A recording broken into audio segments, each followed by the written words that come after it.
issued a 130-page report Tuesday that revealed at least 41 prominent people connected to the school owned enslaved people.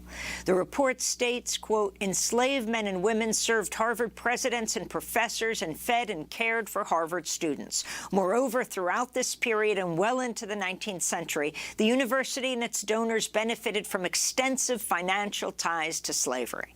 Harvard school newspaper, The Crimson, dedicated its front page listing the names of individuals enslaved by leadership, faculty, staff, and donors at Harvard University between 1636 and 1783. The Harvard Crimson wrote, almost certainly an undercount. The editor's note added, quote, for these people, we often know only their nicknames. For a few, we know only their race and gender. This is the result of the systemic erasure that to this day continues to deny enslaved people their histories, the Harvard Crimson said. We begin today looking more at the new report, Harvard and the Legacy of Slavery, which is accompanied by a short video. This is an excerpt about how enslaved people were used to serve Harvard students and faculty. The evidence of the legacy of slavery at Harvard is in the landscape. You can go to the old burial ground and you can see the headstones for two enslaved people. One of them, a girl named Cicely, was enslaved to William Brattle, who was a tutor, a treasurer, and a fellow at Harvard University. We also know that several of Harvard's presidents who lived in Wordsworth House, which is still standing on campus today, owned enslaved people of African origins, among them Venus, Bilal, and Juba. That's an excerpt from the video that accompanies the Harvard report. In this clip, Harvard fellow Christopher D.E. Willoughby tells the story of an African teenage boy who was later dissected and studied by a Harvard professor. Stormon is a particularly tragic figure. He's only 17 years old. At the end of about 6 months to a year of being on display, he takes his own life. He hangs himself. But Stormon's tragedy doesn't end with his death. When Stormon kills himself, they give his body to Harvard. Harvard faculty member Jeffries Wyman conducted a dissection of Stormon's body, and they also made a set of casts of his body that remains in the Harvard Peabody Museum collections. His skeleton is turned into a teaching tool. They say it's left in the care, what irony, of Professor Louis Agassiz. Stormon is measured and put in a linear position anatomically between whites and great apes. So not only is his body being destroyed, he's also being turned into this point of data to prove his own inferiority. Again, an excerpt from the video with the new Harvard report titled Harvard and the Legacy of Slavery. The report does not mention Harvard is facing a lawsuit from a descendant of two enslaved people named Renti and Delia, who were forced to pose in a photograph by a Harvard professor in 1850. Tamara Lanier filed the lawsuit, saying the university is unfairly profiting from their images. In response to Harvard's new report, Lanier tweeted, "Stop gaslighting us, Harvard." She also tweeted, if Harvard truly embraced the principles in their report, the Lanier versus Harvard lawsuit would not be necessary. For more, we're joined by MIT history professor Craig Stephen Wilder, who has long followed this issue closely, the author of Ebony and Ivy, Race, Slavery, and the Troubled History of America's Universities. Professor Wilder, welcome back to Democracy Now! We interviewed you almost a decade ago when your book came out. Can you respond now in 2022 to Harvard University saying they're committing $100 million to deal with their connections to slavery, and talk about the significance of their findings? Thank you. I think I'm happy to be back, and I think it's been a long road. As you point out, it's been basically 20 years since Ruth Simmons became the president of Brown University back in 2003. And media attention turned to the public sort of secret of Brown's extensive ties to the slave trade. Ruth Simmons back then actually commissioned a report that was eventually published in 2006, the Slavery and Justice Report, that actually laid out Brown's extensive ties to slavery and the slave trade and came forward with recommendations. We now sit, as you say, 19, 20 years later, and Harvard has come forward with this report. That's been a long journey, but the report actually documents an extraordinarily extensive, deep history between the university and slavery that begins at its founding in 1636. Almost immediately, Harvard had an enslaved African on its campus, a man who was simply referred to as the Moor, and who was used to serve the students. That man likely arrived in Massachusetts on a ship named the Desire. It was the first slave ship to leave New England. It was carrying captive enslaved Pequot Indians into Bermuda and the West Indies, where they were sold for various goods, including Africans. And so really, Harvard's ties to slavery begin with the founding of the institution. And as the report lays out, Harvard depended upon slavery and the slave economy, both in New England, but also in the South and the West Indies, for virtually all of its history. Harvard's history with slavery goes well into the late 19th century, and I would add that after its ties to slavery end, and they end somewhat involuntarily, Harvard actually then goes to the work of erasing the story of slavery from its past. And so we're really only beginning to reconcile and to really struggle with the deep ties that this institution has to slavery. Professor Wilder, in addition, of course, to this clear complicity between Harvard University and other elite universities to slavery, there was also the question in the report that was raised about Harvard faculty advancing theories of racial difference and eugenics. Could you talk a little bit about that? One of the sort of striking findings is that in the 19th century, as race science really comes to dominate the academy, it's the period when science really comes to take over and the modern university gets established. That part of its modernity is its claim to science, its claim to expertise, its claims to a kind of precision in academic research.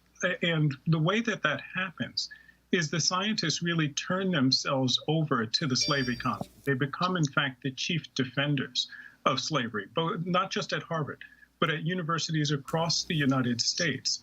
Race science really sort of thrives. Louis Agassiz, who's mentioned in the beginning of your introduction to this, the Harvard race scientist, used enslaved people on a South Carolina plantation for his research. Enslaved people were actually used as research material on colleges and university campuses across the United States. At Dartmouth, which has one of the oldest medical schools, one of the college physicians actually uses the body of an enslaved man. And much like Louis Agassiz, the description that you gave earlier, he takes the body of this enslaved man, Cato, and skins him.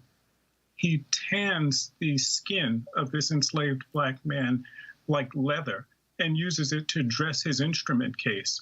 And then he takes the skeleton of the enslaved black man and strings it together for instructional purposes. The beginning of science at the American college and the American university is, in fact, a story of the violent consumption of living and deceased enslaved people. Professor Wilder, as you pointed out earlier, the Brown University report appeared in 2006, but it was only in 2019 that the Harvard president said that such research should be conducted at Harvard. Why did it take so long? Like, what kind of pressure led to this? I always start with Ruth Simmons at Brown because I think as the first African-American woman, the first woman and the first person of color to head an Ivy League institution, she did a tremendous service in actually getting this story told. The Brown Report was a phenomenal document and a transformative moment in the history of higher education. What's sort of really quite sad is that in the aftermath of that report in 2006, Brown's peer institutions were largely silent on the question of their ties to slavery. In fact, most of these institutions simply pretended that this story was unique to Brown alone. And what happened in the intervening years is that undergraduate students, faculty, graduate students, staff, librarians, and archivists at universities and colleges across the United States began doing grassroots work on their institutional ties to slavery.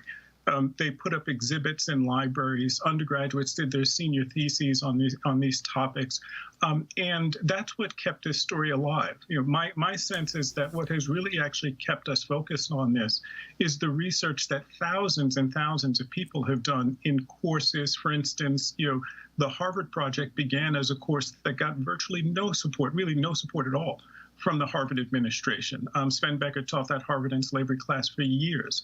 And the administration largely ignored what was happening in that classroom and didn't want to know what the findings were. That's also true of the courses that began at Columbia and at Princeton and at Williams College. And so really what's happened over the last decade or so is that students have really not just produced a lot of the research that we're now actually beginning to wrestle with, but student activism has actually forced institutions to deal with this history. And I would go back, you can go all the way back to the Occupy movement, to the more recent Black Lives Matters movements, and the decisions, for example, that Georgetown University students made in 2019, in fact, exactly 2 years ago, to tax themselves, to impose fees on themselves in order to begin to pay reparations to the enslaved people who were used to both build Georgetown and fund its first 50 years of existence, and then who were sold in 1838 from Maryland into Louisiana. And the profits from that sale were used to pay off the debts of the college. It was the undergraduates who actually restarted the reparations conversation. It was the undergraduates, it was student activism that brought us back to this moment.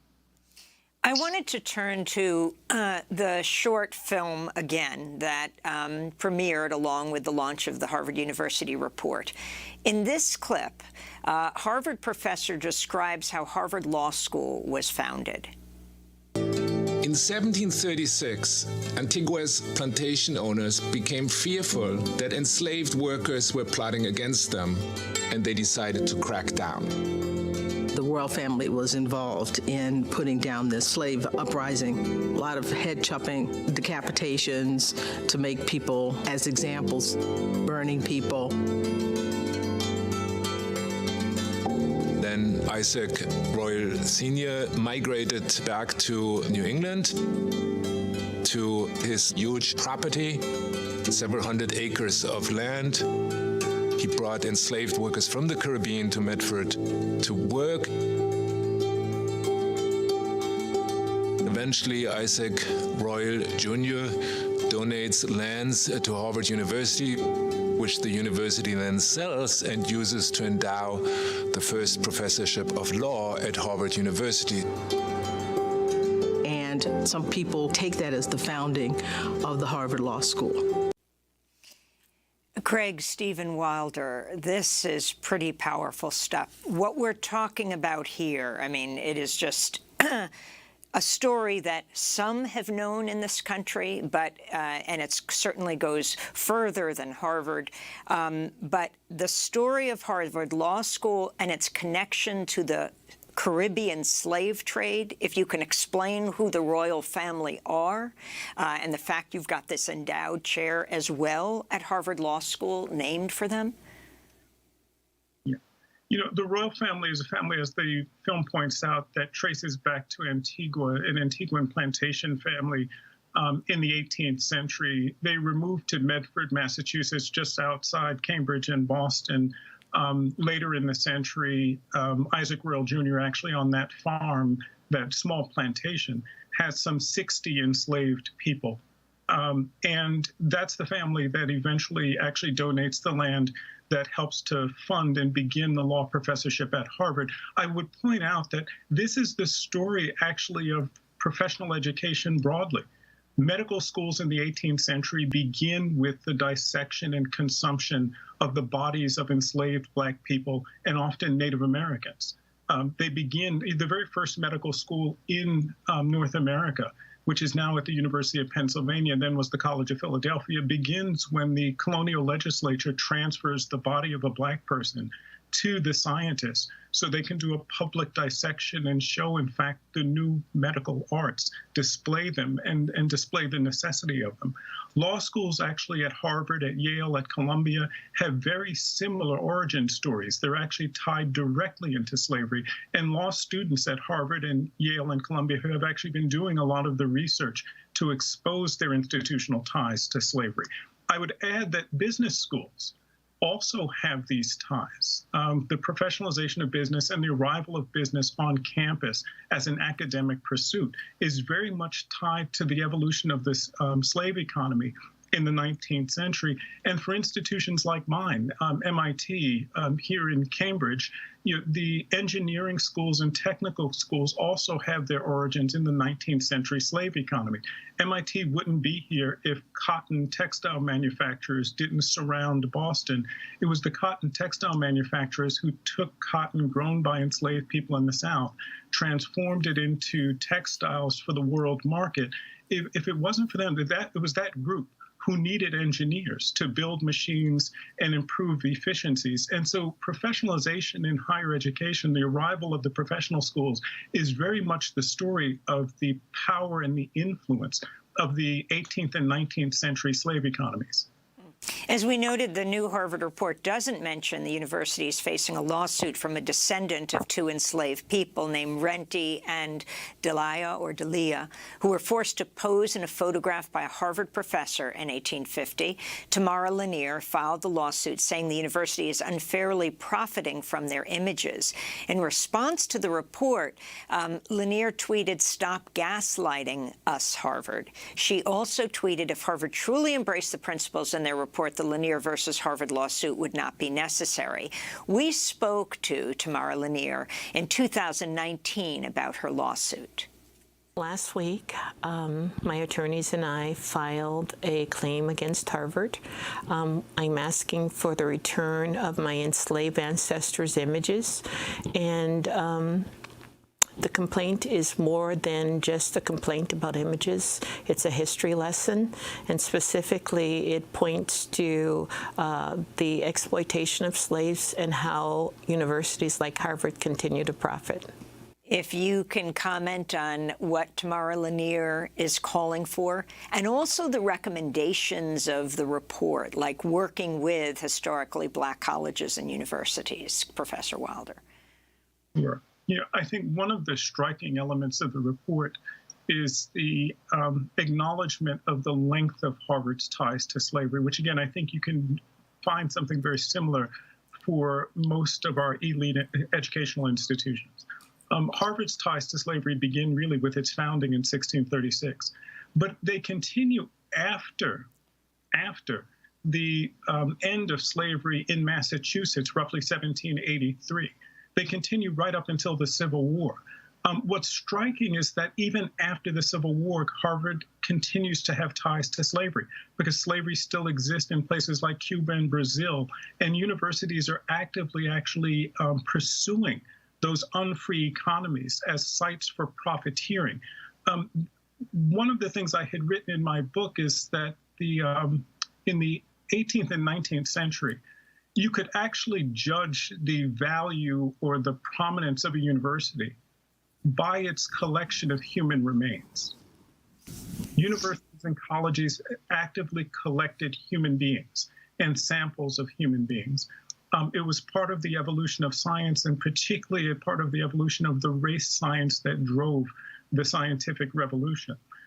And so what's happening currently in this lawsuit also involves what the report lays out as the thousands of remains of human beings that are currently held in the Harvard museums. Thousands. Most of those remains are likely of Native Americans. They've identified, I believe, 15 that are enslaved Africans. One can again go by university and see the way in which actually the 19th century and 18th century legacy of race science continues to play out on our campuses. And we literally live with the bodies of enslaved people and the bodies of indigenous people who were consumed in the process of building our institutions, not just in the cemeteries, but also in the museums and the libraries. They're there. To come to the recommendations, I think the recommendations include a number of things, including actually building on the Georgetown example, establishing relationships to descendant communities, Native and of African descent, memorializing and continuing to do research on Harvard's ties to slavery and the legacy of slavery at Harvard, reaching out to historically Black colleges and universities to establish educational partnerships, really creating a legacy of slavery fund, an endowment, the $100 million to fund all of these promises, and then promising some long-term institutional accountability on these questions. Well, we want to thank you for being with us. Craig Stephen Wilder, MIT professor of American history, author of Ebony and Ivy, Race, Slavery, and the Troubled History of America's Universities. On Friday, Harvard University will be holding an all-day symposium telling the truth about all this, reckoning with slavery and its legacies at Harvard and beyond. Among those who will be speaking is the former head of Brown, now head of Prairie View A&M, historically Black college, Ruth Simmons, as well as a number of the people who did the report, like Tomiko Brown-Nagin, dean of the Harvard Radcliffe Institute, and Ibram X. Kendi. We will link to that event that is happening on Friday. Next is the Biden administration orchestrates a prisoner swap with Russia to free former Marine Trevor Reed. We'll look at the case of WNBA All-Star Brittany Griner, detained in Russia since February. Stay with us.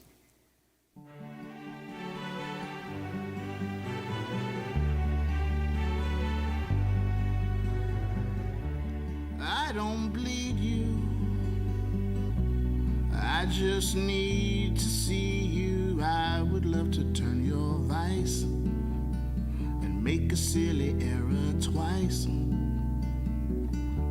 She isn't dreamy, she just needs to see me drowning in the mainstream flow and frowning wherever I go. So calm down now, little one. Leave your place in the sun. Calm down now, little one. Leave your place in the Bleed by Stu and the Negro Problem. This is Democracy Now!, democracynow.org, The War and Peace Report. I'm Amy Goodman with Nermeen Sheikh. Many were surprised when news broke Wednesday that Russia and the U.S. had participated in a prisoner swap. Russia released Marine veteran Trevor Reed in exchange for a Russian pilot jailed in Connecticut on drug charges. Reed had been imprisoned in Russia since 2019. His parents had campaigned passionately for his release with protests and multiple hunger strikes. They met with President Biden at the White House last month. Reed's father, Joey Reed, told CNN he spoke to his son soon after his release. He seemed to be in shock a little bit. They had moved him to another prison. They had moved him to a Moscow prison this week. We didn't know that. Went to the same prison that I think Paul Whelan was held in for a long time, Lefortovo prison. And then they flew him from there to Turkey. And then Trevor quickly told us that the American plane pulled up next to the Russian plane, and they walked both prisoners across at the same time like you see in the movies. Trevor Reed's father, Joey, referred to another U.S. citizen still held by Russia, former Marine Paul Whelan, who was convicted of espionage charges he's denied in a trial U.S. officials have said was unfair. The release of Trevor Reed has also led to growing calls for the Biden administration to do more to help free U.S. basketball star Brittany Griner, a Black lesbian WNBA player. She was detained in Russia February 17th after she was picked up at a Russian airport on allegations of carrying cannabis oil vape cartridges. She faces a prison sentence of up to 10 years. Brittany Griner's a two-time Olympic gold medalist, 7-time WNBA All-Star. She's played for a team in Russia for the past 7 years, as well as in the United States. State Department spokesperson Ned Price said a U.S. official was able to meet with her last month. He spoke on CNN. Our official found Brittany Griner to be in good condition, and we will continue to do everything we can to see to it that she is treated fairly throughout this ordeal. This comes as the former professional basketball player Lisa Leslie told the I Am Athlete podcast last month that the women's basketball world was not told to advocate vocally for Griner's release. What we were told was to not make a big fuss about it so that they could not use her as a pawn, so to speak, in this situation in war. So to make it like it's not that important, or don't make it where like free Brittany and we start this campaign, and then it becomes something that they could use. Well, for more, we're joined by Maya Goldberg-Safer, an independent writer and audio producer, co-director of the Third Coast International Audio Festival, wrote a new piece in Jacobin headlined Free Brittany Griner Now.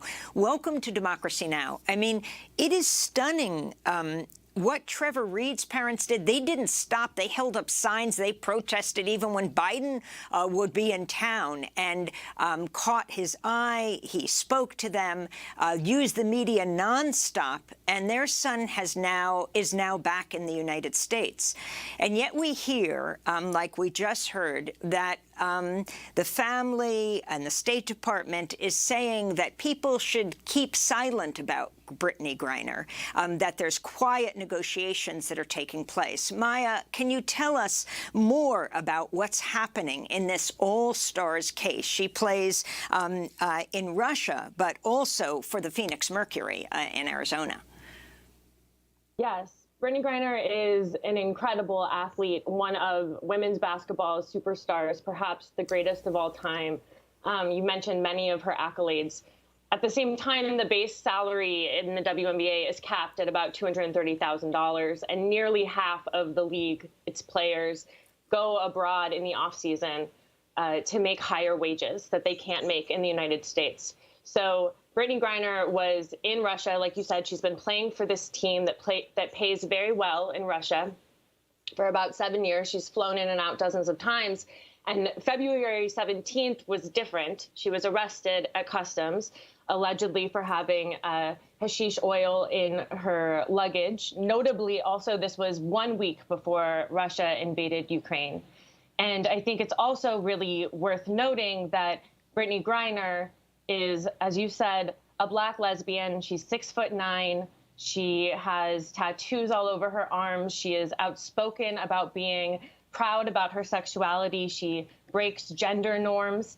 And we know that this is an intersection of identities that Putin and the Kremlin have a history of really targeting in rhetoric and in action. And so I think it's worth asking the question of whether that played into the reason she was picked up at that time. There are signs that this is clearly politically motivated from the start. But the White House and the State Department seem to be giving the WNBA this advice to remain silent. And that is in line with the advice that they give all families whose loved ones are detained abroad when there are signs of it being a wrongful detainment. This is the same advice that Trevor Reed's family heard, that Paul Whelan's family heard. And the idea is that by staying quiet about it, the State Department, the White House can more easily negotiate a better outcome. And I am praying that they have a strategy that they are negotiating to urgently get Brittany Griner home, but it's impossible to know. And the truth is that when you think about this black box of silence and you ask, who does this silence really benefit? I think that there's the chance that this silence most benefits the government to find a favorable outcome for them, not necessarily for the life of Brittany Griner. And so it's worth questioning, like these other families ended up questioning. Trevor Reed's family stayed silent for a while and then spoke out and led this advocacy and this public campaign fearlessly for years. And we can see the results now. Maya, could you talk about who she is? She wrote a autobiography very soon after she joined the WNBA called In My Skin. What does she talk about in that book?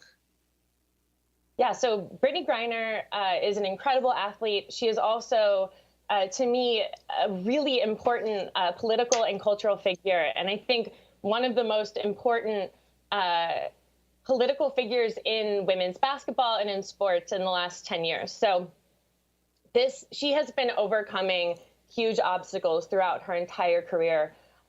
In college, she went to a Christian university, Baylor University in Texas, that had anti-gay rules at the time in 2012.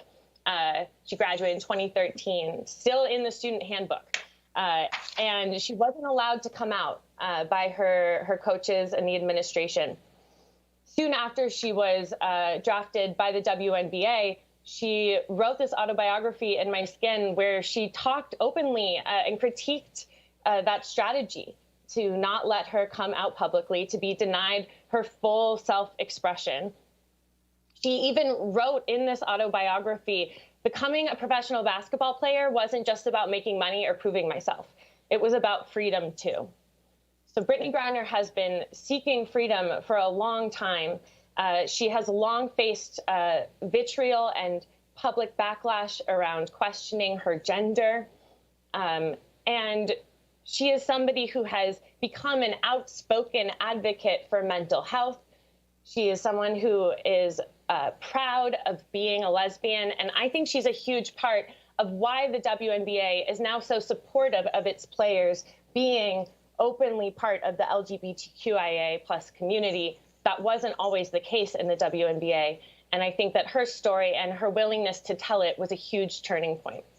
We just have 30 seconds, but Maya, this showing the disparity in pay for women and men in U.S. sports, why she had to go to Russia to begin with. I mean, the difference between what she gets paid in Phoenix as a basketball star and what she gets paid in Russia.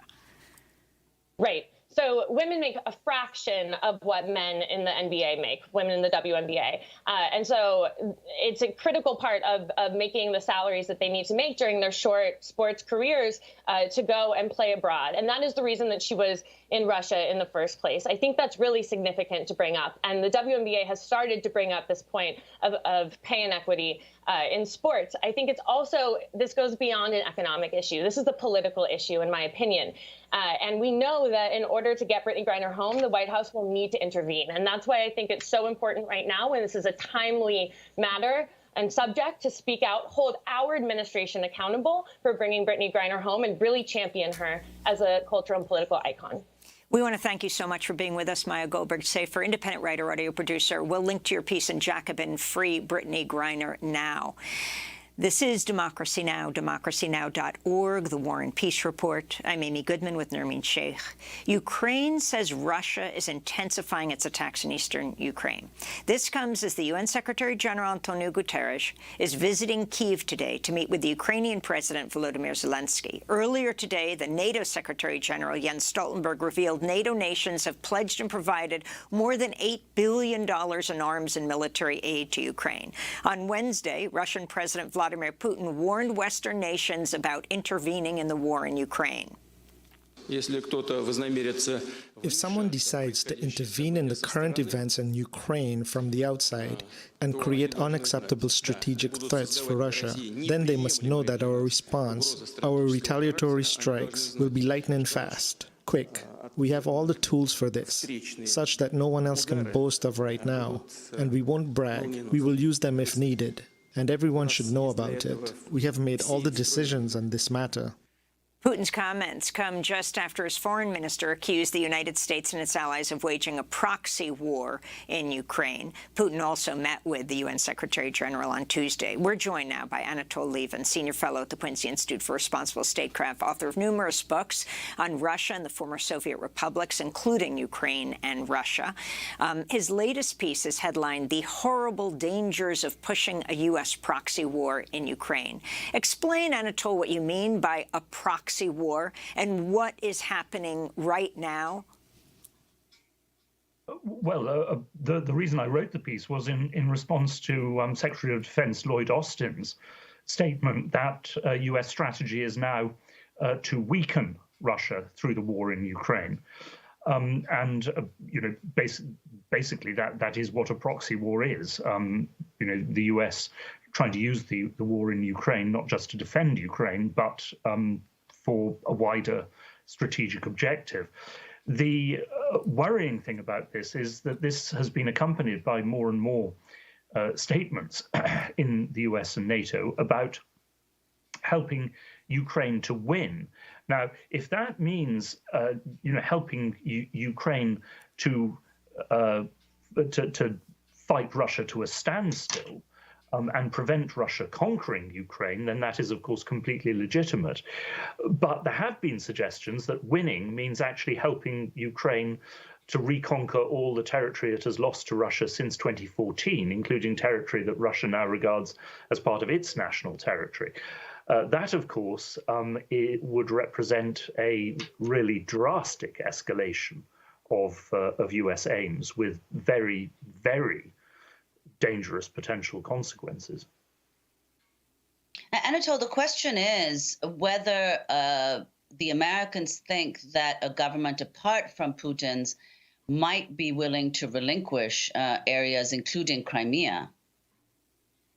Well, if they think that, they are totally wrong. If you look at Russian public opinion, if you look at the statements of basically the whole of the Russian political establishment, including, by the way, Alexei Navalny, the leader of the Russian opposition, they all now regard Crimea as part of Russian national territory. And this, by the way, does seem to be supported by a very large majority of the population of Crimea, which is heavily ethnic Russian.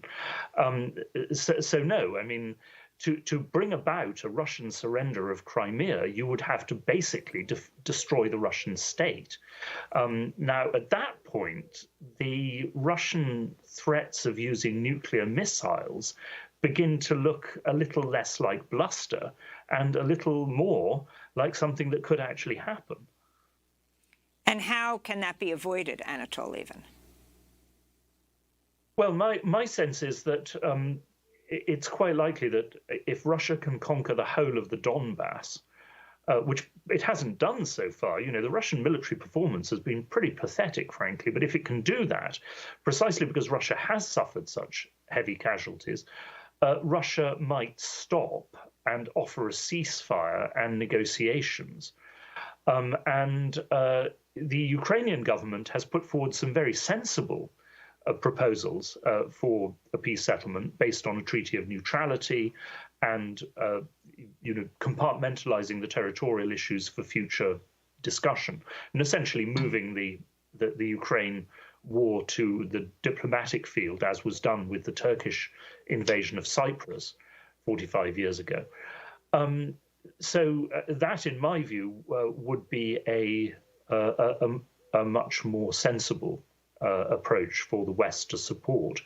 In other words, support the defense of Ukraine and Ukrainian independence and sovereignty, but not use Ukraine, for maximal either US or Ukrainian goals. Because also remember that it's one thing for Ukraine to defend its cities against Russian attack, which they've done with tremendous success and skill and courage, and of course with the help of Western weaponry. It's a very different matter for Ukraine to go onto the offensive and try to actually attack Russian dug-in positions. At that point, Ukraine itself will lose terribly in terms of casualties. But also, of course, Lloyd Austin's comments, and those of the British government as well, imply a war that will go on essentially forever, an endless war against Russia. We have to ask what that will do to Ukraine, what it will do to the world economy, and what it will do to Europe. Anatol, on this question of weapon supply, Western weapon supplies to Ukraine, Russia has attempted to disrupt these supplies to Ukrainian territories, but they have not yet done so, for example, through supply routes in Poland. What would happen if Russia were to begin doing that? Well, that, of course, would be an attack on a NATO member. There would then be tremendous pressure, I think, in America to launch a no-fly zone, to send the American Air Force into action in Ukraine. American planes would then be shot down and pilots killed by missile batteries based in Russia itself, which can cover most of Ukrainian territory. How long then would it be before America would start attacking those batteries in Russian territory? You would then have a situation in which the United States and Russia were, or at least the United States and NATO, were firing missiles into each other's territory. You know, two nuclear-armed superpowers with the ability between them to destroy humanity. You know, that is precisely the scenario that generations of US presidents during the Cold War took very great care to avoid because the risks are too great. Now, that did not mean in any way sympathy with Soviet rule, Soviet oppression, communist dictatorship in Eastern Europe. It was simply a reflection of a recognition of the reality of the hideous dangers involved in a direct military confrontation with Moscow. Anatol, you mentioned that Ukraine had put forward sensible proposals with respect to negotiations with Russia. Now, Lavrov has just said that the West's arming of Ukraine is jeopardizing negotiations. Where does Russia stand on the question of negotiating peace with Ukraine? What are their demands, and how close are those demands to being fulfilled? Well, towards the end of last month, it looked as if the two sides were, in fact, moving closer together on this, and Russia had abandoned, its maximal goals in Ukraine. And President Zelensky and the Ukrainian government declared their willingness to sign a treaty of neutrality, which is one of Russia's principal aims, because, as Zelensky said, since NATO had refused to admit Ukraine, why not sign a treaty of neutrality with, of course, really strong guarantees, international guarantees for Ukrainian sovereignty and security. Now, since then, what Russia is clearly trying to do is to occupy the full territory of the Donbass in eastern Ukraine, because Russia has recognized the independence of the Donbass republics on the full territory of the Donbass, but has not yet actually managed to conquer the whole of the Donbass. Now, it seems to me that this is the minimum that Putin needs to be able to achieve in order to, well, basically to pretend to the Russian people that this disastrous war has been some kind of Russian victory. So that, I think, is what the Russian military are now trying to do. And if they can achieve that, which isn't certain, but though they are making progress, then we have to see what Russia does next, whether it in fact stops and offers a ceasefire or whether it tries to go further.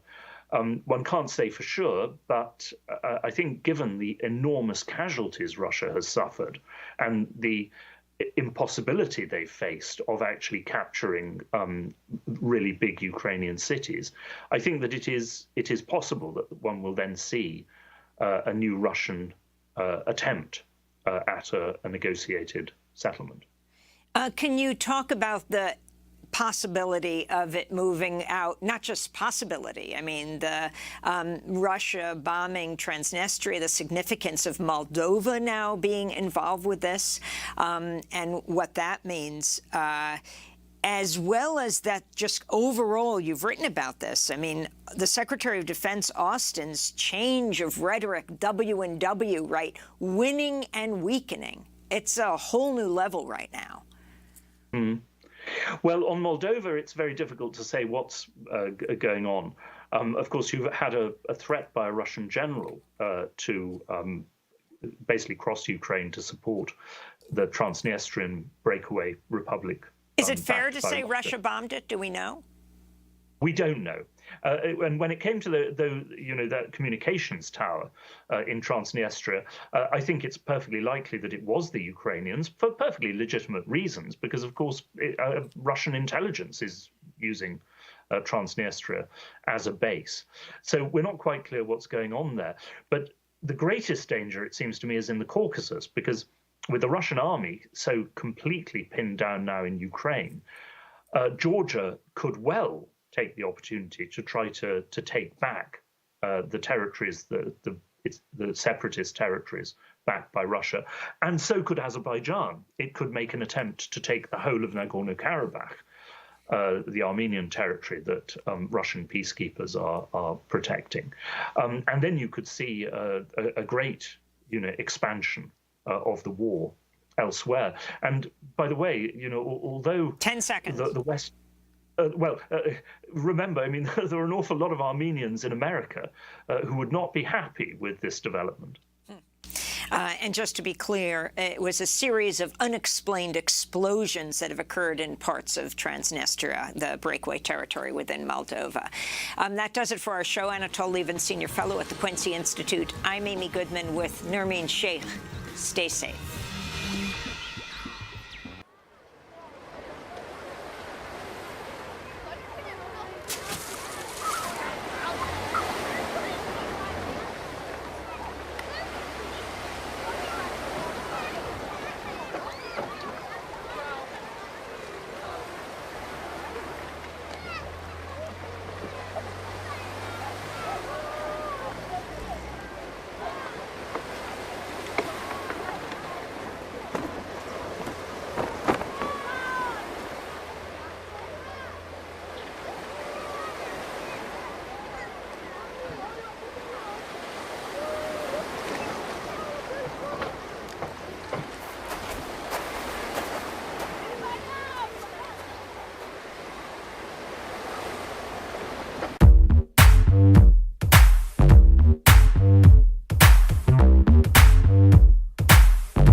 Hey, what are you thinking?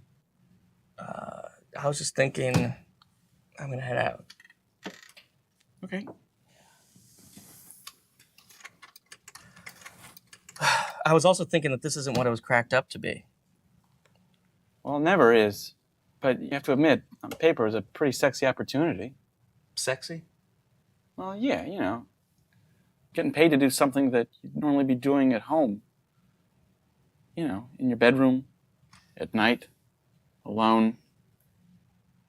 You ever hear that thing about not wanting to make your hobbies your career? No, I don't think I heard that one.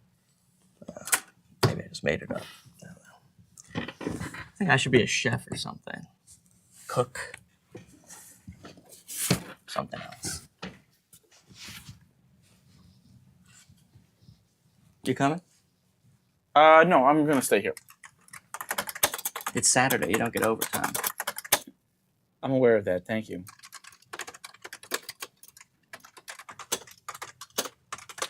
I'm quitting. Wait, yeah. what? Yeah, I just decided I'm going to quit. Just like that? Yeah, this whole a woman buys bulk tickets to Jamaica. Yeah, it's not what I signed up for. That's temporary. We were so close to finishing. We are. We are so close to finishing this thing. I'll see you around.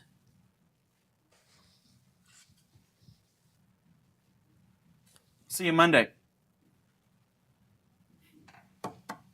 He'll be back. He'll be back.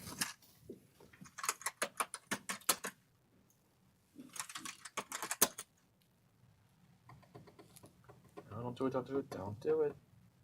Don't. No, don't. Fuck it.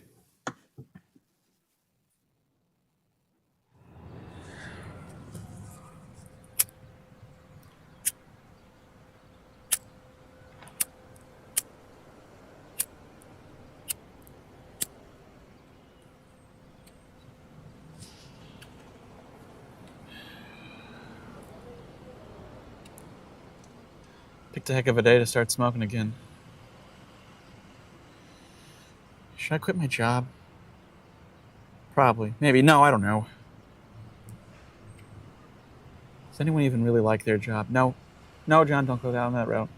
Don't do it. Don't do it. That Glenda lady seems to. wonder what their office is like. Maybe they do team-building exercises.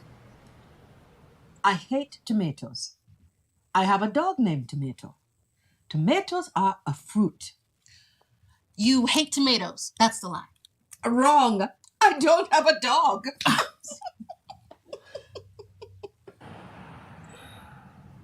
We should probably do more team-building exercises.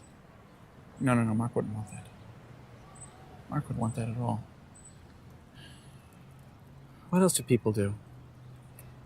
Summer Fridays? Summer Fridays. Have a good weekend, all. I've got to catch my ride to the Hamptons. Looking to get out of work when I should be working. Obviously, I can't do that now. Got too much on my plate. Also, I like what I'm doing. Just like Glenda likes what she's doing. Maybe she'd like to help out with Plein Air Jamaica. She loves doing that stuff. This would let me code more. Yeah, that sounds like a plan. And Matt'll come back. Yeah, I like the way that sounds. That'd be good. Am I gonna sleep out here? I wonder where Glenda sleeps. Does she have a girlfriend? Is that weird that I think that? It's just the vibe that I got. She doesn't seem to respect men. She doesn't seem to have any respect for me. And I'm a man. Well, kind of. No, I am. Am I really gonna sleep out here? Is that good for me? It's probably good that I have a flat surface.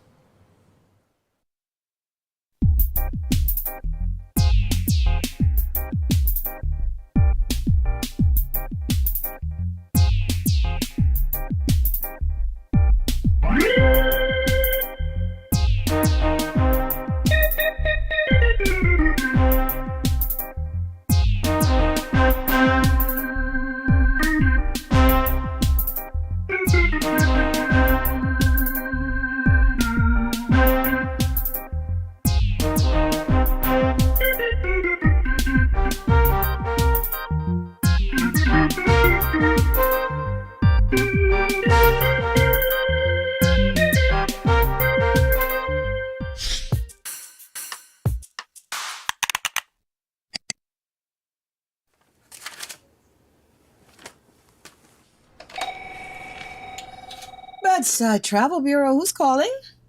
Hi, John. No, I told all of y'all I was staying in today. No, I'm staying put. A block of how many? Oh, you have that many friends? What are y'all gonna do? You know what, why don't you come in and talk to us about it? No, come in and talk to us about it. All right? Okay. Bye-bye. Who was that? A new friend. Look, Glenda, Sherry and I want to talk to you about something.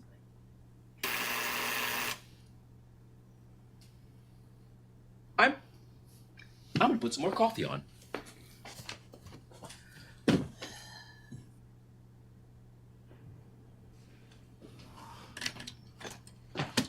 Hello, Mr. Frederick.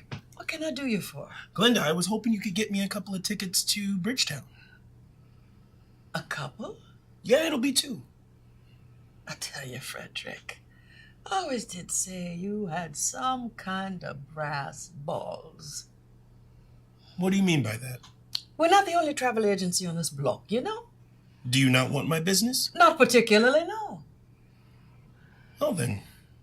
I thought we could be adult here, but clearly not. 2 tickets, Frederick? 2 tickets? You're real slick there.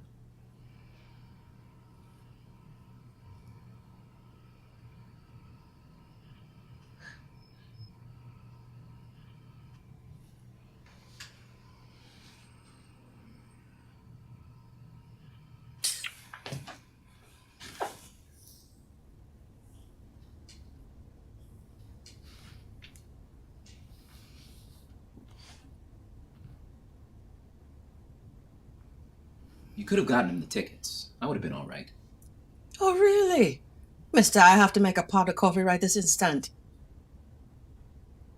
What was it you two wanted to talk to me about? Lord. Did you get off at the wrong stop, or...? Yes, well, I'm here to see Glenda. This is John. He's my protege. He is Glenda to my Malik.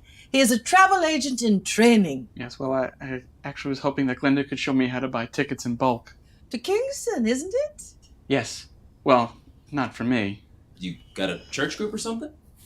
Not yet. Do you know of one? Glenda, would you mind helping me with something in the back for a minute? No? I got it. And I'll help John.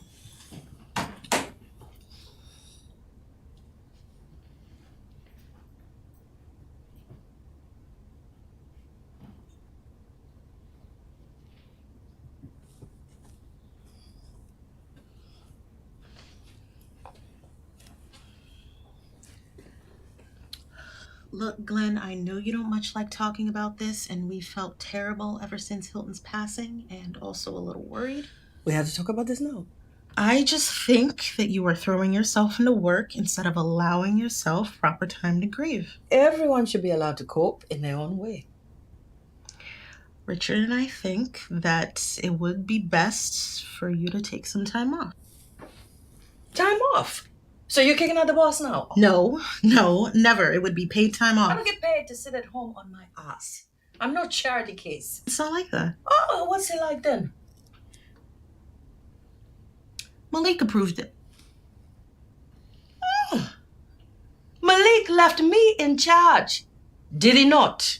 There was no asterisk when he gave me the keys to the bureau. We just want what's best for you. I am doing what's best for me. I'm at work, doing what I love. Glenda, please, just give it some time. Well, maybe some time away from the office would be good. People are willing to pay me for my consulting expertise. Is that right? That man John out there and his partner, they want to pay me to show them the ropes. I don't think it's a good idea for you to be taking time off just to work more, especially not for some numbnuts who are trying to poach our clients. What do you mean poach our clients? What a white boy like that doing buying bulk to Kingston? So how did you meet Glenda then? Here? I ain't seen you around here before. Well, outside. My friends and I are building a search engine for airlines. So it's kind of like what you do, but with the computer. Is that right? Yeah. Sherry, relax. You think a boy like that mean any harm? 1 week. Just think about it. I ain't telling you what to do.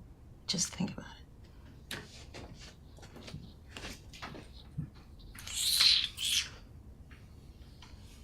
Sound like she was telling me what to do, yeah?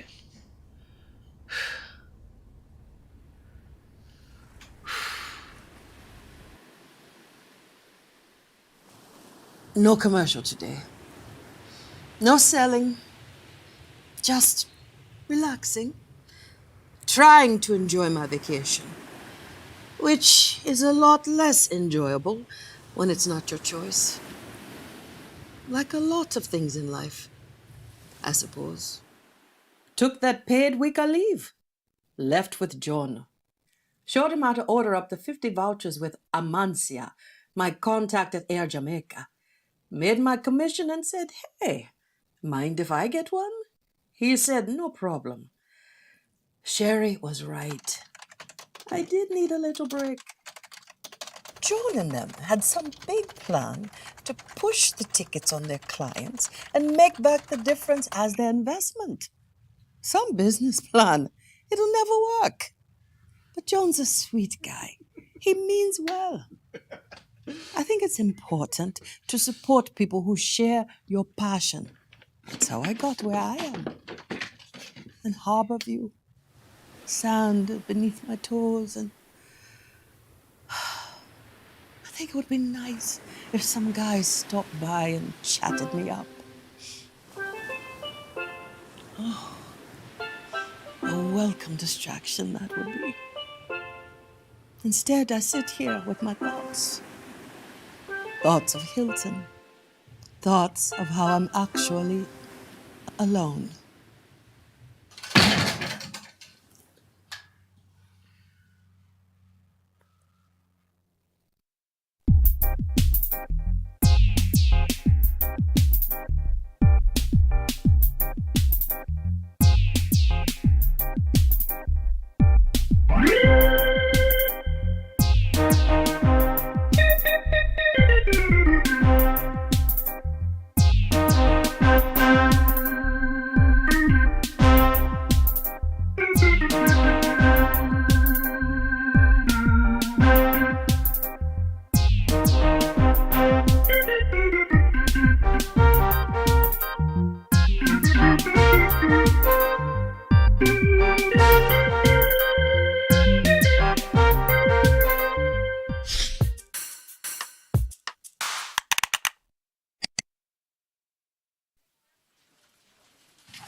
Excuse me, are you hiring?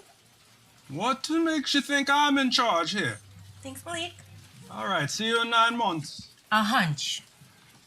Well, you got a good hunch. But we ain't hiring at the moment. We might have a spot opening up in the secretarial pool when Lita has a baby in a couple of months. I'm looking to be an agent.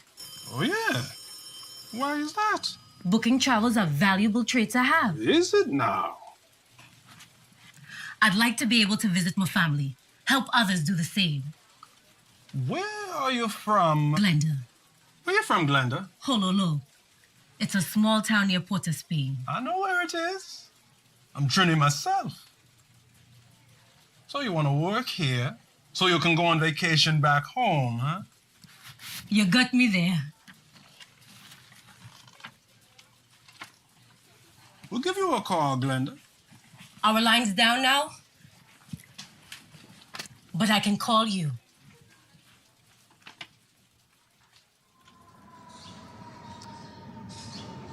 Come on, all aboard. Where are we going? We're going to visit Grandpa's house. All aboard. All aboard is for boats, I think. This is a plane, right? We're flying. We're flying. Okay, come on. Ready for takeoff? Okay. Get in. Wait. We need to wait for my mom. Before we go? Where's my mom? She better hurry because I'm going to take off. Where's my mom? Baby, don't worry. It's not real. It's okay. Look, take this.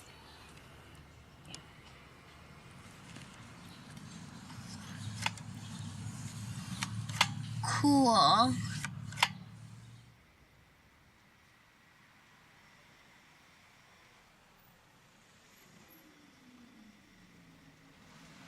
If you like him that much, why don't you just tell him?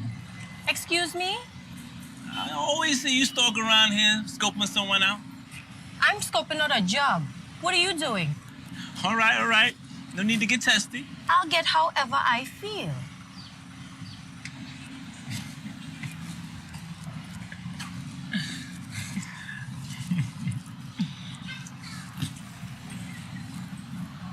I'm Hilton. Mm-hmm. And you are? Name's Glenda. It's a pleasure.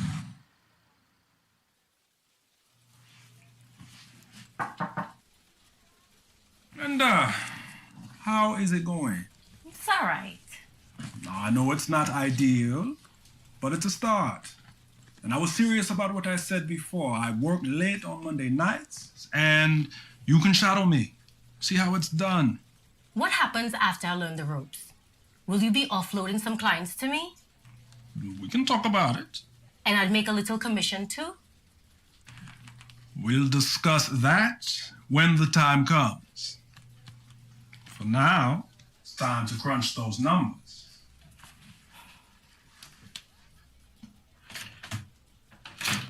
Thanks, Mr. Malik.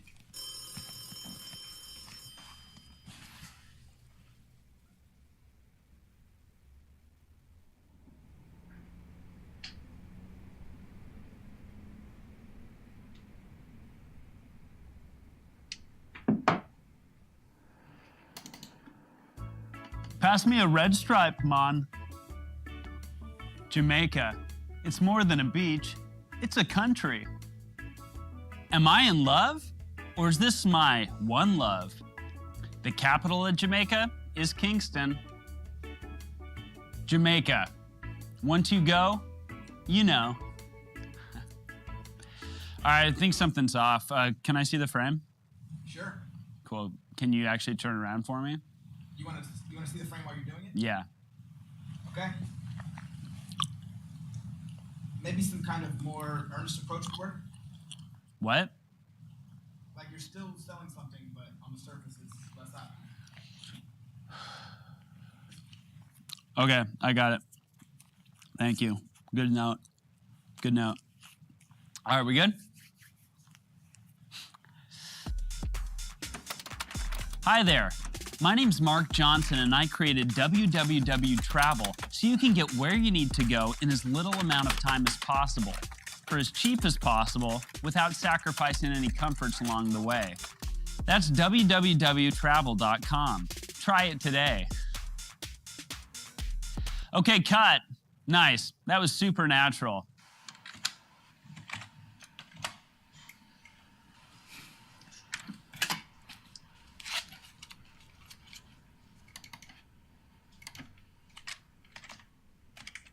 Whatever happened to Mrs. Brooks? She was one of our best clients. Maybe I should give her a call. Arlene will be back. No reason to beg Richard.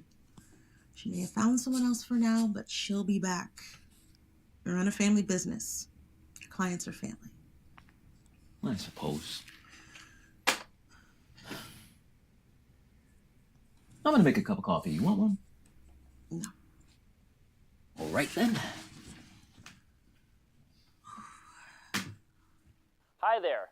My name's Mark Johnson, and I created www Travel so you can get where you need to go in as little amount of time as possible, for as cheap as possible, without sacrificing any comfort. $100? It would be a great opportunity for you. My friends and I are building a search engine for airlines. It's kind of like what you do, but with a computer. I love it. What do you mean, poach our clients? What we have to do right now is get John to get that woman on the phone with Air Jamaica. It'll never work. That's www.travel.com. What are you guys watching? Try it today.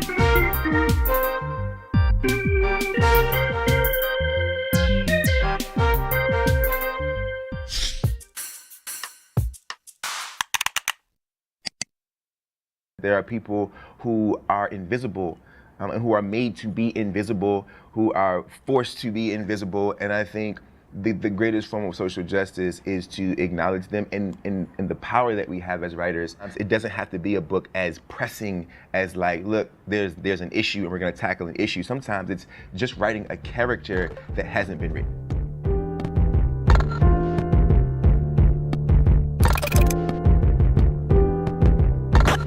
If I walk into a white establishment, right, the cop in the corner is gonna know his spidey signal is going off for me more than it goes off for anybody, and that's something that we all know. It's always been that way. It's not a new thing.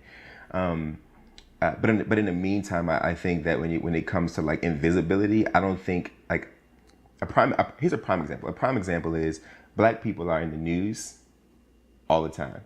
Black people are in books, never. Or why aren't there any Black people in Harry Potter, right? One of the biggest books in history that shifted the entire literary industry, right? The only reason I have a career as fruitful as I do is because of J.K. Rowling turning it into a bigger thing, right?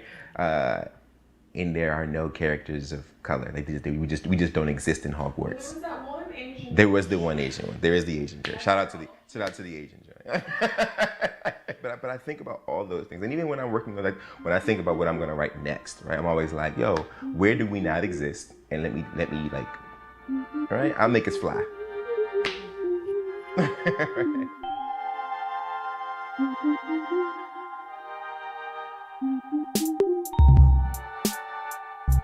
mean, I work every day on things, right? I typically do about 6 hours a day of writing. I have multiple projects happening at the same time. So whether it's I'm writing a new novel, I'm editing a novel that's for the publishing company that's due, I'm writing some sort of essay or review or, you know, something like that, a blog for somebody. How good are you at deadlines? I don't, they never have to even give me deadlines because of this, right? There's a famous quote by W.H. Auden, famous poet, one of the dead white guys, you know, and he said that to discipline your passion is to discipline your time, right? And so his theory was if you do the same things every single day, specifically when it comes to like your art or like doing the creative thing, that the brain will know what to do when that time comes every single day.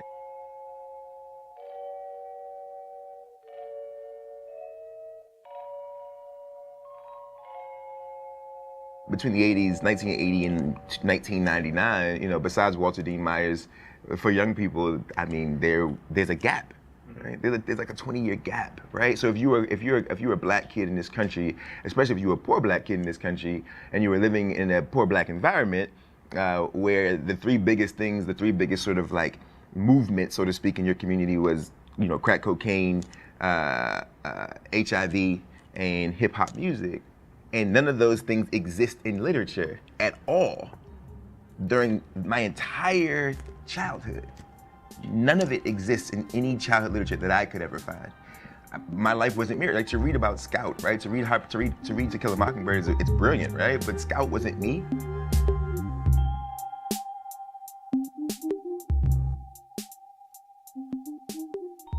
Signed some books. So my newest book, which I co-wrote with a buddy of mine, Brendan Kiley, called All American Boys, which is, you know, it's one of these books. It's like it's a dual POV book about police brutality and white privilege, right? Written for teenagers. How did your collaboration come about? Brendan and I? Yeah. Brendan came to me and said, I want to write a book about police. We had been talking about police brutality a lot over the course of like a year or so, since Trayvon Martin. And I had been really angry. We were at a bar, right after Trayvon Martin, we were at a bar, and I had like lost it. Like I just like lost my whole shit. And, you know, we talked about it then, and then a couple months later, something else had happened, and we talked about that, and then Michael Brown happened, and that was a thing. And then Brendan's like, hey man, we should write a book about it. And I hadn't thought to write about it at all. Because I live in this body, and so I don't intellectualize my life as a black person in America. Mm-hmm. I don't think about it that way because I live in it every day, and this has always been my existence. And so when he came to me with the idea, I was like, oh. And then we had like an honest conversation. I was like, look, dude, I'll do this with you. We can do this thing together, but we've got to do it, and we've got to do it even if they don't publish it. Yeah, good. And so we did it under wraps. We wrote the whole book without our agents or editors knowing. No one knew except for his wife. Wow. Yeah.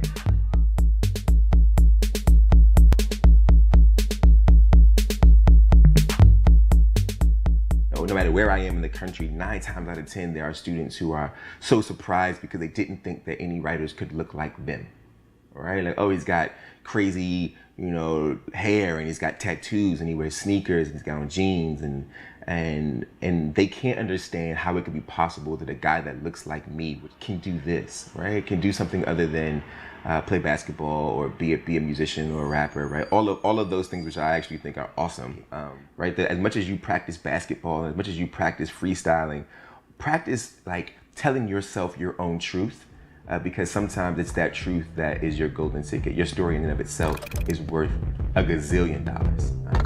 So yeah, it's cool.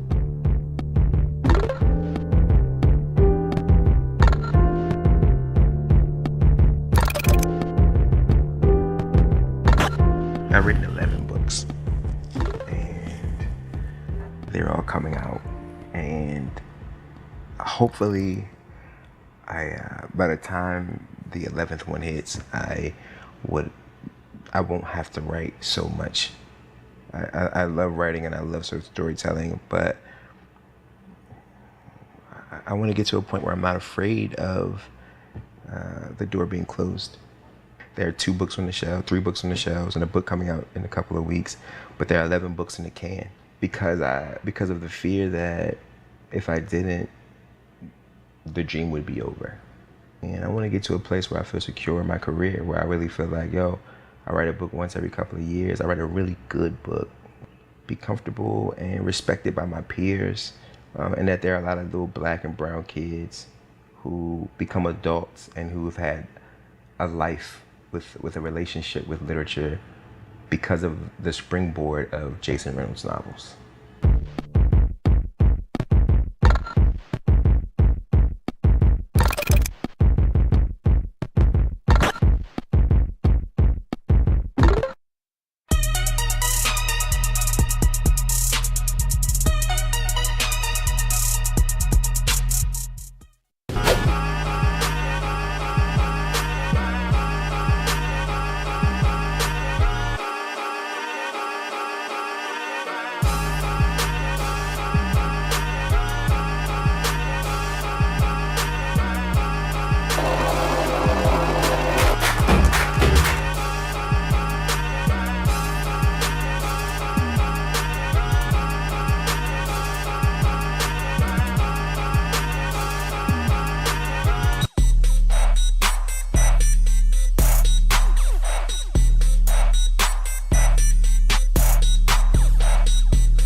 Isn't it just incredible? We do hope you like it, goddess. No hot tub?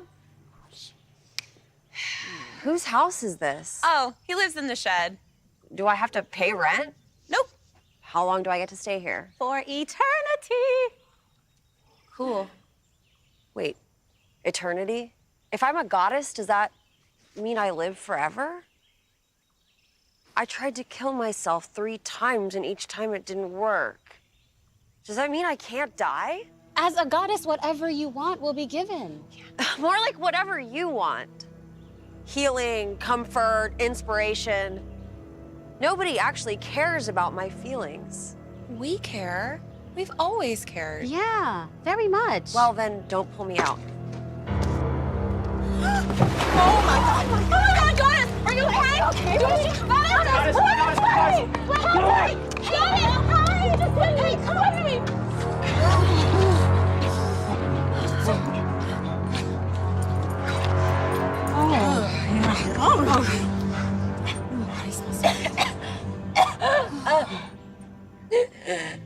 Can't breathe. Need CPR.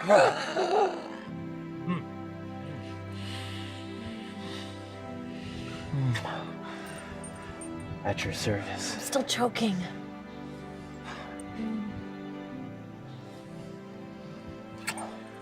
2 vodka sodas, please. I'm never leaving your side again. That's sweet. No, no, no. Literally, you could drown. Actually, I'm pretty sure I can't. I pledge my life to your needs, day and night, body and soul. I can help you dress in the morning, iron your precious undergarments. That's not necessary. I can sleep under your bed. You won't know I'm there. Okay. I just want to spend every second of the day with you. I'm gonna go for a walk. Don't follow me. I don't know if anyone's ever loved me, but I know this is not it.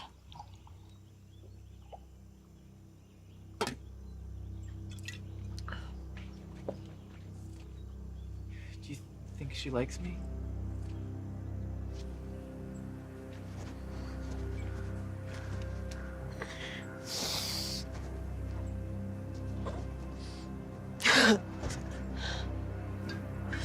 All hail. Ugh.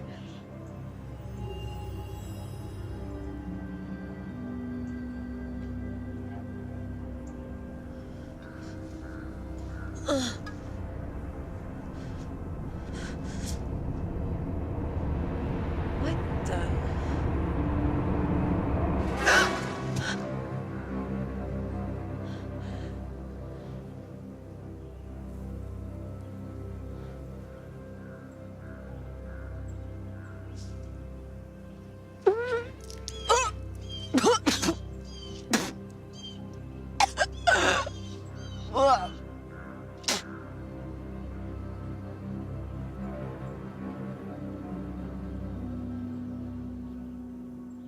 I figure we could do some with onion.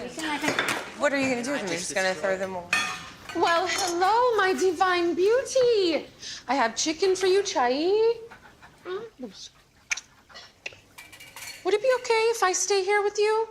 There's 15 bedrooms. Whatever. No beer, vodka, nada. Oh, I'm so sorry, Goddess. We're just stressed AF. And I mean, you're not exactly lo may, which is okay. You can leave anytime. Would you like me to go to the store for you, Goddess? No. I know just the man for the job.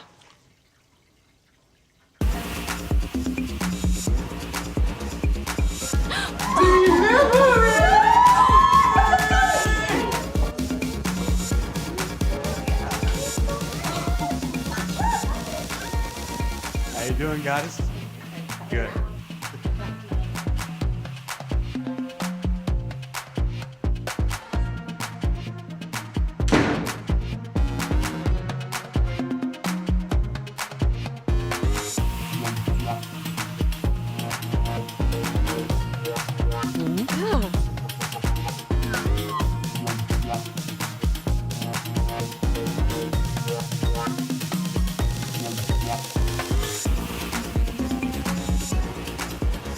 Stupid bitch.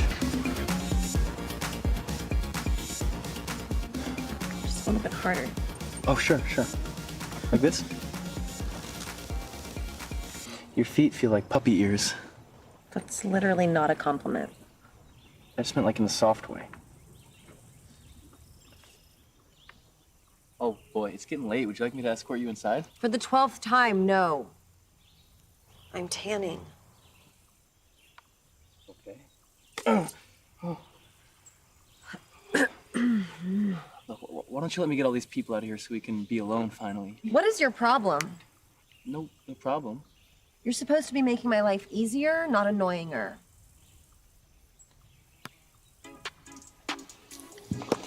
Is he displeasing you, Goddess? Get back to Splish Splash, Aquaman. Spoiled ass girl. What? Huh? I played D1 lacrosse. Come at me, bro. Swing that. No. Go ahead. Swing. I ain't going nowhere. Swing. I'll do something, baby boy. Come on. Yeah. Dance, bitch. Yeah. What are we supposed to do?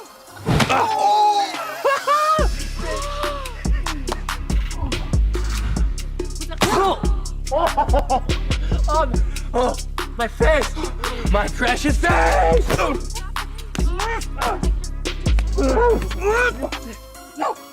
not the floor. Not the floor. Stupid bitch! Come on! Stop! Get up!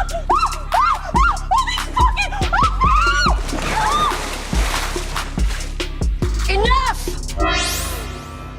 Men say they hate war, but truly you love it. Oh, he started it! I have ridden you into battle and aimed your spears. Your shame and anger rot inside of you. Men have always brought war. The time has come for women. Wow, Goddess. Oh, that was amazing. What just happened? You speak truth. I think I know why I'm here. Holy shit, I know why I'm here.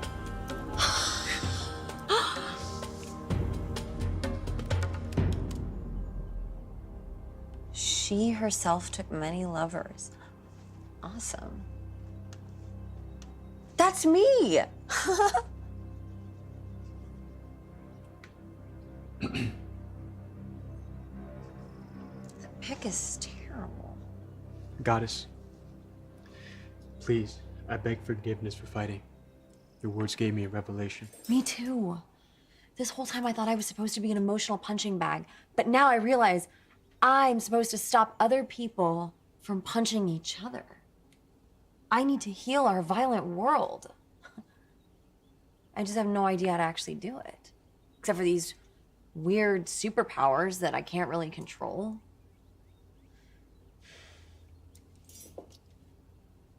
Holy fuck. Is that real? Yeah.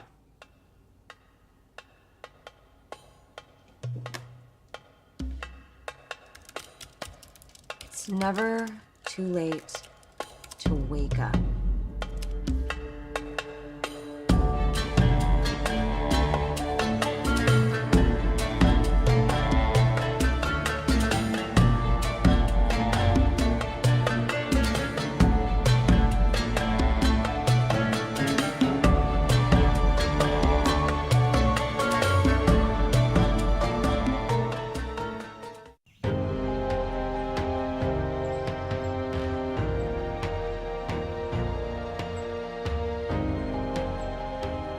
Everyone deserves love.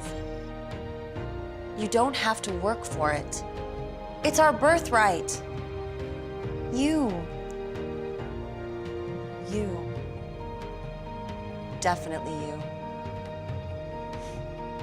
Think about it. We feel love when we're, you know, getting it on. And pregnancy, fetuses are like squishy little gummy bears made of love. Don't write that down. Everybody turn to the person next to you.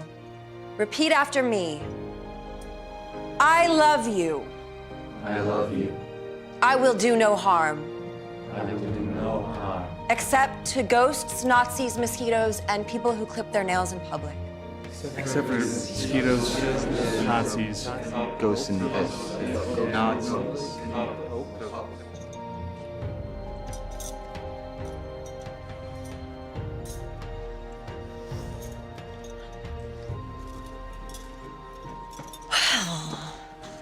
I would say that that's everything I've ever wanted, but I never actually knew what I wanted. Oh my God, Elon Musk is so annoying. I'll call you when I can, dude. What do you want, Roya? I don't think I've ever asked you that. To go back in time. Oh. To see Mom and Dad? No, to Tehran. It's not your home, but it's my home there. It's so lonely here. I finally joined Coffee Meets Bagel. I haven't been with a man in 16 years. He's kind of cute. Who hired him? You're so mysterious, Roya. You never talk about Tehran or Mom and Dad. Were they really fancy? Are we descended from like a dynasty? My mom grew up in a labor camp. Baba was a piece of shit. Oh. I always thought he was really nice. He cheated on her like 500 times. I'm glad he's gone. I did my best in raising you. My mom was always at work. It's hard to be a woman alone. Praise Chola, I'm so stubborn. Wait, so how does it work with your religion people? Do you believe in Allah and me? Yes. And what about Christ and Buddha? Am I like the ultimate cosmic side piece? Yes. What is this?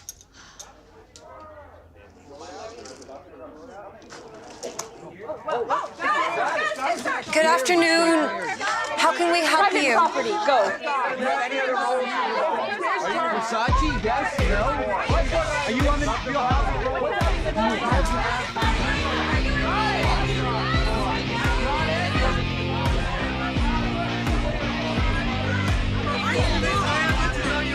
One at a time. Please, allow me to serve you in this way, goddess. Trust me. From now on, all press inquiries go through me.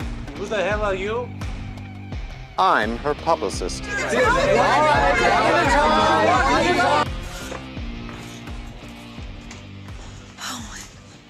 No wonder celebrities go to rehab. They want peace and quiet. Have you ever maybe considered hiring more people to help us out? I don't trust anyone else. Have you looked outside? But look at this place. There are 36 rooms and a bowling alley. Now, I'm setting up a couple of promo shoots plus a day or two of interviews. Oh, I'm sorry, how rude of me. Have they left yet? Yeah, for now, but they'll be back. I suggest an electric fence and a couple of dogs at the gate. Really? It's just the press. With all due respect, goddess, the press killed Jesus. What are you doing here? We're your PR team, goddess. You're the biggest celebrity in the world. Yeah, you make Katy Perry look like Kirstie Alley. We're here to make sure you guide the human race scandal-free. It's the mayor's office.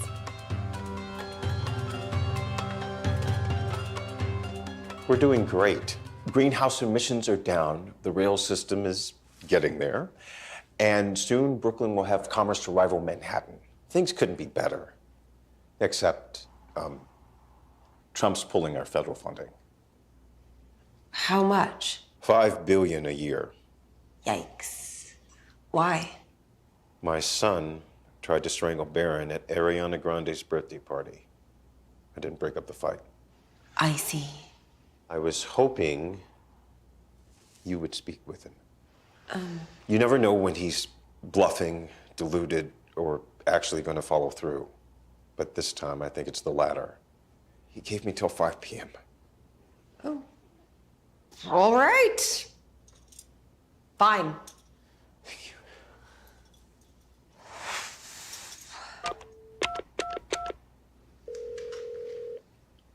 Hello? It's Richard. Dick, you're early for a change. I brought in some special counsel. Hi, Mr. President. It's Goddess Beth. You know, I have been asking, when am I gonna meet this lady? Huge fan, huge. Thanks. I know you're pretty upset about Barron. How is he, by the way? It's just sick. Really, no class. But Dick's always been that way. Isn't that right, Dick? Please stop saying Dick. You forgive him. The scars from your past are healed. You are at peace with the city.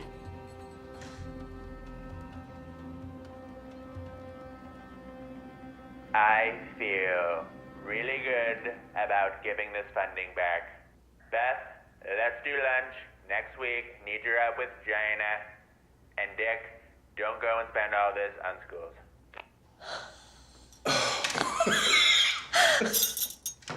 Thank you.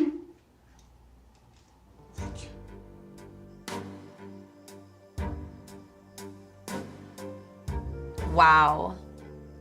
Can you believe I just made Donald Trump my bitch? Maybe I could mind control all of Washington. Or the whole world. Yeah, no. That's creepy. Okay, whose turn is it? Me. No, you had last night. You had this morning. Yeah, I did. Good night, other stud.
Oh my God. Oh God. Oh shit.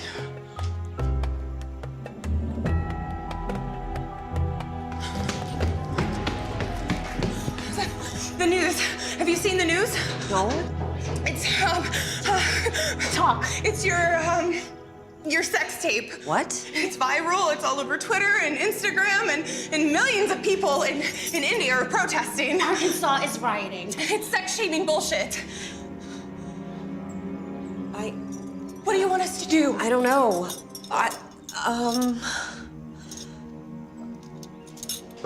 No, don't follow me. I need to be alone. I didn't want any of this! I didn't even want to be alive. Why are you doing this? Now the entire world thinks I'm a slut. Probably have me destroyed just like every other spiritual leader since the dawn of time. Humans are tedious, are they not? Do not flee. Oh, I'm having a mental breakdown. Incorrect. Who are you? I'm Aya, wife of Utu. The cult of Sarita worshipped me for 2,000 years. Also your sister-in-law. Right. Mm-hmm. You carry divine lineage. In Babylon, some 4,000 years ago, your spirit governed the greatest civilization on the planet. At a time when men and women were beloved equals. So why am I the only one? Ishtar came into your body when you were ready to take your own life. Marks the dawn of a new era in which the world honors the sacred feminine once more. But someone made a sex tape of me last night. Sex is beautiful. Repression is perverse. So what do I do? Offer them truth.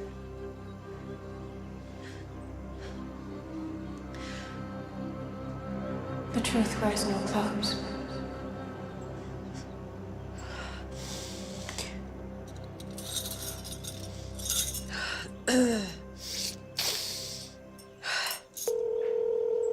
Oh, goddess. Did you see the news? Yes. Aspen and Bee have disappeared. I let a snake into your house. Aspen? That fucking bitch. It doesn't matter. I need you to put together a press list. To end all press lists. Okay, yes. I got it. Count on me.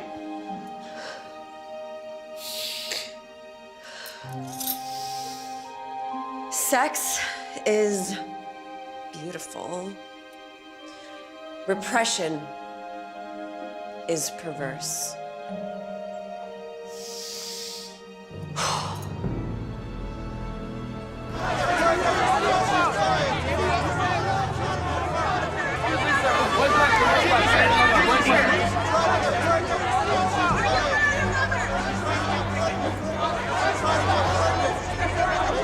Please hold your questions until after the goddess has finished. Are you our other lover? Is she trying to get pregnant? Twitter's calling this the porn of the century. Any comments? Silence!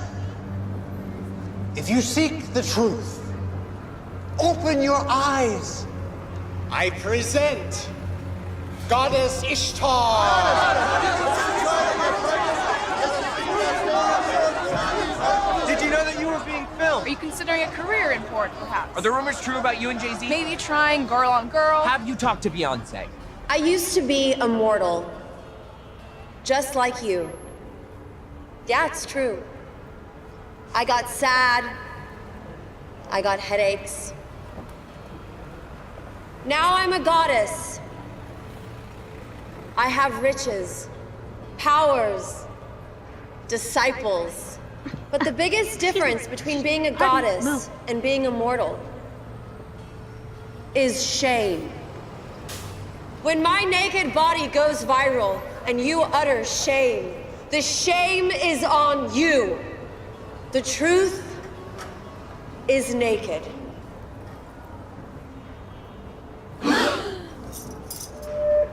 I have been naked for 4,000 years. This is no revelation. You're impure! You human half-breed! You give into the same damn impulses as the rest of us. I mean, if I am gonna worship somebody, she had better be perfect. The best relationship she had was somebody on Reddit, okay?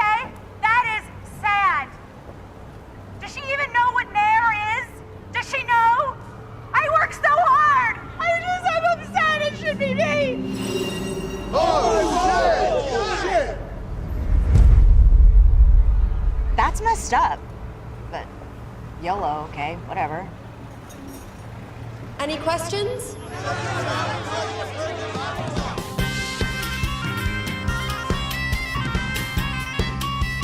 Okay. Yes. Yes, girl.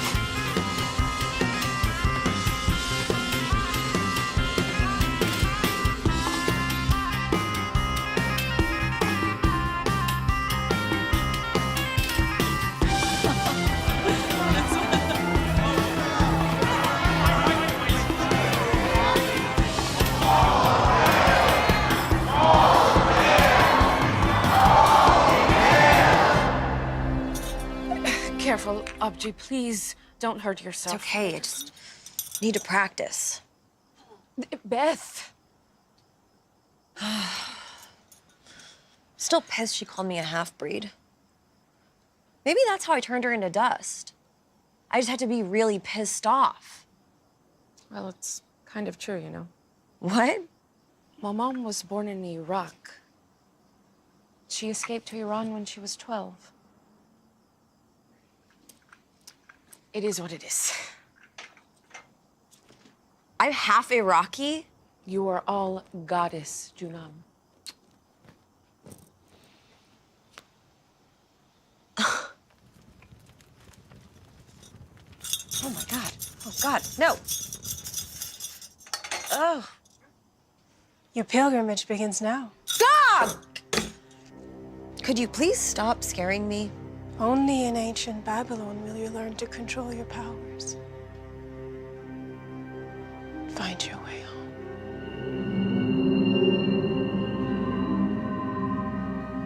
Ancient Babylon.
For a blink moment in time, people are aware of what they're feeling every day. If you're going to restore and sustain a democracy, there must be an informed and engaged citizenry. I spent 2 years in immigration detention. You know how much they spent to feed me for one whole day? How much? 75 cents. Immigrants as a whole, migration as a whole, is associated with lower rates of crime. Immigrants make our communities safer. What causes climate change, the selling and burning of fossil fuels, benefits most the power elite. And so they have a disincentive to address it, and they have an incentive to deny it. They're not going to funnel more money into our schools. They're not going to do it unless they have to, right? And the way they have to is by our participation, our organization, us taking accountability for our actions. Welcome to East New York. I'm gonna show you the amazing businesses. Let's go say hi to Miguel, the best hot chocolate in East New York. Vito! Ese no like a customer, it's like a family to me now. Daily Travel came to the community with only one little desk, and now he owns the whole building. This is a community of opportunities. Hello! The health of the neighborhood is also places like the Cypress Hill Senior Center. We have a little bit of everything here, and everyone feels like family here. East New York is family to me now.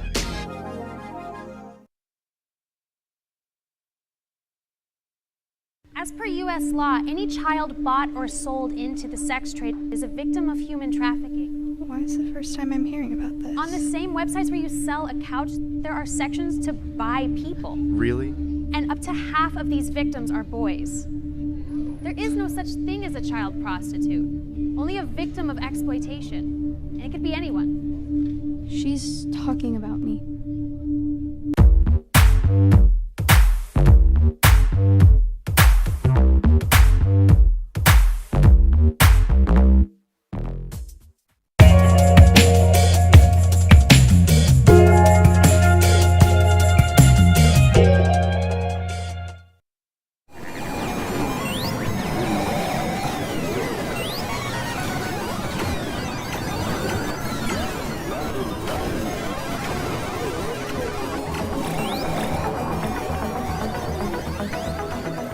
Well, I've been teaching game design at NYU for many years in a kind of part-time way. I'm Frank Lance. I'm the director of the NYU Game Center. I'm a game designer, but I really enjoyed teaching. And at a certain point, there was an opportunity to set up a program specifically in game design. It was that we got a donation from an anonymous person who wanted to help us start something devoted to game design. And so they asked me to help out, set that up, and I stepped in and became the director of this new initiative. We started out teaching classes for undergrads, and we created a minor in game design at the undergrad level. And then the next step was creating a graduate program, 2-year MFA in game design.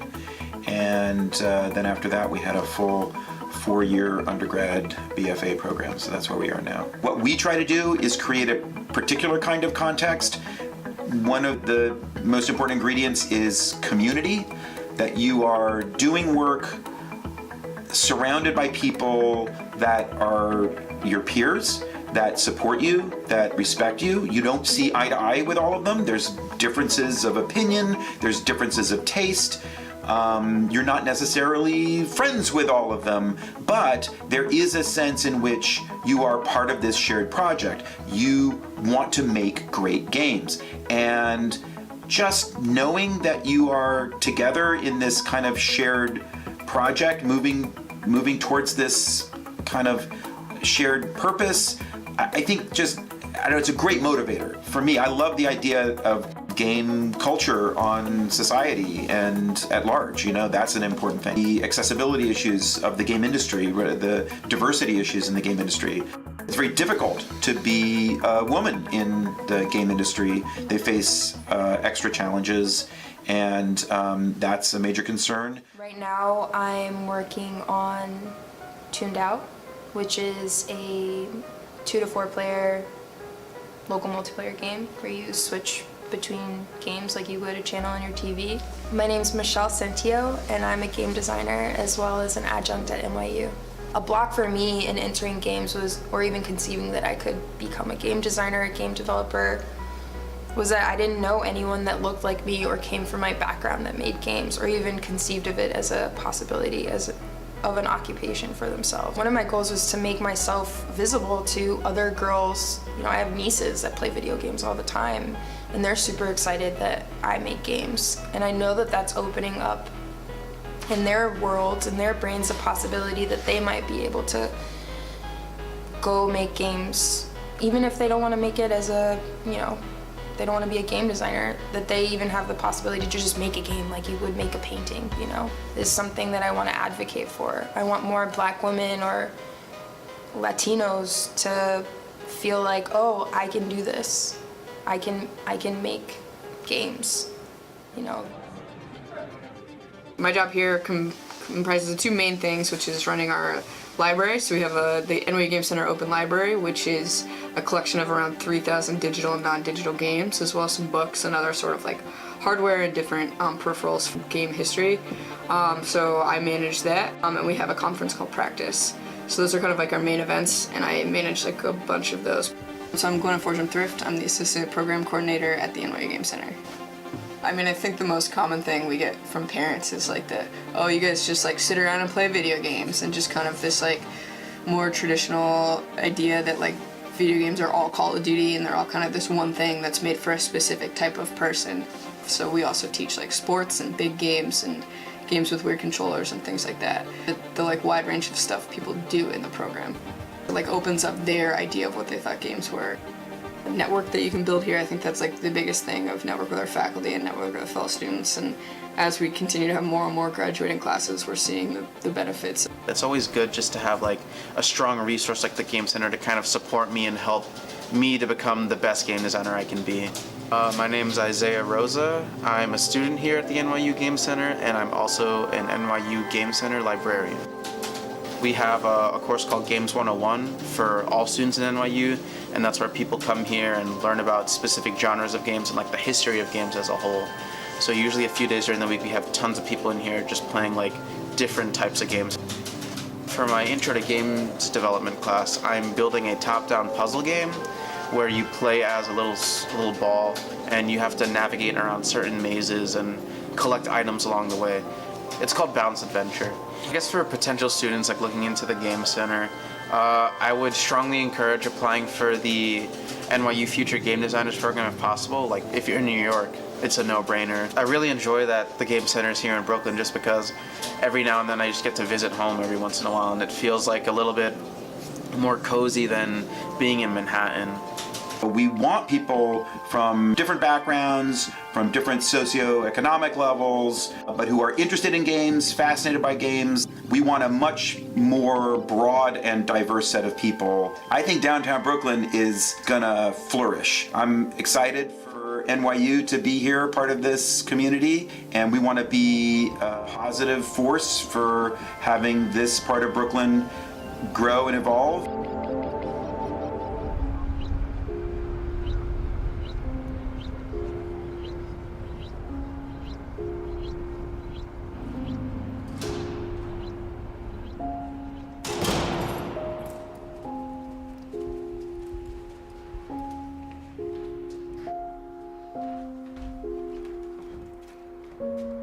I have lived in Prospect Heights since 2000. The neighborhood wasn't doing so great at the time, but with the presence of a museum, Prospect Park, and a public library, I figured this has got to be a good place to be. Now, with my 17 years living in Prospect Heights, I'm discovering all these new things. Through the research that we've done, I discovered that we're close to Prospect Park, but we almost were Prospect Park. The original design of Prospect Park included the area we're sitting in right now. We're sitting in some place that was supposed to be part of Prospect Park, but never came to pass that way because the original landscape architect that was hired by the Brooklyn Parks Commission, a fellow named Veal, was also in the Army Corps of Engineers, and when the Civil War broke out, he was called into service. Initially, there was an Egbert-Veal plan, which I think dated to 1861, which had a much larger footprint that was bifurcated by Flatbush Avenue. Egbert-Veal got called away to fight in the Civil War, and Prospect Park was given to Olmsted and Vaux. And they brought in two guys named Olmsted and Vaux who had built a pretty nice park in Manhattan called Central Park. And Olmsted and Vaux looked at Veely's design and said, we don't think you ought to have Flatbush Avenue running through the middle of this park, so we're not going to use any of this land here on the east side of Flatbush Avenue. So they eliminated the areas of the Prospect Park plan that were east of Flatbush. So now all of a sudden the city of Brooklyn had a big chunk of land on its hands, and it didn't know what to do with it. It had an idea that it would sell some of it for development, but because the land had been assembled under eminent domain, some of the former owners, who were farmers, decided to contest it being given away to developers. They were told it was going to be used for a park. It took a long time to work out those lawsuits, and so it wasn't until the early 20th century, really till 1909, that you started to have buildings finally get constructed on the area that's just north of Eastern Parkway. There were some urban developments happen that changed the way development happens. So the idea that the subway could be extended into Brooklyn meant that developers saw a different way of developing these plots. By that point, people now wanted to live in apartment buildings. So all the lots up there, which were originally small lots for row houses, were aggregated into big lots that you could build bigger apartment buildings in. The first buildings were constructed around 1908, and the development carried on until 1929. So we have like around 20 years of development of apartment buildings. The interesting thing about the Prospect Heights apartment house district is that this was a real cultural boulevard in Brooklyn that had a dense residential neighborhood developed right alongside it to encourage people from Manhattan to move to Brooklyn.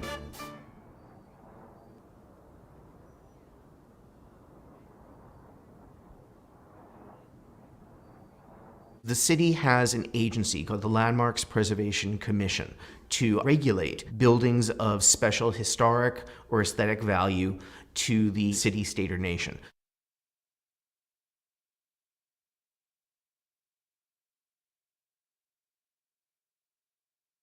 The chances that the Lincoln Place people got the postcards are very small. This is some of the stuff that we'll be distributing to elicit interest in the district. It's just about 50-50 ownership buildings and rental buildings. The wonderful thing about the Prospect Heights apartment house district is that it is an obvious historic district. Looking around in the area in Brooklyn, and in fact, looking around the area in the larger sense of New York City, it is up there with things like Riverside Drive, with places like Central Park West that create a sense of procession and a sense of classic order that's quite rare in New York City.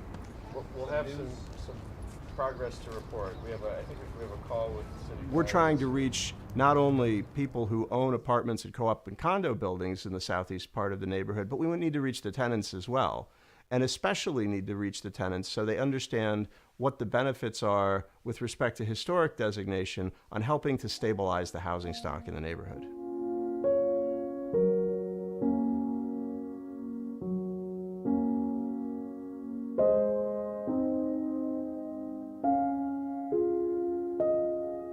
You have a lot of families who live here, a lot of stakeholders who really believe their homes are worth preserving. The neighborhood is changing fast. We find ourselves at a fork in the road right now. One pathway is preservation, where we can maintain not only the richness of architecture, but the richness, the diversity of the community that we have. Or we can go down the other path where we can see increases in height, we can see development that puts profit before people and basically destroys the human fabric of our neighborhood.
Kind of a community coffee shop, you know. It's just it's a place where people come to relax, to know their environment, to know their baristas.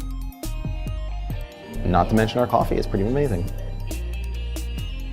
We have been 100% barista owned for our entire existence. It started out just the three of us, and we have grown into a little family of baristas. Because we are all baristas and we all take coffee really seriously, you can get an amazing cup of coffee here.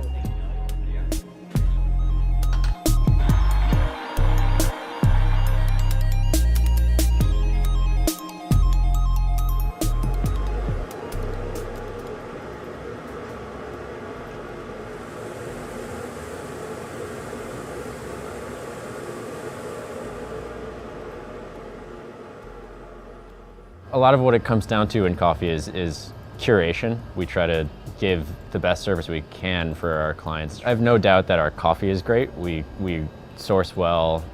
I know it's roasted well. Ethiopian is just like a taste profile that you can't find anywhere else. If you ever wanted to try a coffee that tastes like candy, you try an Ethiopian, you know? If you ever want to try something that tastes like tart cherries, try an Ethiopian.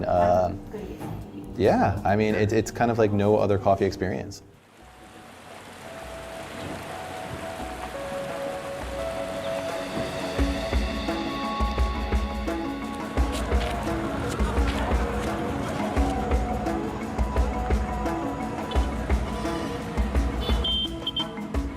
Ethiopian coffee is interesting. It's, as everybody knows, the birthplace of coffee. When you look at the types of the varietals of coffee that come out of Ethiopia, there's thousands of varietals, to the point that when you receive a coffee from Ethiopia, it doesn't tell you what varietal it is, it just says Ethiopia heirlooms. And that's really exciting for coffee people because there's no end to the possibilities there. They're always searching for that new varietal of coffee that's gonna blow everybody away. He's very delicate. It's often tea-like, citrusy. People say Earl Grey. It's unique. It doesn't taste like any other coffee out there, really. A big problem that I know of with Ethiopian coffee is that the government controlled like washing stations, and you never really knew what you were getting. Like you can get an amazing, an amazing haul from one guy and a subpar from another, and then what you get out of that is just like a mediocre cup of coffee. But nowadays, with like the different co-ops that are popping up, it's ensuring a lot more quality coming out of there and better varietals as well. They're grown on the farm. It takes about 3 or 4 years to produce cherries. So they're harvested usually by trained pickers who are trained to pick only when it's red, only when it's ripe, only the cherries that look healthy. If you've picked green cherries or cherries that are not yet ripe and they get mixed in, it's going to lower the quality of the cup overall. There's different processing techniques, but the most common one is usually washed. So the coffee gets pulped. What they call pulping is they take all the mucilage, the fruit material off of the seed, and then they wash it for usually a day or two so that you end up with a clean seed, really. And then those are laid out to dry for a couple days generally. After they're dried, they're sent to another processing mill often, where they're sorted by size, they remove defects, and then they're made ready for export. For the importance of roasting, one of our strongest beliefs is that we can't really make it better than it is, and we can only maintain that quality by finding the roast that is appropriate for it, where it's tasting the best. Otherwise, we're making it worse than it was. The farmer is the one who's kind of done all the work to set the quality bar, and we have to essentially maintain it. We get 5-pound bags for our use, and then there are retail bags that we also use for single origin espresso and for pour overs. I like to order out enough so the coffee has about 5 or 6 days to rest before we use it. It just allows it to kind of degas a little bit and open up. But yeah, we just keep it straight out for everyone to see. If someone is looking for something different, I definitely try to get them to go for the Ethiopian, for sure.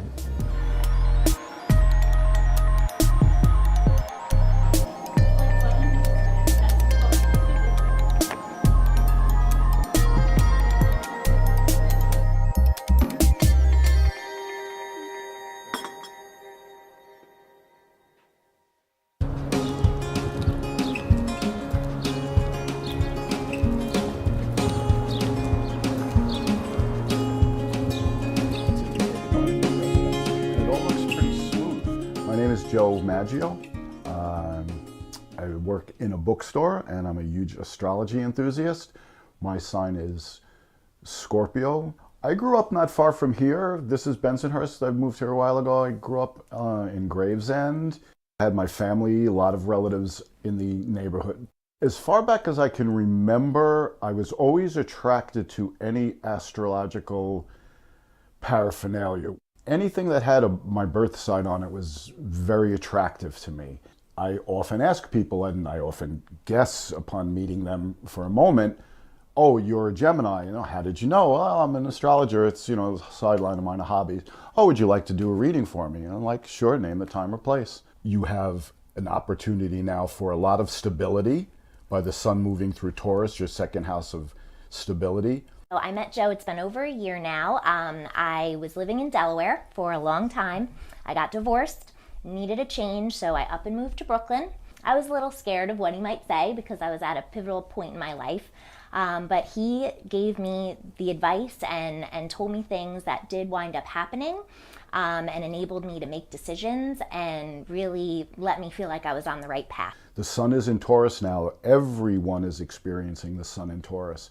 But each sign, each of the 12 signs, experiences the sun in Taurus in a different area of a chart, a different house of a chart. And a house is an area of life activity, like a house of initiative, a house of income, a house of communication, a house of love. And I was recently divorced and, I was scared to kind of get back out into the dating world. But I did. I put myself out there and I started to meet people. And I'm now dating a wonderful guy who's a Pisces. So Joe talked to me about the alignment between Pisces and Aries. And Joe really helped guide me and make me feel confident in trusting him. There's a great compassion to receive and give love. It's very true. It's something I see that's anyone can see by looking at an astrological calendar. It's just an particular person's ability to interpret that astrological calendar. Joe likes to use an analogy about, being a travel agent and helping us open doors or take flights we might not to or leave certain baggage behind.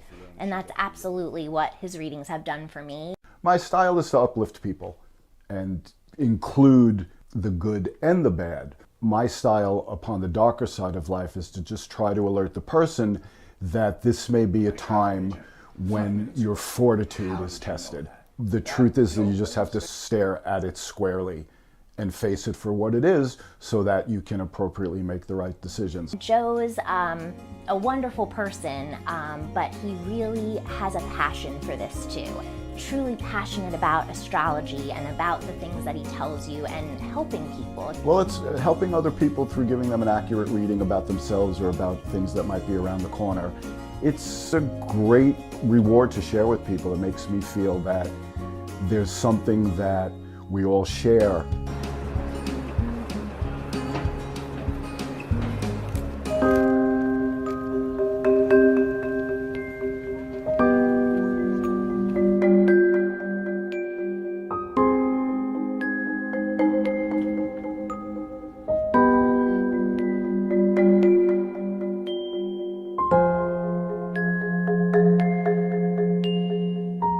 Welcome to Swale. Swale is a floating food forest where people can come to pick fresh food for free. So you're welcome to pick anything on here. There are a lot of edibles. There are also medicinal plants.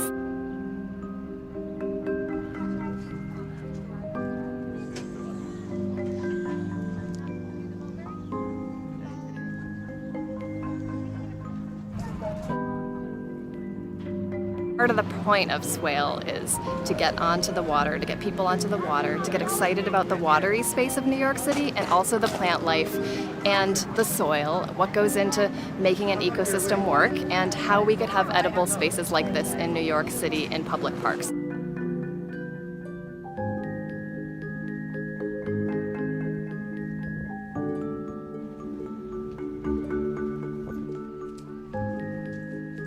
Swale comes from the word bioswale. It means a place in the land where water collects, and we're using it here kind of just state the opposite. It's a place in the water where land collects. We're on a barge. It's a 5,000 square foot barge. It's 140 by 30 feet, and it moves all of the time. Right now we're moving because of all the boat action at the Brooklyn Army Terminal. There are cruise ships that come in here. There are day cruises. The New York City Ferry comes in through here, so we're rocking all the time. That's part of the experiential piece of Swale. It's not only that you're able to come to floating land on the water, but that you really experience it moving. And I think that the experiential part is twofold. It's you're picking plants, you're eating plants from a moving structure. It's like an architectural folly. It's out of place in the city in so many ways. And to be here is to experience something different. It's been illegal to grow and pick food in public spaces in New York City. And part of the reason we did this on the water was so we could get around that law. This is lovage. And you can eat it. Sort of like celery. Baby grapes. This is in the onion family. Becomes a beautiful flower, and you can also eat the stem. This one's smokable. It's mullein. It's supposed to be good for your lungs, actually. These are sunchokes. These are type of artichoke, a wild artichoke.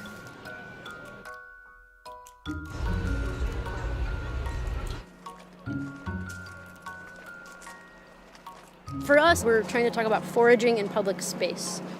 Silence with admit.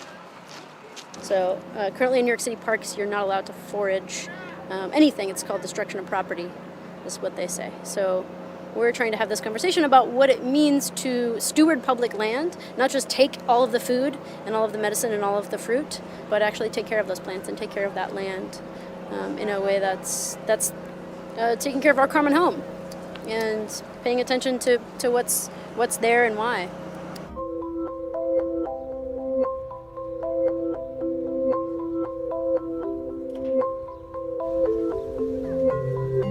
Hey, do you want to come up to see the apple orchard?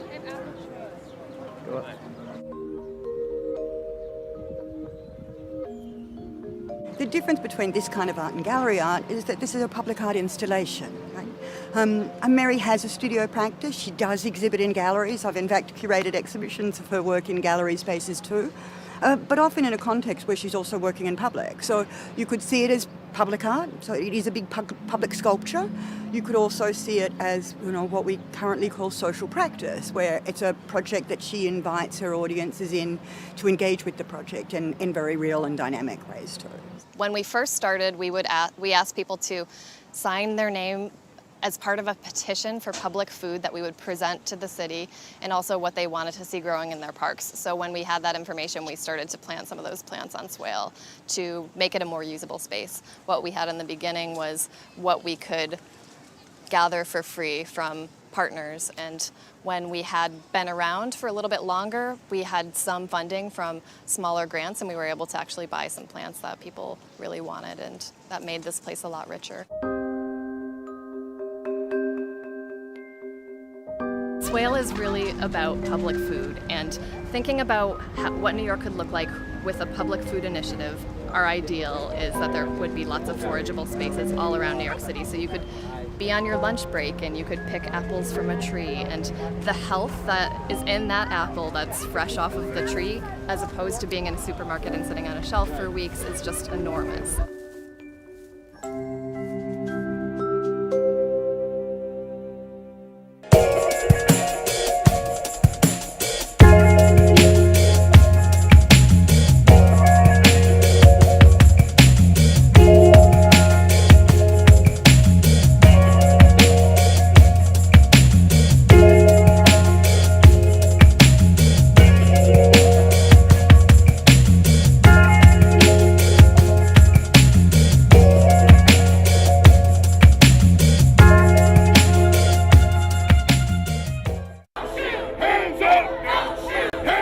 For a blink moment in time, people are aware of what they're feeling every day. If you're going to restore and sustain a democracy, there must be an informed and engaged citizen. I spent 2 years in immigration detention. You know how much they spent to feed me for one whole day? How much? 75 cents. Immigrants as a whole, migration as a whole, is associated with lower rates of crime. Immigrants make our communities safer. What causes climate change, the selling and burning of fossil fuels, benefits most the power elite. And so they have a disincentive to address it, and they have an incentive to deny it. They're not going to funnel more money into our schools. They're not going to do it unless they have to. right? And the way they have to is by our participation, our organization, us taking accountability for our actions. As per U.S. law, any child bought or sold into the sex trade is a victim of human trafficking. Why is the first time I'm hearing about this? On the same websites where you sell a couch, there are sections to buy people. Really? And up to half of these victims are boys. There is no such thing as a child prostitute, only a victim of exploitation. And it could be anyone. She's talking about me. Should I say something? As the climate crisis looms and a serious global response is slow in coming, who will be affected first? It's Black communities that will be hit the hardest. It's impoverished communities that will be hit the hardest. Indigenous peoples are also among the most vulnerable. Long on tradition but short on resources, they're rallying for environmental justice. We're changing the lens on who we're speaking to, who's speaking, and how we're creating solutions. In central Brooklyn, small but determined groups are working to get their neighbors involved in the fight. And where better to start than with access to healthier food? I live here in Brooklyn, about 2 blocks away from here. And it's very important to me that we get our veggies right here in the neighborhood. And to self-sustaining energy. This week, front lines facing the future.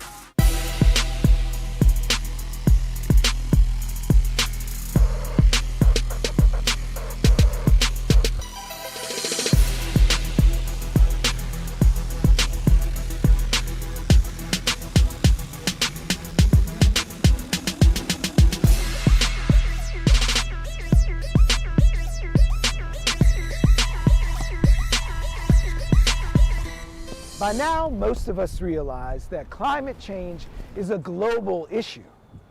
But is it your problem? The way you answer that question will reveal a lot about who you are and where you live. Red Hook, Brooklyn is a shoreline community on the front line of a climate crisis. It's also what some would point to as a prime example of environmental racism, where injustice occurs in policy and practice within a racialized context. When the U.S. Environmental Protection Agency published its plan for the cleanup of the Superfund site that is the Gowanus Canal, it included plans for a large steel structure to house the poisonous sediment dredged from the canal and located on the banks of the New York Harbor, adjacent to Brooklyn's largest NYCHA development, the Red Hook houses, where 3,600 residents were left without power and 4,000 had no heat or hot water after Hurricane Sandy and its 5-foot storm surge. Since the storm, these semi-permanent structures composed of fabric and dirt have been deposited here, some half a mile away from the Red Hook houses. And while that is some measure of progress, residents fear it won't be enough for the storm next time. While there is no single solution to the climate crisis or lone path to ending environmental injustice, Brooklynites are starting right where they are, at the intersection of race and the environment, for sustainability, anti-colonialism, and a just transition. Climate change is real, it is man-made. When Bernie is in the White House, he'll provide a just transition for the workers who have powered our economy. That I advocate for is fully funding the pensions of coal miners in West Virginia and throughout Appalachia, because we want a just transition. You may have heard a lot about a just transition lately. It's the concept that change that benefits everyone shouldn't be at the expense of the underprivileged few. You represent this district here in the Bronx and Queens. People got all sorts of issues. And the first big issue you're doing is a Green New Deal. So to get us out of this situation, to revamp our economy, to create dignified jobs for working Americans, we will have to mobilize our entire economy around saving ourselves and taking care of this planet. We have to stop the thinking that clean energy and job creation don't go together. They do. They do. In central Brooklyn, a just transition is already in effect. New York City is reducing the impacts of climate change by transitioning to clean energy. And the Brooklyn Movement Center is ensuring that the city puts workers first as it makes a just transition to sustainable jobs that champion food justice and clean energy. One obstacle Central Brooklyn faces is a lack of healthy and affordable food. It's one of the neighborhoods with the poorest access to grocery stores. But Mark Griffith, the executive director of the Brooklyn Movement Center, believes they can solve that problem. I've lived in Central Brooklyn almost all my life and have worked here as an adult. And I believe in social justice and grew up believing that the power was in community organizing. So what you have in the background is emblematic of a new generation of bodegas that have moved into the neighborhood that market organic food that is healthy and that, I welcome on some level, but is really not for long-term residents of this neighborhood. So check this out. Instead of this being sort of an open wound and a boarded up location here in the middle of the neighborhood, this is the location of the Central Brooklyn Food Co-op. And you have a large building, a place that is a hub for community health, for community revitalization, environmental justice, and a place where people come to not only shop for food, but to trade, to be involved in economic opportunity, and to be a part of something that is actually feeding and nourishing this neighborhood. Although the Central Brooklyn Food Co-op has already raised $47,000 towards the project, Mark estimates it'll need another $100,000 to cover real estate, inventory, equipment, and salaries. The rest of the money will come from member investments. The community's already built a successful system of community gardens, a sure sign that a food co-op will go over well in Central Brooklyn. A community garden is an important part of any kind of strategy for just transition and addressing the effects of climate change, right? And what we want to do with the Central Brooklyn Food Co-op is create a partnership so that not only are community gardens producing food, but they actually have markets for that food. Jeanette Fleming is the president of the Hattie Carthen Community Garden and thinks that providing fresh food and jobs to her neighborhood is a priority. I am a New York State registered woman farmer. Food justice is more than how much food you distribute. It has to do with who's producing the food. It has to do with how much food you have access to. The youths that you see in the front will teach the community by doing cooking demos, will help people to shop, will help people to understand the nutritional values in food, what the foods are used for, what the herbs are used for. What we're about to do out there is a frittata with 5 or 6 fresh vegetables with eggs. And you will see the youths putting that together and bringing simple recipes that they could share with neighbors and teach. My name is Ann Lino. I live here in Brooklyn, about 2 blocks away from here. And it's very important to me that we get our veggies right here in the neighborhood. It's grown here and it's fresher, and you're giving back to the community. Although the Central Brooklyn Food Co-op won't be up and running for another 9 months, its potential community impact is already informing decision-making. This also is going to have a big impact on our economy. So you're going to have local people who are going to be working and part owners of the food co-op. It's an act of community reinvestment. While food co-ops and community gardens may help solve the issue of food scarcity, there's still another problem. Families living below the poverty line of $32,000 have to devote nearly 10% of their income to energy costs. To address this problem, the Central Brooklyn Movement Center has set its sights on solar. This technology can be a game changer. Through the Central Brooklyn Solar Project, I've been inspired to install solar panels on my roof, but I've noticed a definite decrease in my energy bills. After installing the solar panels, Mark found he saved between 10 to 20% on his energy bill. So the Central Brooklyn Community Solar Project is part of a larger community resilience vision where we can help bring green energy alternatives to Central Brooklyn, help them work for local people, and also help build out the workforce. The New York City Housing Authority has teamed up with Central Brooklyn Community Solar, as well as another organization called Solar One, to install solar panels on the roofs of public housing. Solar One and Central Brooklyn Community Solar will train neighborhood residents to install solar panels on 40 public housing rooftops next year. So what we're talking about is the possibility of people being economically secure, being able to pay their energy bills, to light their homes. We're talking about the possibility of people not having to experience brownouts, vulnerability. And what we're talking about is the possibility that Black and brown people living in Central Brooklyn don't have to contribute to climate change. Sustainability may be a new concept for us now, but for the indigenous cultures who populated the planet long before there was a crisis, it was a way of life.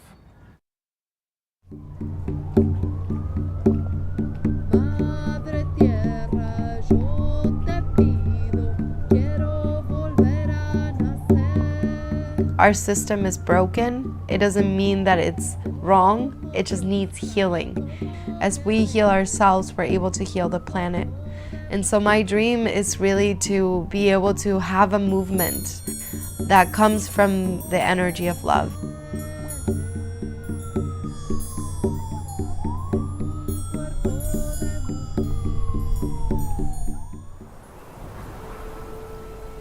We give thanks to the heart of the sky. Le damos gracias al corazón del cielo. We give thanks to the heart of the earth. Le damos gracias al corazón de la tierra. We give thanks to the heart of the water. Le damos gracias al corazón del agua.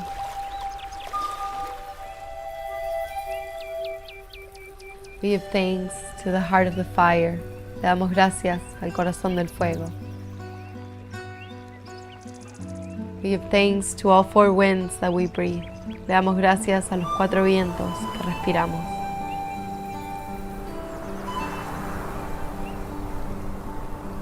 We give thanks to the light within. Le damos gracias a nuestra luz interior. Thank you to the spirit of cacao. Thank you for allowing us to dissolve all those barriers that we have set against ourselves, so we can remember the language of the heart and begin to listen, but also speak from that space. And thank you to Nana Marina and Tata Pedro and all the elders, all the ancestors that have passed on this wisdom from generation to generation. On a physical level, cacao is really preparing us for a spiritual experience. And what that means, spirituality is a communication with the Creator, with the Source, and also with this earth.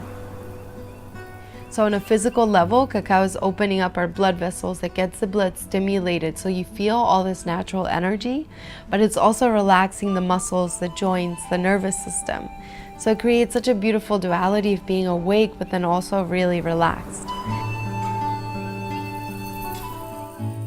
And that allows us to better understand what is the message that this plant is bringing. All these plants are really there to assist us in the understanding of the communication with this earth. And so cacao is a representation of love. It's that motherly energy that really supports us through the process. So it's not a psychoactive plant that's going to take you away, but it's actually bringing you closer to home. And in the Mayan cosmovision, they really understand that all of us come here with a calling, with a purpose. And when we create these spaces for us to listen and be heard, then we can really understand what our purpose is in the here and now. And then we can start walking and taking that action.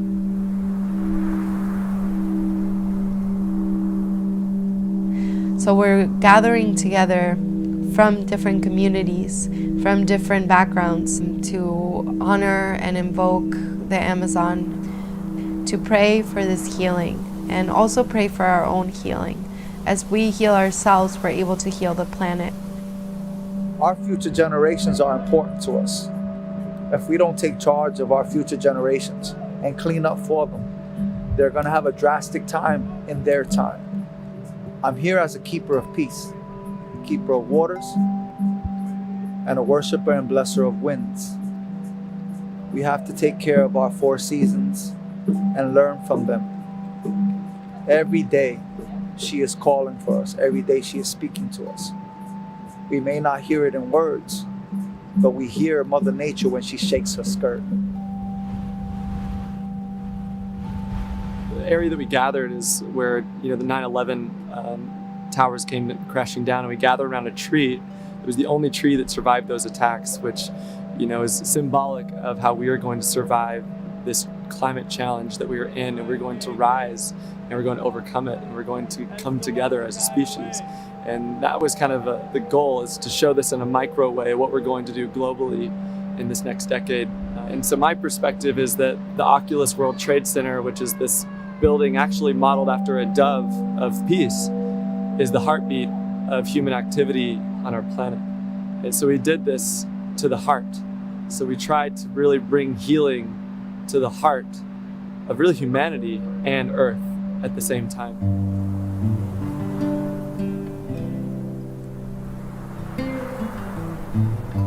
I think the biggest thing we're missing is unity, and as I said, todos unidos. We need to understand that we are truly one. We have been conditioned out of being ourselves, and we need to understand that the most important thing that we have on this earth is each other. Once that message is understood, then I think we can move forward on other issues.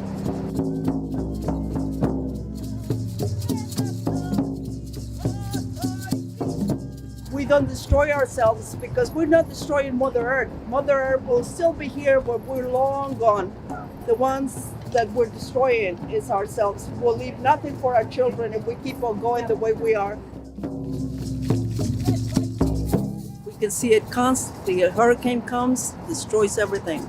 Earthquake comes, destroys everything.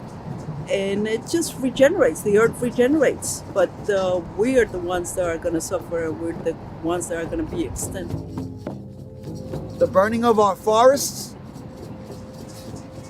is part of the monetary racism, the capitalist system. Racism in the money. Because I guarantee you, if we were a bit smarter on our spending, on our funding, on our supporting, we wouldn't have these problems. Those Native Americans, those natives on the Amazon forests would be well armed and well fortified against the government. But we're too busy producing and consuming, producing and consuming, producing and consuming, and mainly consuming 75% of the things that we don't need in our lives. I want to live. I want my children to live. I want my children to enjoy the planet. And I want my people to understand that when the climate changes, right, we're in the middle of a crisis. When everything changes, these oppressors have us living in areas that will be more devastated than other places. You look at Louisiana, you look at flooding in Florida as well as Virginia. It's black communities that will be hit the hardest. It's impoverished communities that will be hit the hardest. We'll suffer, and we're not in a position to help ourselves. That's scary. Our earth right now is going through a process of inflammation. Just when we get sick, all of the energy gathers in one space to heal us. And this is the earth letting us know she's sick. And she's not needing us to do so much. What she's asking for is a space to breathe. If you think about where this is happening, this is the lungs of our planet. That's our breath. So the moment that we create space for her to breathe, and the moment that we create for ourselves to breathe, then the earth can heal on its own.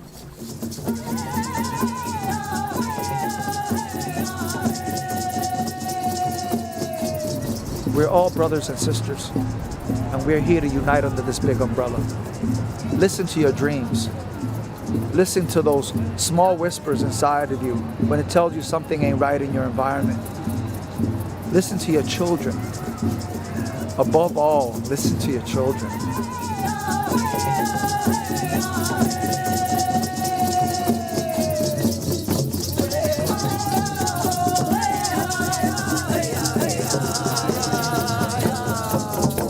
May the cosmic force and great Maka, great-grandmother beneath our feet, guide us in our endeavor. The Amazon has to be saved. Our lungs need air. Watch it.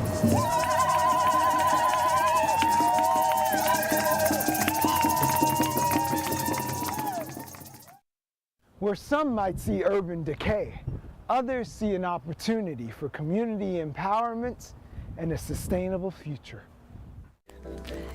Hey. Hey, Mighty.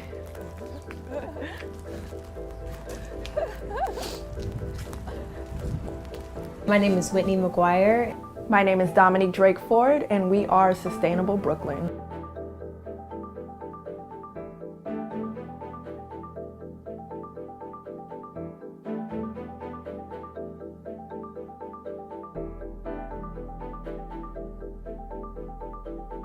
Let's talk about it from just the way the media portrays sustainability. Oftentimes you'll see a Patagonia ad with people backpacking through the Himalayas and they're weathered and, usually white, people talking about zero waste and conserving and minimalism, also white. I think just the way the sustainability movement is portrayed is very myopic, it's very linear, it does not incorporate the different aspects of different cultures that practice sustainability.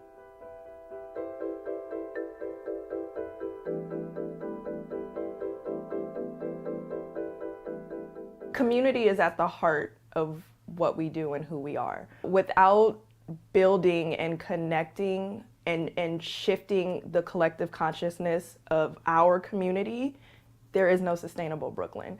And so we're engaging with community, number one, on social media. Obviously, we live in a digital age. Instagram is very big. It's how we're able to quickly connect and shine spotlights on who we are and what we do. So we've definitely built community very quickly on Instagram. The next layer is our symposiums. They're elemental symposiums, earth, air, fire, water. And the focus is redefining sustainability so that we're changing the lens on who we're speaking to, who's speaking, and how we're creating solutions.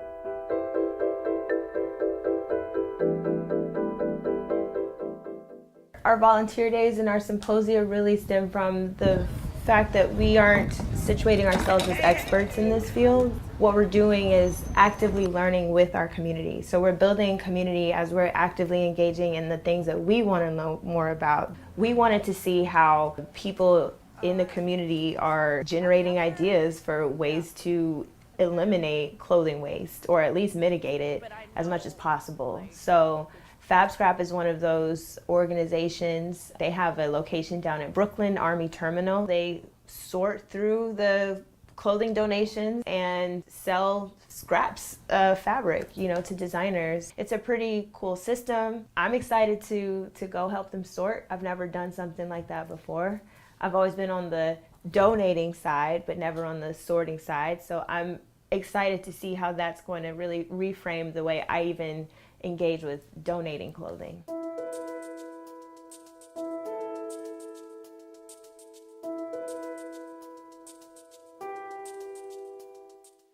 Welcome, ladies. Thank you for coming in. So really appreciate the help because this is the stack that we have to recycle.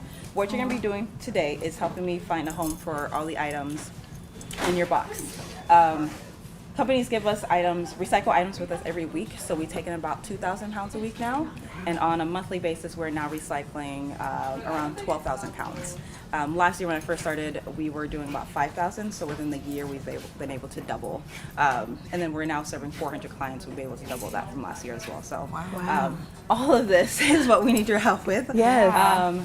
So, like I said, textile recycling is just a new concept.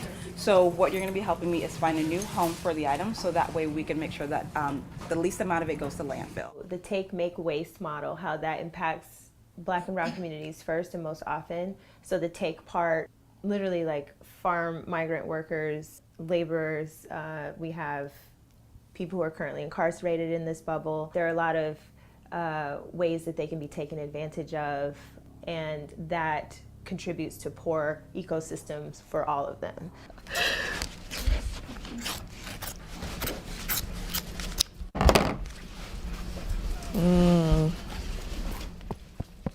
So then we have make, poor working conditions for, specifically within fashion, because that's my wheelhouse, for people who are making our clothes. But then on the other side, there is this, whole idea is that if we show the people making our clothes, then that would humanize them. But it's really just a way of still continuing to like gatekeep the narrative of sustainability without still a level of control. It still really like extracts them from the entire like movement. So again, they are extracted and taken advantage of. And then the waste part, we see examples of this, especially in West African countries. When I was in Ghana, there were just like trash piles, like so high, full of just like old clothes that the U.S. has shipped over there, to just, polyester never decomposes. So it's just sitting in a landfill emitting toxic chemicals. It is super therapeutic.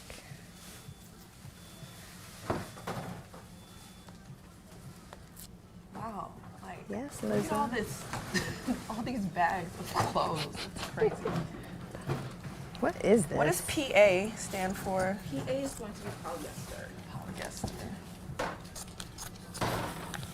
Mixed. If it's mixed, even if it's stretchy, it still goes to the mixed. Okay. But if it doesn't have a tag, because we talk about racism so much, and the environmental aspect is one of the most important aspects, because it affects our health, it affects the health of our kids, it affects communities, and it affects the entire global system and how the climate crisis is happening.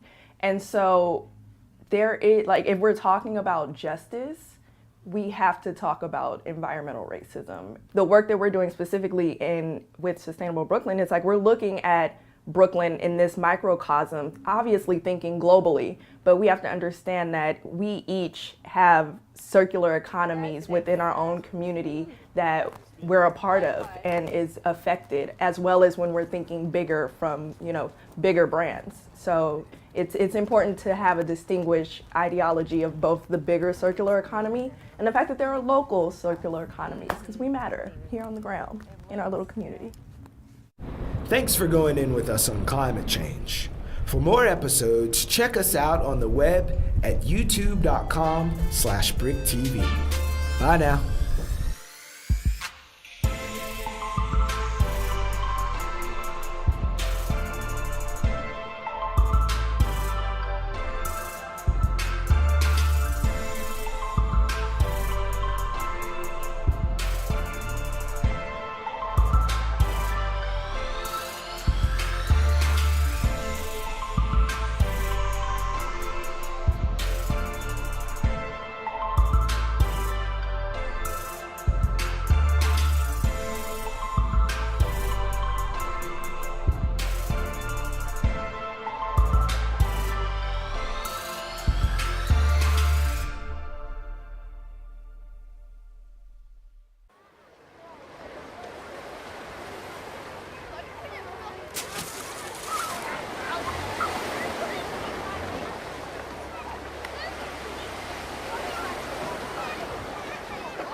Dream of the things you'll never know. Oh, dream of the beauty within your soul. George Floyd!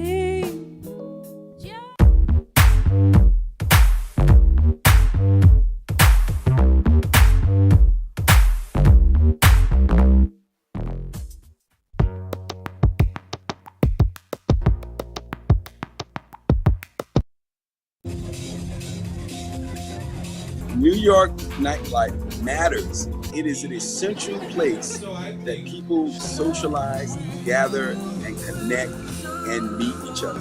It also provides a lot of jobs to thousands and thousands of people.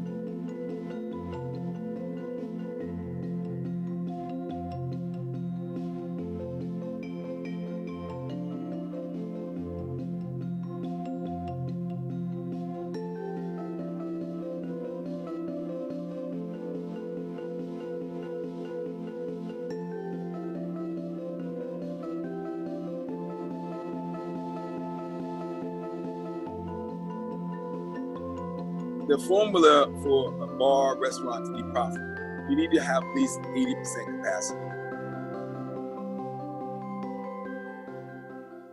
Operating at 50% and still having fines, having to pay 100% of your fines, is just not equitable. It's a quagmire to say we're gonna have you operate at 50%, but everything else is going to remain 100%. Our business is not at the capacity it was when we had the indoor.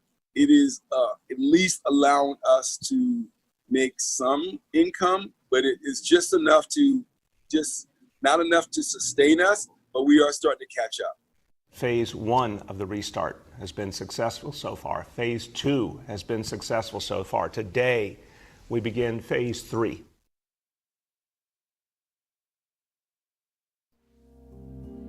We've never seen anything like this. The industries that we're in is meant for people. It's the hospitality business, and it's about people coming together and being close proximity to each other. I feel for some of my customers who are regulars who come there 4 or 5 days a week just to connect with their neighbors. And so not to be able to provide this resource in a way that restaurants and bars have done it for thousands of years is disheartening. There are only a limited number of businesses in the downtown area. We're in Fort Greene, on the side of Fort Greene that is very middle class, upscale. No less than 4, maybe 5 businesses have not reopened around, and that have been around for more than a decade. My prayers go out to so many of my fellow brothers and sisters who own bars and restaurants and clubs and hotels, and that may not survive. A bar or restaurant that is violating these rules can lose their liquor license. And that is a big deal for a bar or a restaurant.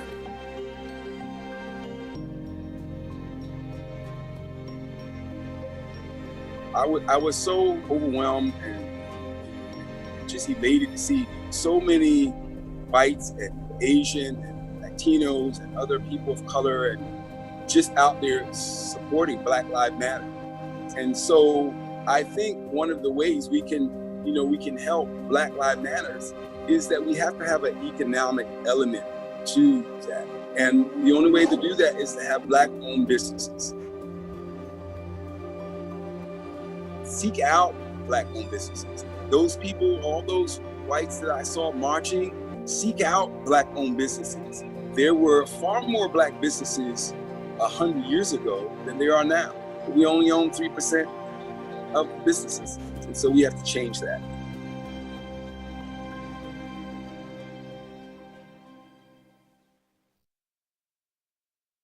I'm concerned about how is my business, can we survive a second wave of this? I'm really unclear about the future. I'm not sure. I know New York is very innovative. We have survived this epidemic. We're down to, we had 0 deaths for the first time. So that was very optimistic about that. And I feel like New Yorkers, we're survivors.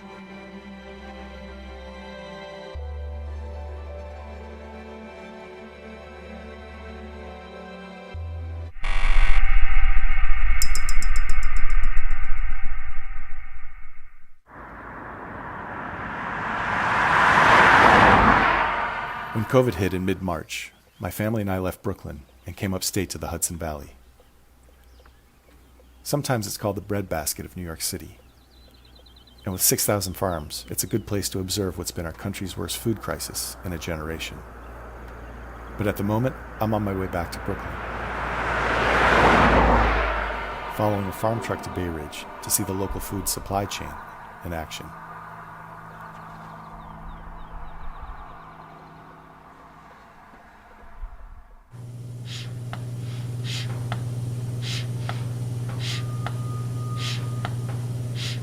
Some farmers call it the spring flush, the time on dairy farms in April when typically calves are born and their moms produce more milk.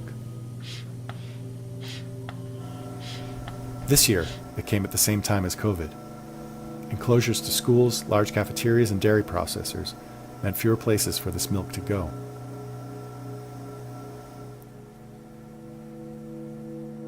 You can't just shut off a cow, so many large dairy farmers were forced to do the unthinkable. It's hard to find milk in some stores, and at the same time, some farmers around the country have had to dump their milk. David Summerstein of North Country Public... According to some estimates, they had to dump almost 4 million gallons a day. I actually heard about this as I was headed to buy milk at Ronnie Brook Dairy Farm in Pine Plains, New York. I was hearing about the dairies that were dumping milk. Did you guys have to do that?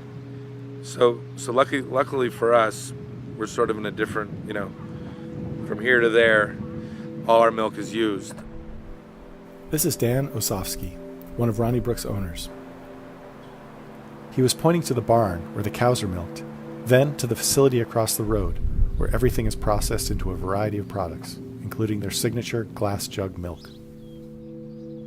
So you guys didn't have to dump anything? We had to dump nothing. I control my own destiny. This was early April, and soon there were other stories of trouble at factory farms. Reports from the New York Times of a single chicken factory smashing 750,000 unhatched eggs a week, large hog farmers exterminating hundreds of thousands of pigs, and farmers elsewhere plowing fruits and vegetables back into the earth. All this while the country was growing anxious about finding and shopping for food. The pandemic hasn't been kind to factory farms with their rigid supply chains. But I began to wonder about local farms, ones like Ronnie Brook in the Hudson Valley, that supply the city farmers markets, farm-to-table restaurants, soup kitchens, and food co-ops. How are they doing during the pandemic? And as food security questions abound, where do they fit in the equation of how we get fed?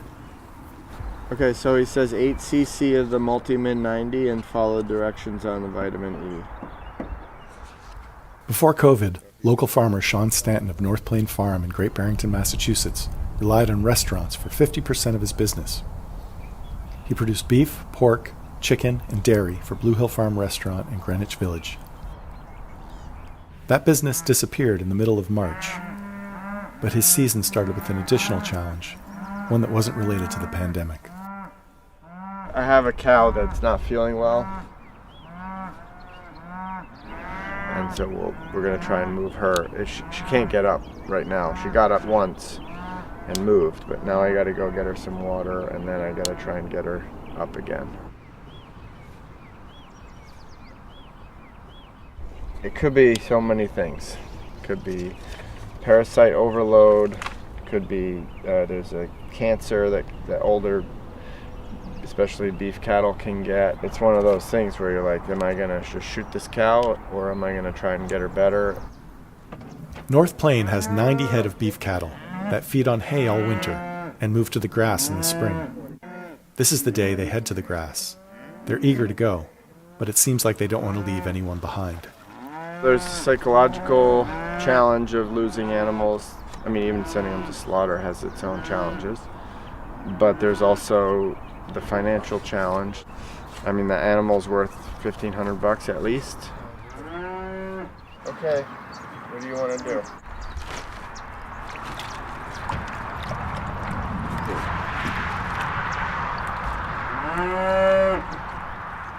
Let's go this way.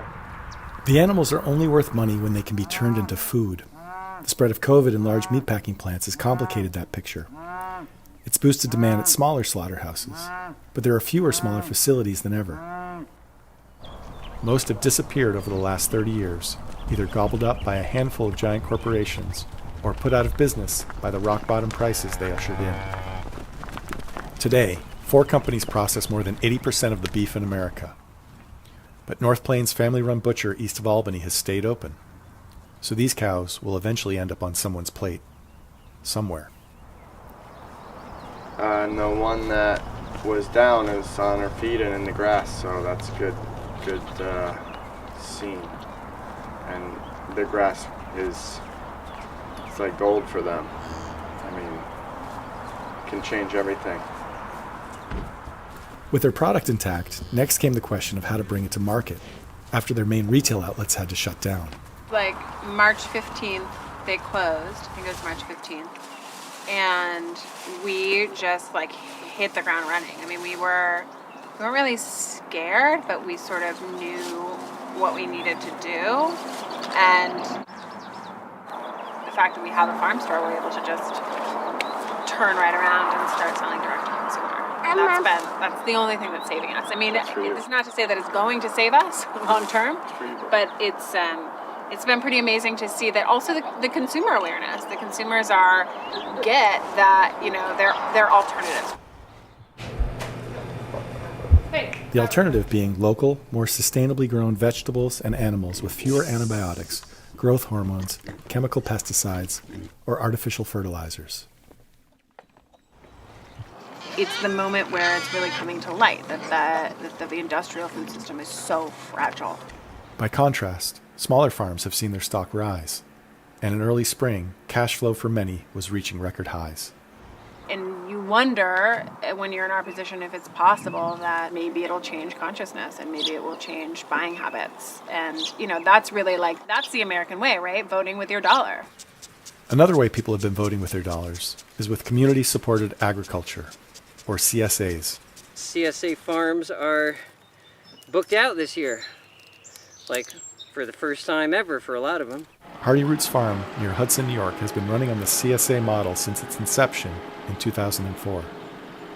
A CSA is a farm where people can purchase shares to get regular deliveries of food. Their program currently feeds 1,200 families in the Hudson Valley in New York City.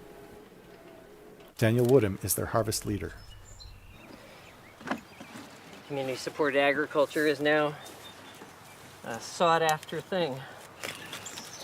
This year you've seen more demand than ever in your experience? Yes, absolutely. Yep. CSAs kind of came into the U.S. in late 70s, and they're sort of popular some in the 90s, and I think it was early 2000s. Oprah said something about a CSA, and then they spiked again. But I don't think they've ever been as popular as right now. Ben Shute is the owner and operator of Hardy Roots Farm. We were able to get this farm started from scratch on a very small scale because we decided to use the CSA model. Every spring we would sell our CSA shares and get payments from our members up front, which would enable us to literally take that money and buy the seeds for the season, buy our supplies. He went from a 3/4 acre rental to owning 70 acres, farming about 50 different vegetables, with 75% of their business coming from the CSA, and a new farm store that accounts for much of the rest. Our approach, which is this kind of community-focused approach, enabled us to get through, various wrenches thrown in the works with the pandemic. Every vegetable we're growing, we've managed to sell to a CSA share. It wasn't all dependent on one link in the chain.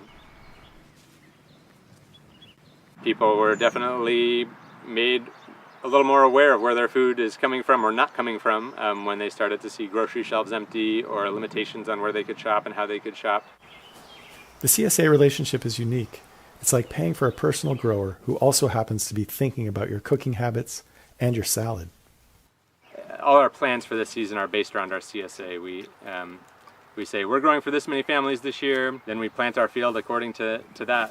We never want to have, just a ton of two different things, because that's not how people cook. People want a salad and they want some roots and they want some cooking greens and some herbs. And so we carefully plan to make sure that we have all those different things every week of the season, starting on day one. There's a resiliency to these farms by design. They offer a range of products. They're small, so they're versatile.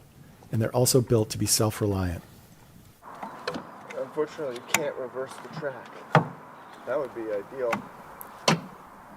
Sean Stanton from North Plain Farm talked to me about this while he was trying to fix a stuck manure spreader stuffed with the winter bedding of their pigs and chickens. We compost it, and then we use it for spreading on the pasture or whatever else we want compost for.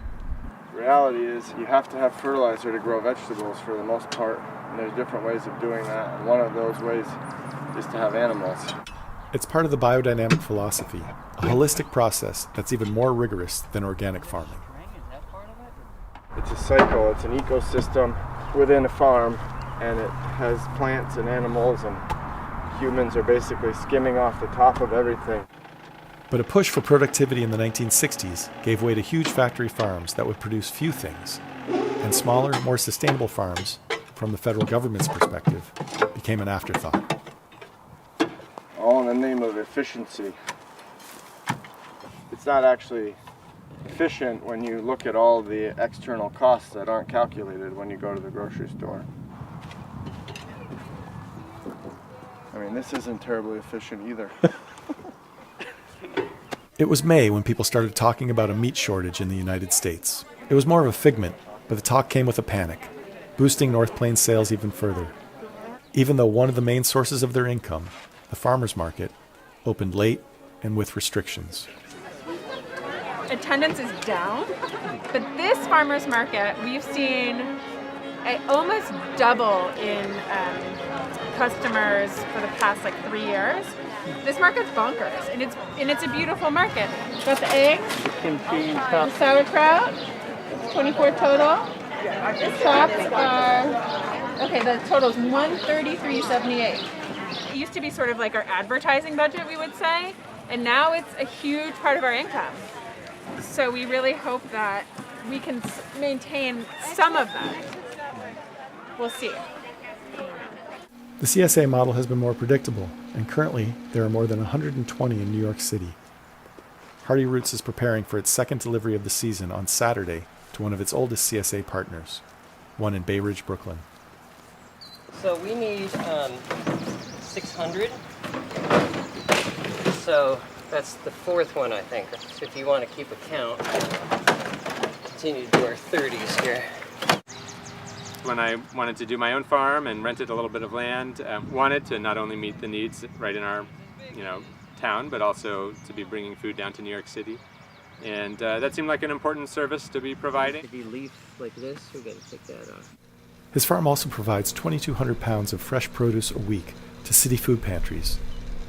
So we're going out in teams, picking bunches of greens and digging up roots.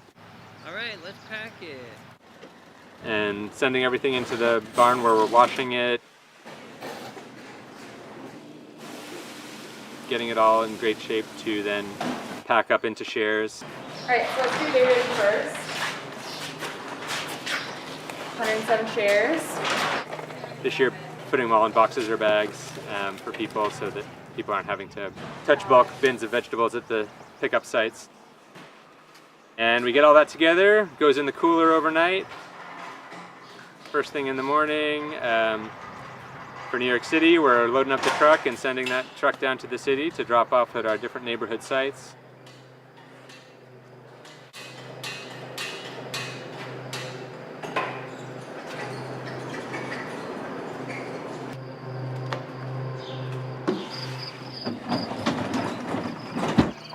You saw me put the paperwork in the van, didn't you? Despite the restaurant closures and restrictions, these trucks from the Hudson Valley have continued to roll down the interstate with their fresh produce, destined for grocery stores, food pantries, farmers markets, cafes, and CSAs. This food isn't cheap, but if cheap was the point, these farmers would be using different methods and producing fewer things. Still, the food can be affordable. Shute says his CSA is less expensive than natural food stores, and some New Yorkers receive discounts when buying at city farmers markets. Prices could come down even more if farmers are able to own a larger part of the supply channel and secure more federal support, which right now goes mostly to large-scale agribusiness. The CSA drop is at the 4th Avenue Presbyterian Church in Bay Ridge. We're going to all stay on this side of the fence. Maybe Ryan will be there to try to keep track of how we space apart our volunteers. When describing the CSA, Shute recalled the words of an upstate member. an 80-year-old retired dairy farmer. She had farmed her whole life. She knew how to grow every vegetable. Other people in the CSA would, call us a farm, and we called ourselves a farm. But she would always call it a garden because she saw what we were doing as gardening. And I think that there's something to that. We're kind of acting as a really big and efficient garden for 1,200 families who in many cases are in the city where they don't have access to land that they could have their own garden.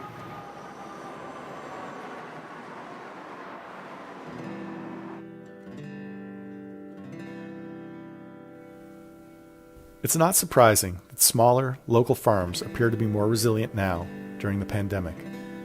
But it turns out this isn't something new. A 2015 U.S. Department of Agriculture study found that farms with direct-to-consumer sales were more likely to remain in business than those without. But the study found that they make up less than 8% of American farms.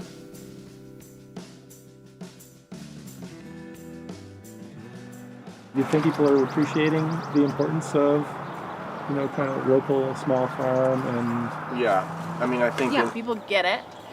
They want to support it. We could have been completely devastated, but it turns out that our neighbors are knocking at our door and see the value in this type of farming for the environment, for community resiliency. They want to have local food. They don't want to get screwed. What if another pandemic comes in a couple of years? It's definitely not out of the question. On the small list of good things to come out of the pandemic is that people are now thinking more about their food and where it comes from. The farmers in the Hudson Valley hope this trend will continue. However you figure out that your food is connected to your health, is connected to your community, is connected to your environment, and make that a priority.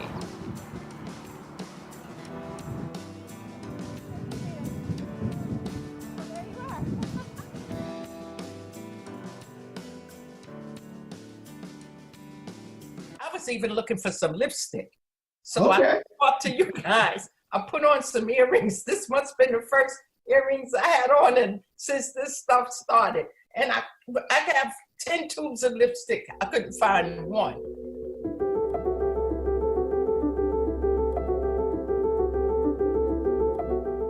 Okay, how are you? Good. How was class?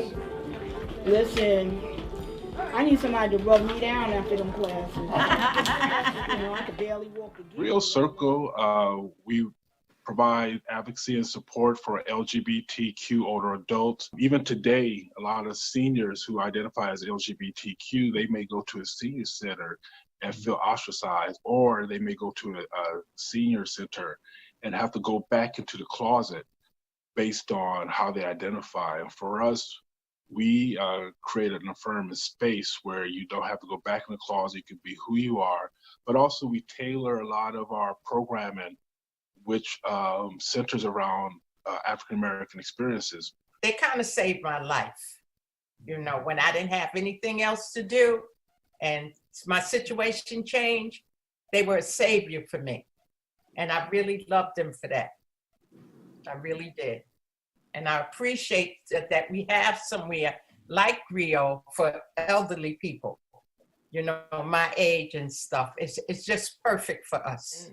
I say maybe 4 days into it, all of a sudden I stopped eating and I lost a lot of weight. I just couldn't eat, because like I'm here alone. I went out and filled my freezer up and stuff like that, but I couldn't eat. And one day I was laying in the bed and I looked at my leg. It was just nothing but skin. And that fast, because I must have didn't eat for a week. And I talked to a member, I'm gonna just mention her first name, Mary. She said, Doretha, go to the store and get stuff that you like to eat. I got ice cream and sodas and cookies and everything. Do you know that gave me an appetite and I started eating again. It's good to have people to come to. It's good looking in your face. It's good that I can call somebody. I don't have a lot of friends, I never did. But now I feel like I have sisters and brothers and family maybe for a non-LGBT individual, a senior, they may have extended family, immediate family and extended family. They may live in a home with their sons, their daughters, or family members. Those seniors who identify as LGBTQ, they don't have that. That is sometimes just them. In fact, we have members where they've expressed that it feels like a prison within their own home because they have nobody to speak to, nobody to engage with, and this fear of going outside. So that is definitely something that is rising with our community. I'm just thinking about a time in our not so recent history when we were looking at LGBTQ people and isolating from them, and the way that the first wave of AIDS hit the community and the ripple effects that have continued after, and thinking about the isolation then and the stigma that was attached, and now having to separate and people being immunocompromised, all of the ways that we're separating right now. And I wonder if our senior population that you work with every day has some of those hard-won lessons in the back of their mind. Oh yeah, definitely. And in particular, we work with HIV individuals over 60, and for the what I hear from them is that this is such a reminder of the stigma that happened when HIV/AIDS first came. The stigma of the body reactions that people experience when somebody knew about their status, the fear of even discussing that you had, HIV/AIDS, where nowadays the fear of people admitting that, hey, I had corona. A lot of our older adults, especially those who've been living with HIV, they've expressed that they've lived this battle before, that they've been through this war. So it's so not only familiar, but it's a battleground that they've already walked across. And, and with that, I think they may have a stronger resilience. What is it gonna look like at Griot Circle on the other side of this when our seniors get together and have community again and are able to share a meal and conversation and be with each other? How do you think things are going to change? I know, first of all, we're going to have a party. We're going to have a big party. We are going to get together and celebrate. We're going to have a potluck with all kinds of food. So that's going to be our first day. And we're going to be out partying and boogieing down, and I'm going to have on my gloves and my mask and my dress-up clothes, and I'm going to be hanging in there, but I'm going to have on my mask and my gloves. As people of color, we hold fast to resiliency of the hardship we experienced in the past. And I know we'll get through this, but the only way we'll get through this is together. But with the spirit of our ancestors guiding us, I know we'll make it.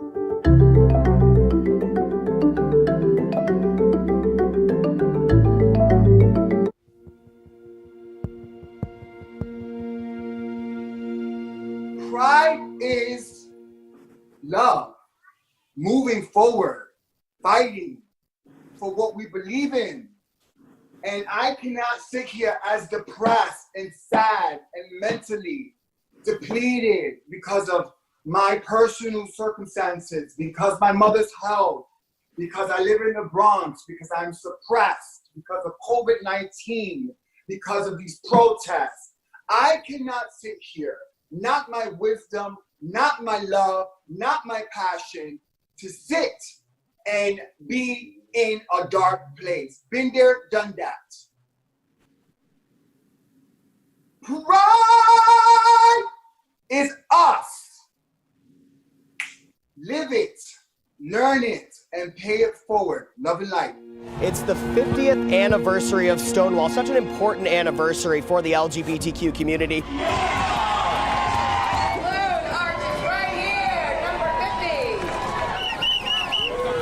And this probably will not surprise you, but I'm now reporting today that we will cancel city permits for June events as well.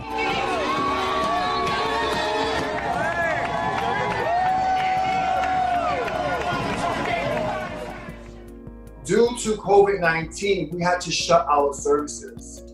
It has been absolutely difficult to keep our clients engaged and connected.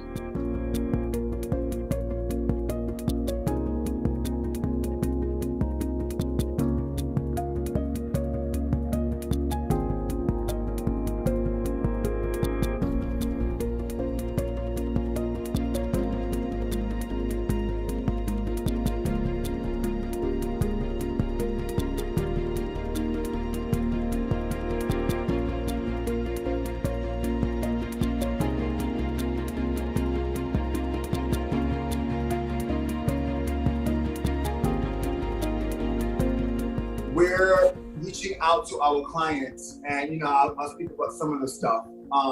We're providing HIV home test kits, but now we are sending them out to people.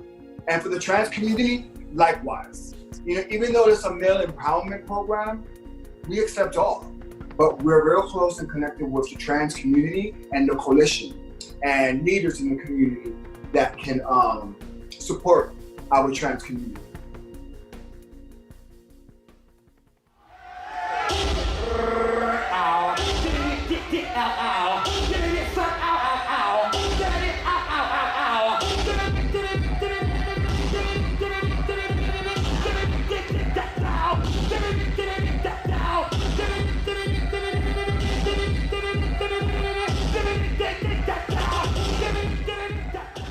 When this is over, as larger community are going to be having to grapple with this sort of after effect of corona or social isolation of our mental health, Ballroom's already been doing the work. And in some ways is a model for the world over to see.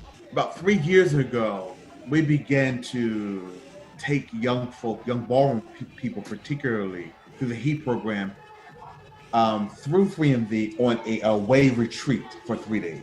But my desire was to shift it from an HIV prevention, behavioral change intervention to a community organizing, leadership development, self-efficacy development intervention. Because I think that is where the power is, right?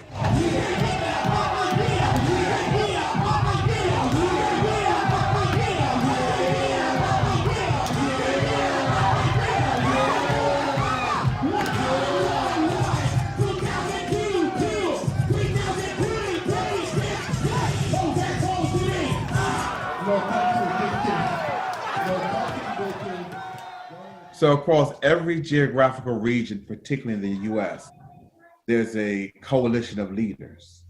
And that translated to social media. So if you go on Facebook, every ballroom coalition, so there's a West Coast ballroom coalition, there's an Atlanta ballroom coalition, but every house, for the most part, has its own Facebook forum.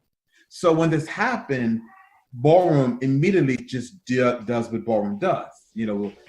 I think marginalized communities, when they're at the brink of annihilation or extinction or crisis, they're very creative in our survival. And so we went just virtual. And we wind up having these virtual balls.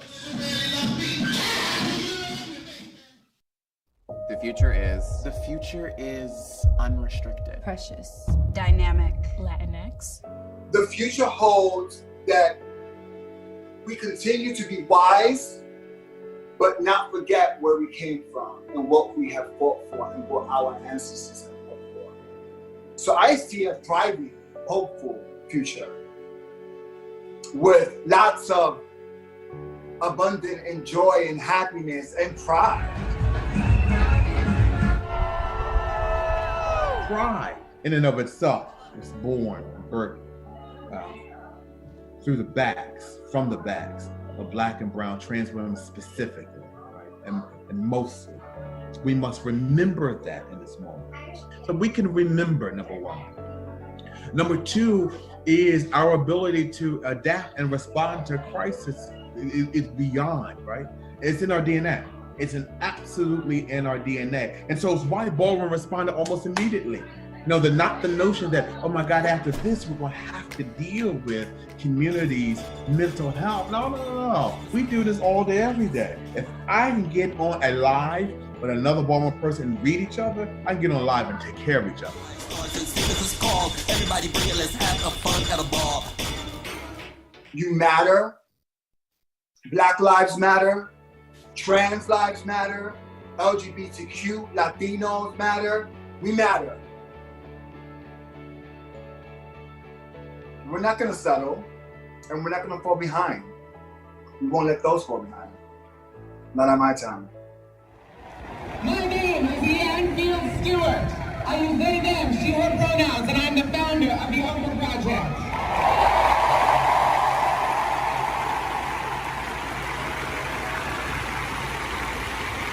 Today, I call upon each and every one of you to make a commitment. Today, I urge you commit that today is the very last day that transphobia will claim the lives, loves, and joys of Black trans people.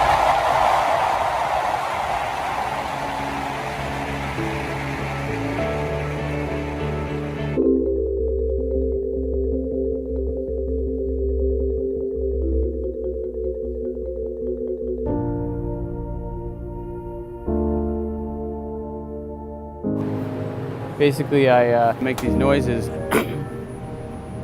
constantly. I cough, I sniff, move my head, I make loud vocal noises. I have Tourette's syndrome, that's why I'm making that noise. I can't help it. I'm not sick.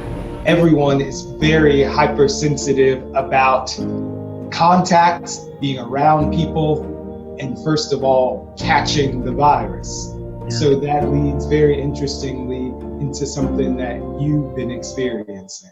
Pandemic or not, when you're clearing your throat, coughing, sniffing on the subway, it attracts attention. I just want to give you a little snippet of a solo show. I'm performing soon. Everyone's going to be rolling their eyes thinking about that. And I just want to, the show is all about my life with Tourette's syndrome. The show is called The Elephant in Every Room I Enter.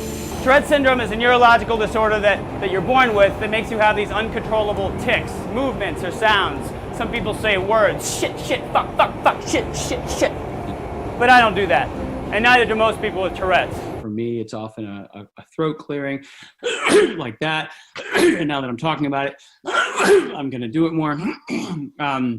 Sometimes sniffing, but everyone has both a vocal and a motor tic. So, for me, sometimes my motor tics are sort of, clenching my abdomen, moving my shoulders, stuff with my neck, curling my toes. I'm in this conference room with tons of people ticking. It's incredibly wild to be in these large conference rooms with tons and tons of kids and adults chirping, barking, with disgusting coughs like mine, echoed words, conference, advocate, we're so happy to have you.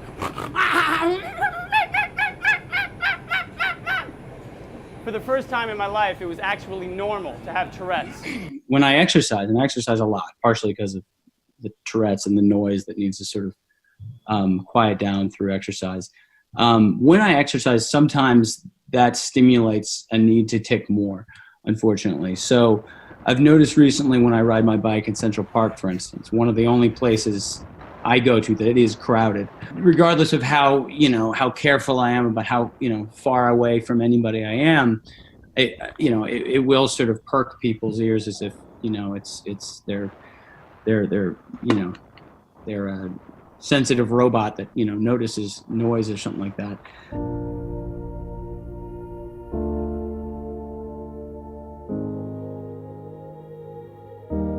I know there's tremendous concern in our disability community, dealing with all the unknowns that everyone else is dealing with, but needing to make sure that there'll be sensitivity and concern in our city government and all the institutions of our society, that there'll be information flowing and messages that will be helpful and necessary information for the community. Well, I think, yes, Brian, I think you're right.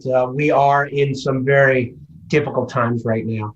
And people with disabilities are feeling this. And traditionally, what the mayor's office with people with disabilities does is it works hard to ensure that every person with a disability has access to everything the city has to offer. And we do that through referrals, through transportation, housing, benefits. We have a program called NYC at Work, Project Open House, that comes in and makes people's houses accessible.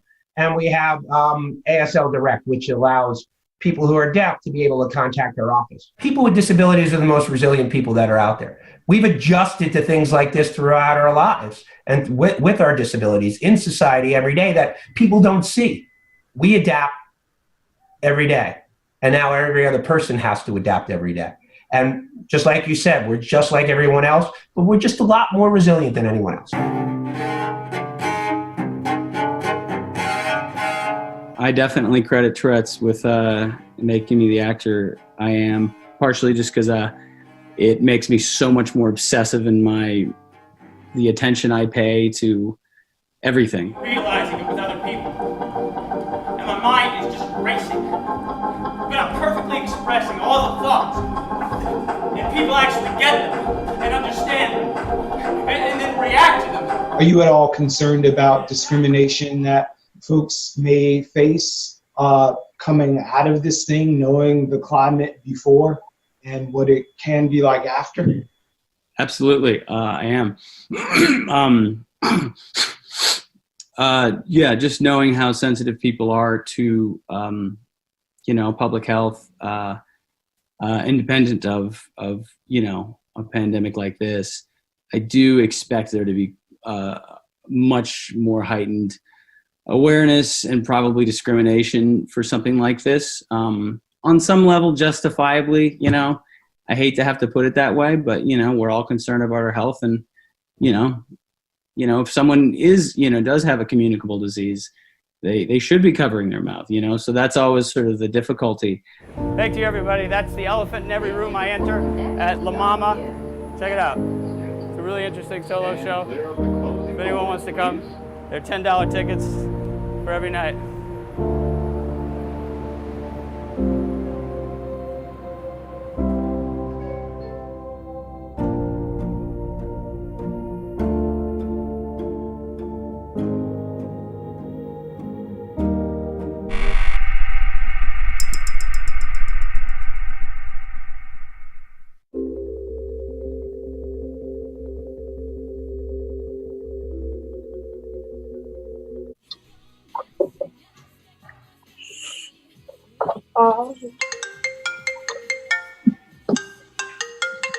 All right, hold on. I think the microphone is off. Can you turn the microphone on? Oh, okay. Got it. How are you? We're good, thank you. How are you, teacher? I'm good. Just, it's a little crazy right now. How's school online, on the computer? Boring.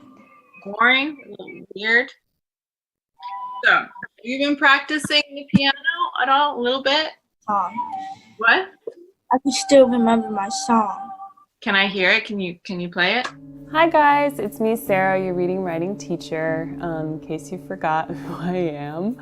I just wanted to give this introduction video to our course so that you could really understand how we're going to be doing things now that everything's moved online. CUNY Start is part of CUNY, and we're kind of an alternative to traditional remediation. When students come into the college, some of them are kind of deemed not college ready. They kind of have to work on some of their skills, whether it's reading, writing, or math. And so our program is meant to serve those students. I'm a hearing education services teacher. I teach students K to 12 who are deaf or hard of hearing. I also teach a music class for District 75 school. This came on really suddenly, and the shift to remote learning for everybody was a big shift. The shift to remote learning for students with disabilities was an even bigger shift, because it took a while to get what they call the remote learning plans that are developed for kids with disabilities up and running. It took a while to give families input into those remote learning plans. It took a while to get things like their assistive technology home with them. There was this moment of realization, which should have been obvious,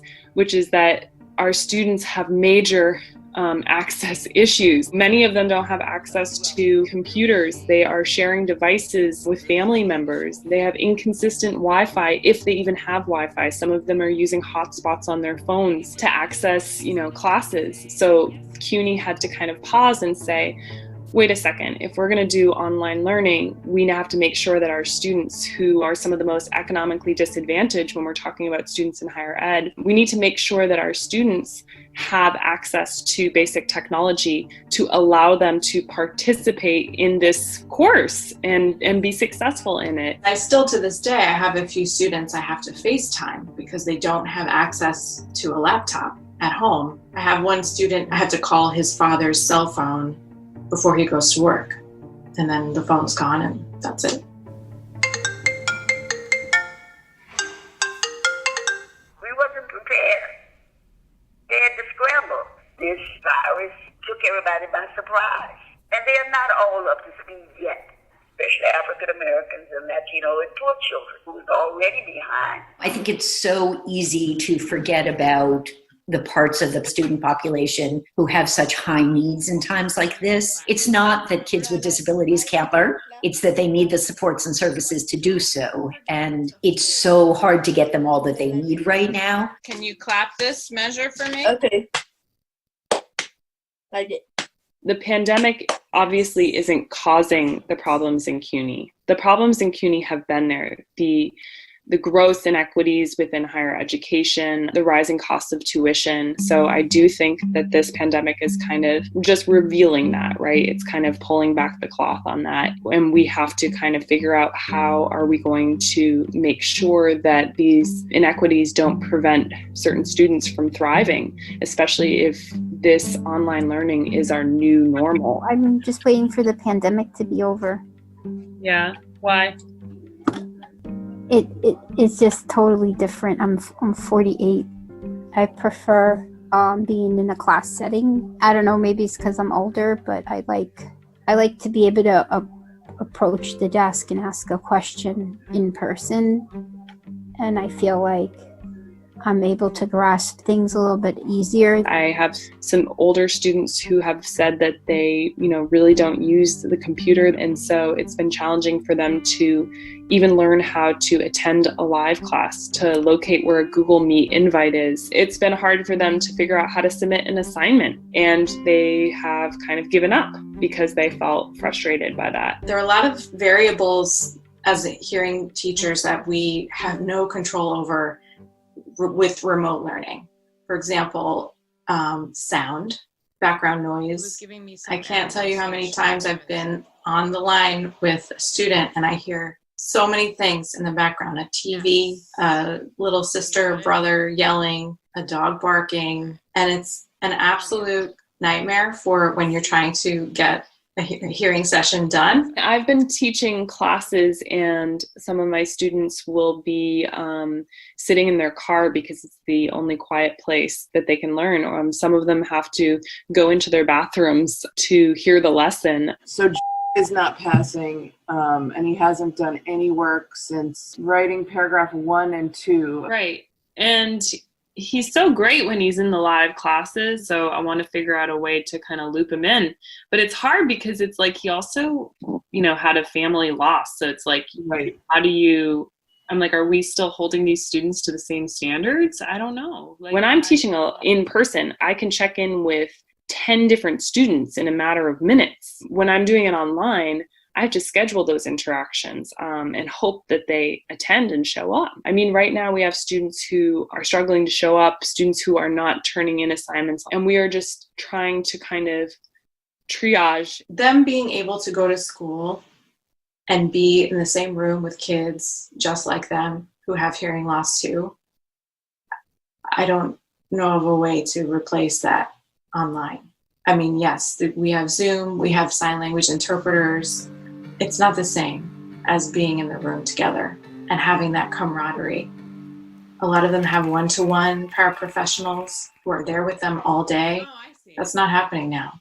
So it's hard to say what is really going on at home, and through no fault of the parent or anyone, it's just not the same experience. And I just hope it's not that detrimental. The whole point of the special ed supports and services is to enable them to access the curriculum, to give them the tools they need in order to learn alongside their more typical peers.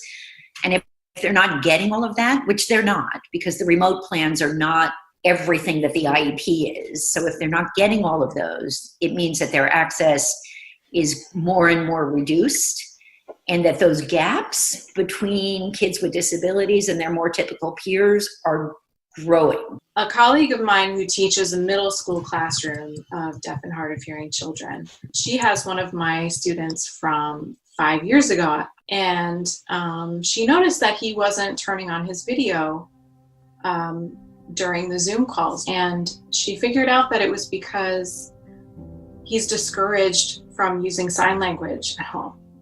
And he knew that if he turned his video on, he would sign because he's an excellent signer.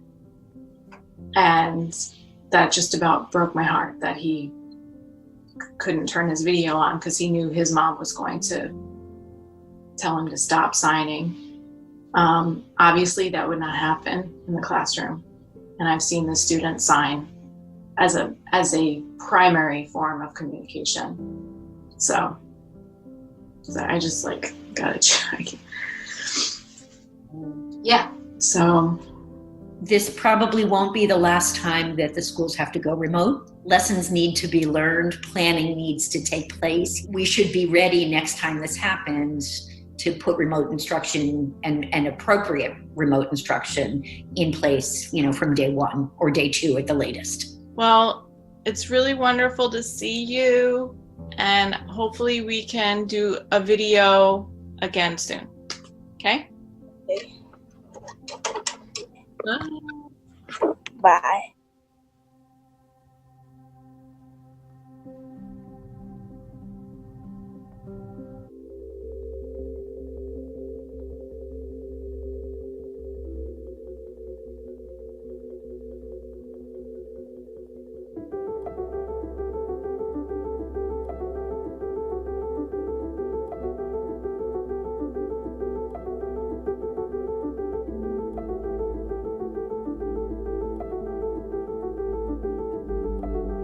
So if we're going to work on a plan for restoring Brownsville to better than it was before, tell me one thing from each of your respective points of view, and I'll start with you, Dr. Lewis.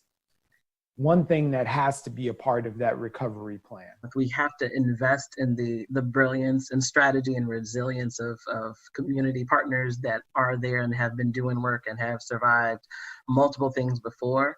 But that also means we gotta, divest from the things that have harmed and hurt people in Brownsville, all the panic and neglect and the issues. So yes, invest in our dopeness and divest from the things that harm us. My mantra for all these issues is that we have to get at the root.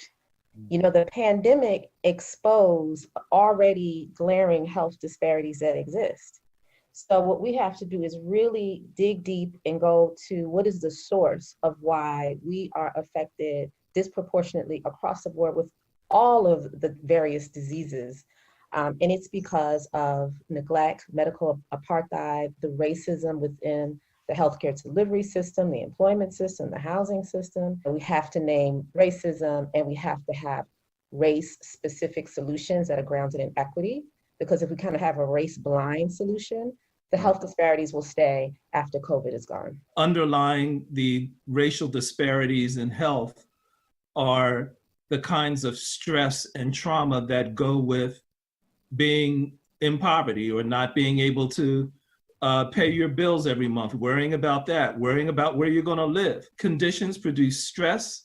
Stress produces hypertension, produces diabetes, even cancer. And Black folks have been living in trauma, as Monifa Bendelli said, well before COVID. COVID just brought it out into the news. The systems that would help us to not have these comorbidities, our health and hospitals, our emotional and wellness systems, our education systems, the employment systems, they have really, really small budgets, right? And we're living in a city where the police budget is $6 billion. And so our budget is a value statement. There has to be a shift in the values of the city so that we're really investing in these systems that we know are going to close those gaps. People are in the streets, people are demanding these investments. And so we need to strike the iron while it's hot. All over our neighborhoods and all over Brownsville, there exists these kind of small businesses that tend to the mental, physical, and spiritual health of the community, with a small business frame, with ancestral and culturally relevant and respectful techniques. Those folks should be poured into to continue to create an ecosystem versus having to struggle to look at month to month, day to day, the bills of things. One of the narratives that we believe is that, the person on the white or Black horse isn't coming to save us, right? And so we collectively, myself and a number of community-based organizations, residents included, have decided that we were going to start taking back, some of the ownership. Right now, if we wait for anyone else to do it, it won't get done. The lived experience of my community, whether it's Bed-Stuy or Brownsville, or just Brooklyn or Black women or Black people, is that what we've seen and felt over the last couple of months is, you know, as Anita was saying, language that didn't really resonate with us, stories and feelings of loss and death. I mean, people, we could all do more than two hands of people that died. But then all of a sudden we saw all sorts of money come in terms of riot gear. The way we've experienced the budget and the city's priorities has been more kind of in those palpable spaces than the things that we needed just to live. Just last year, the NYPD paid $70 million in settlement cases.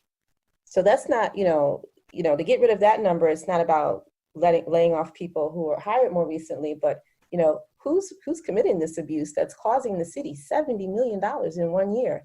And what kind of things could Anita and her task force do with $70 million a year? Dr. Lewis said that the people of Brownsville already know what they need. They already have the genius, it needs to be scaled up, and they also need to have the power to execute the solutions that they know work for the communities and not be blocked, from a top-down way. So, it's money, but it's also money and self-determination. What is the prescription for getting Brownsville well on our terms? Trust Black women, listen to Brownsville Genius. It makes sense for folks within power to create the space to hear the voices, to talk about what needs to be done. And it always triggers me a bit when folks are asking for additional labor from people who we've all just said are dealing with all of the inequalities and inequities.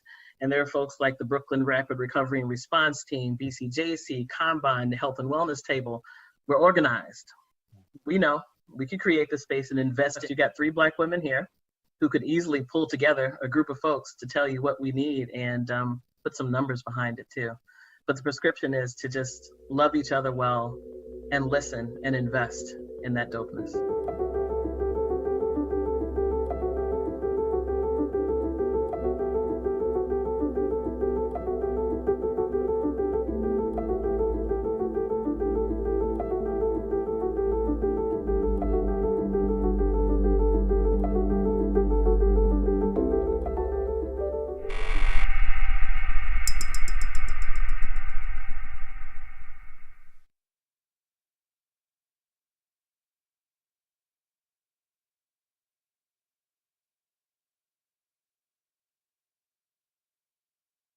Dream of the things you'll never know. Oh, dream of the beauty within your soul. George Floyd! When you dream, dream slow.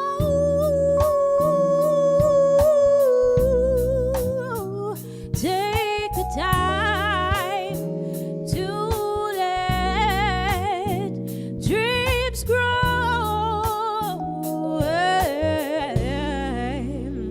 Just dream, just dream, just dream.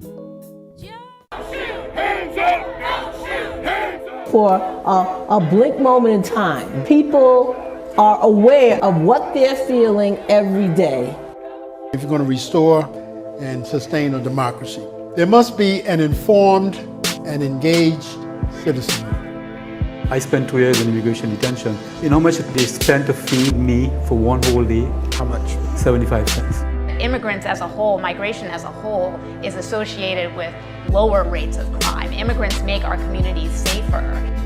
What causes climate change, the selling and burning of fossil fuels, benefits most the power elite.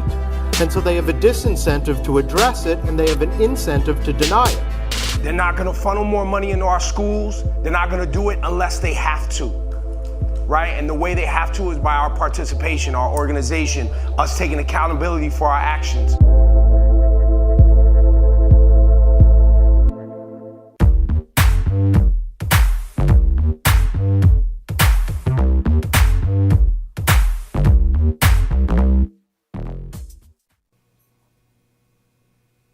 Great music has the power to connect souls, and tonight's guest is connecting to the continent of Africa and the diaspora alike. She's fighting global oppression with rebel music, and she's a warrior for love, joy, and the will to inspire us all to rise up and become our own revolution.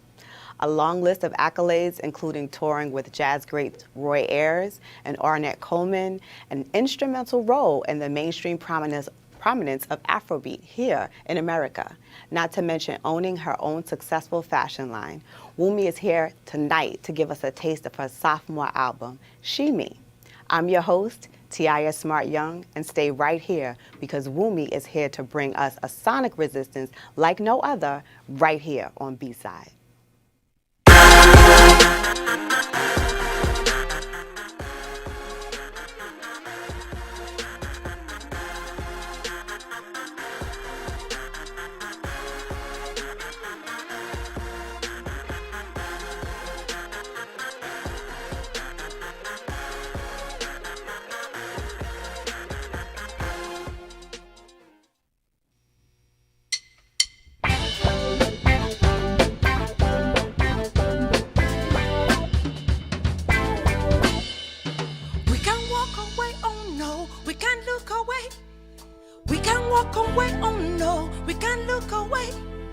Look into their face, look into their face, look into their face, look into their face.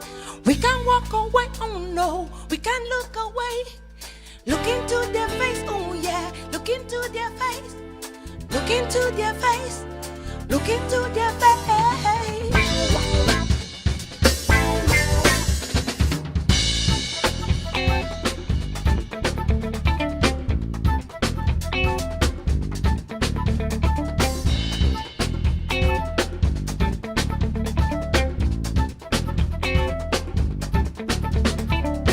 There was a time when we would stop to lend a hand or two.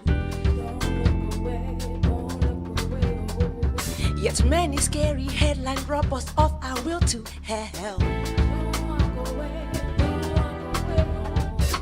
Yes, this life is sometimes harsher than what I should see. We also fall into this trap of what is and baby.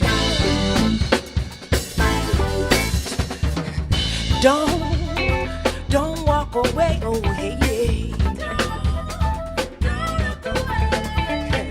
Don't walk away, oh hey, hey.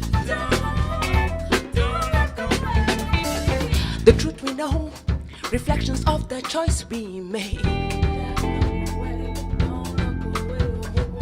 So check the neighbors cause he eats and prays a different way. Some leaders preying on this make system based on fear.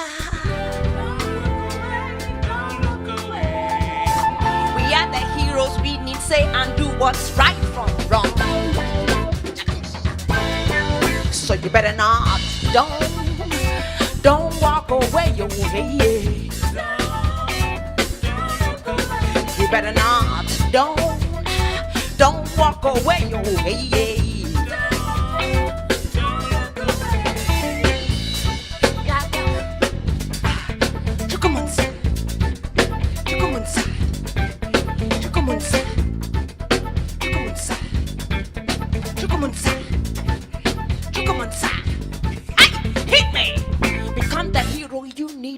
What is right from wrong? Become the hero you need, you know what is right from wrong.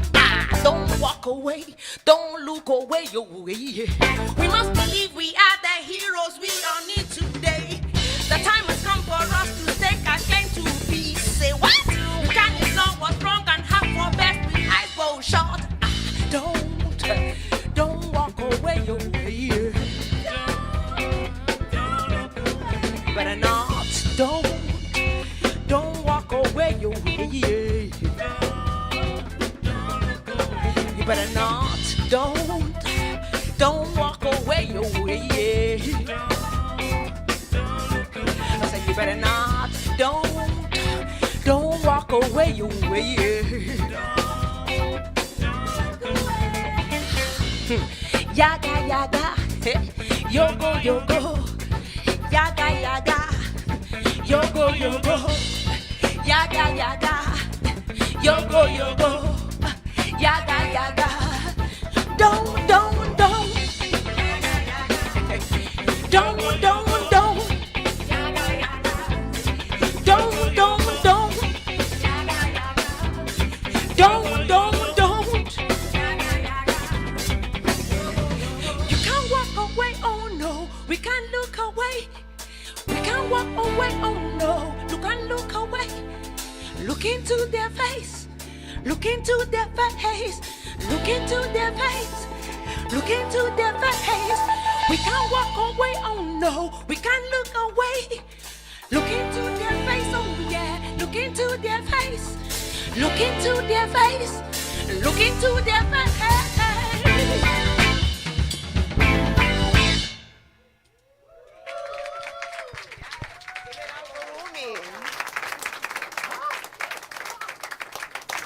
Thank you so much, Wumi. Thank you. For those of us who are not familiar, let's talk a little bit about your early years. I know that you were born in London and you were raised in Nigeria. And so I want to talk about your family. Do you come from a musical family? Officially, no. But I do have an uncle, my father's, how can I say, uncle. Okay. My grandfather's younger brother, who's actually a prominent Nigerian high life musician. Okay. They know him as the king of high Okay. life. So yes, his name is Victor Laya. Hence, you only hear me say Wumi, so we don't get confusion. Well, thank you for that. So talk about the dance component as well. How did that make its way into the, you born clearly because we can see that. I danced. It was the way I had conversations with people for a long time before I introduced the singing part. It was just through dance. I had major conversations with dance. I have some of my old partners from back in the day in London. You know what I'm talking about, right? Yeah, you know, boogie woogie. So that's basically it. I love to dance. It was my conversation with God, with self, with everything. So. And so putting those two together, it gave you a voice to be able to be this well, performer? You know what? I call him Uncle Roy. Okay. The first time I got on the big stage was with him. And it was then I really understood that I can actually do what I love doing without not doing what I love doing and not changing nothing, just do me. And after the first couple of shows, he said, so when are you going to start singing? I looked at him like he lost something.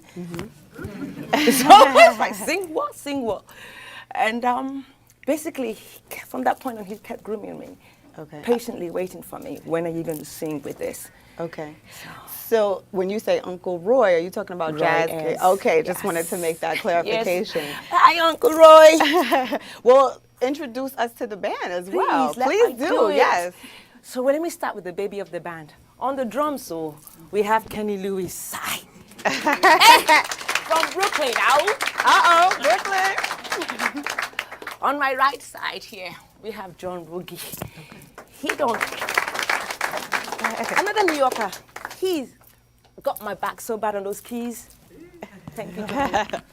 And then, next to him, all the way from Cameroon, I have my big brother, Fred Dumbe, I beg.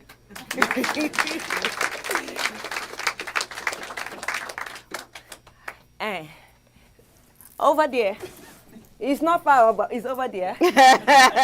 It's my baby brother, Kunle Ade, on percussion and BB.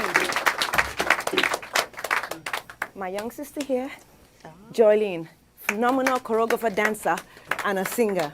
Because you know I have to have both on stage, right? Joylene Hopkins, but we call her Joylene. And then last but not least, and I have to keep him because, you see, in Nigeria, we have extended family. I have extended family from Japan, all the way from Japan. It's true. All the way from Japan. Master, yeah, your great-grandfather was my great-great-grandfather's. See? Master shipments to everybody. Well, Wumi, now that we've properly met everyone, please take us into the next song. Okay, we're going to take you on a journey. Next two songs, I'm sorry. 2 songs. Yeah. Oh, yeah. And then we'll discuss what we mean by MTTV. But first, we do Oyao.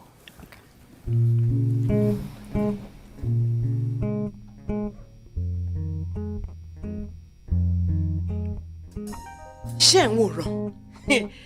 Ṣé oríṣiríṣi nǹkan tó ń ṣe ń tà ń bẹ̀ yẹn sẹ́ o? Iwájú iná ti ń ṣe o. Olúkálùkù ló kàn ń ṣe tí wọ́n máa lọ. Kò sí kan tán ṣe tán bàjẹ́. Wọ́n ń ṣe ṣége káàkiri sẹ́. Wọ́n ń ṣe ní Lebanon. Wọ́n ń ṣe ní Syria. Donald Trump ń ṣe títí ẹ̀ New York o. Jẹ́ ẹ̀ ń wòran sẹ́. Kò sí kan tán ṣe tán bàjẹ́. Ìranù ló ṣe káàkiri. Everywhere you look now, what people them fight you. Genocide, corruptions be on the daily news. People them suffer, oh. People them die, oh. People, it's time for us to make a change to this life. Oh yeah, oh yeah. Oh langelo, oh langelo. Oh yeah, oh. Ẹ jẹ́ ká sọ̀rọ̀ yìí. Wọ́n tún gbé wọn lọ. Wọ́n tún gbé bọ̀. Sweats not south now. Worldwide chaos. Leaders talk their jargon everywhere you look. What's they use plenty, oh. What they buy plenty. Warlord mentalities killing people everywhere. Children them suffer, oh. Children them die, oh. Children don't get protection from this crazy life, oh. People are dying, oh. People are suffering.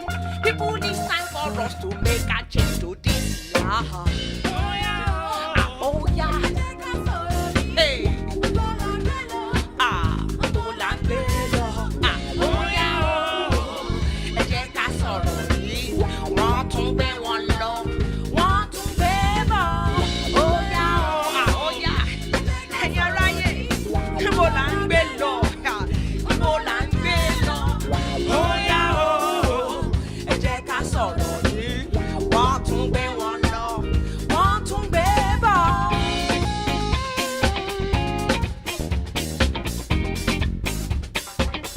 Oh yeah, oh.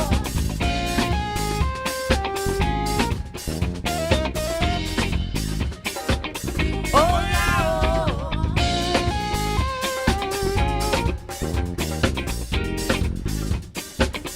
Oh yeah, oh.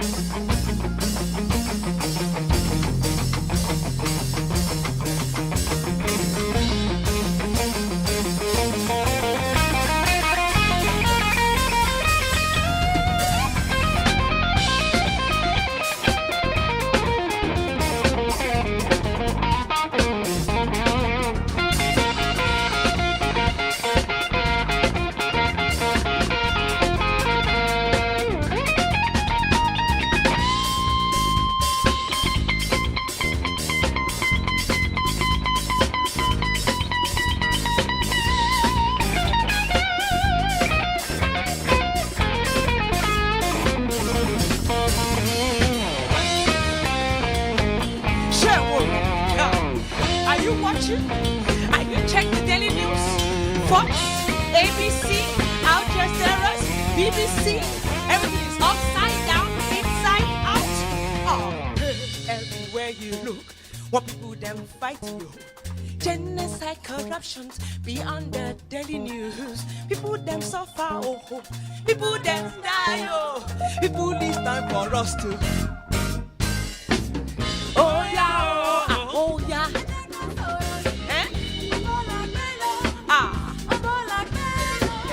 Oh yeah, oh. Ẹ jẹ́ ká sọ̀rọ̀ yìí. Wọ́n tún gbé wọn lọ. Wọ́n tún gbé bọ̀. Oh yeah, oh. Ẹ̀yin aláyé. Lásìkò ti yá sẹ́ẹ̀. Ó ti yá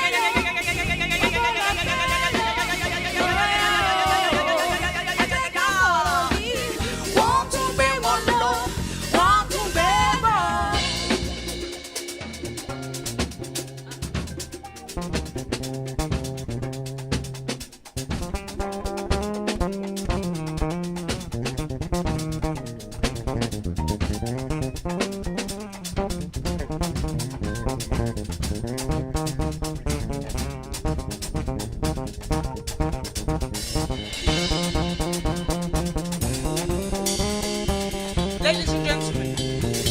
word is quite easy. Oh yeah, we need you with us. Everyone in this room. It's very easy. We can do this. Here we go, and we go.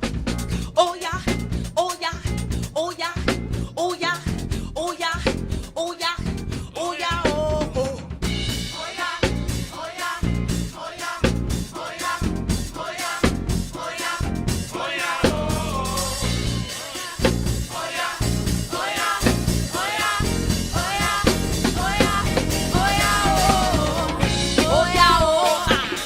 Ẹ jẹ́ ká sọ̀rọ̀ yìí, gbogbo la fẹ́ lọ, gbogbo la fẹ́ lọ. Oh yeah, oh. Ẹ jẹ́ ká sọ̀rọ̀ yìí, wọ́n tún gbé wa lọ, wọ́n tún gbé bọ̀. Oh yeah, oh. Àyẹ̀ráyé, ẹ jẹ́ ká sọ̀rọ̀ yìí, àsìkò ti yá sẹ́. Gbogbo la fẹ́ lọ, ẹ ronú o, ẹ ronú o. Oh yeah, oh. Ẹ jẹ́ ká sọ̀rọ̀ yìí, wọ́n tún gbé wọn lọ, wọ́n tún gbé bọ̀.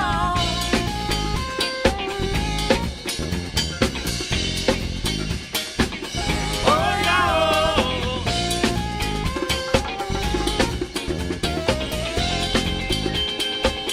Oh yeah, oh.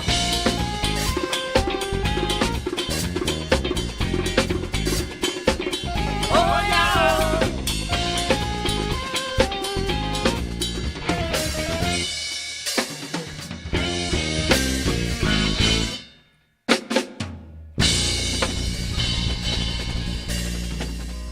I beg. Kenny. Kenny. Hold on now.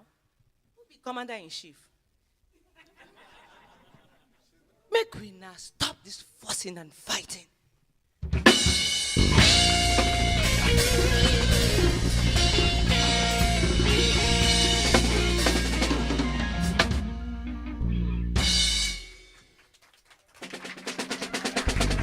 A wasted mind is a barren land. Bears no fruit, no dreams they grow. Teach the youths them their value of their minds. Help them cultivate their power source.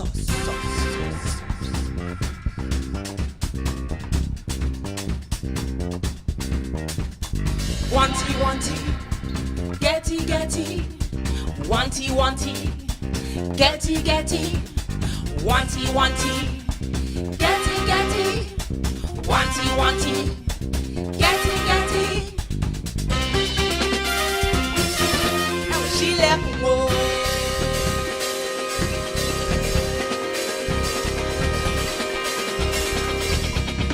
Yearning for too many things, losing sight of what you need.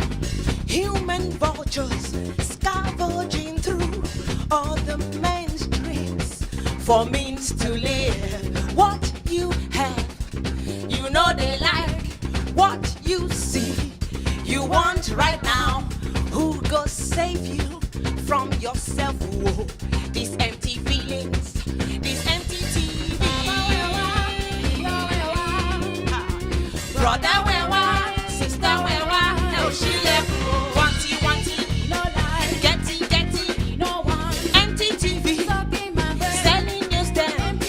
Wanty, getty, frenzy feeding. Meaningless. Wanty, no lie. Getty, empty TV.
no want, we no logic, consumerism. Oh, I don't think so. We no like, we no want, sucking my brain. I beg, we no like, we no want, we no like, we no want, we no like, we no want, we no like, consumerism. Oh, I don't think so. We no like, we no want, we no like, we no want, we no like, we no want, we no like, consumerism. Oh, I don't think so. We no like, we no want, we no like, we no want, we no like, we no want, we no like.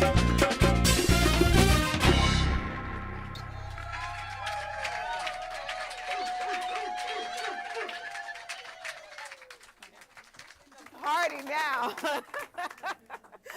I think What we don't like. I think consumerism. What we don't want. Well, that is a perfect segue because let's talk about the social justice thread in your music.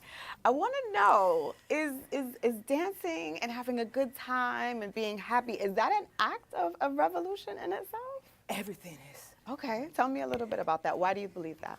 Do you know, I would say, I come in Africa, someone born, we sing and dance. Someone die, we sing and dance. Two things are guaranteed. Somebody get born, somebody die. So life is being celebrated. Absolutely. If you want to teach somebody something, you don't do it by being, they ain't going to hear you. But when you soften it up with a little bit of mingle, somewhere along the line, they had such good fun, and they get home thinking about the good time they had and the words that came in the middle of that. Before you know it, you got them thinking. That's what I come away with from Fela.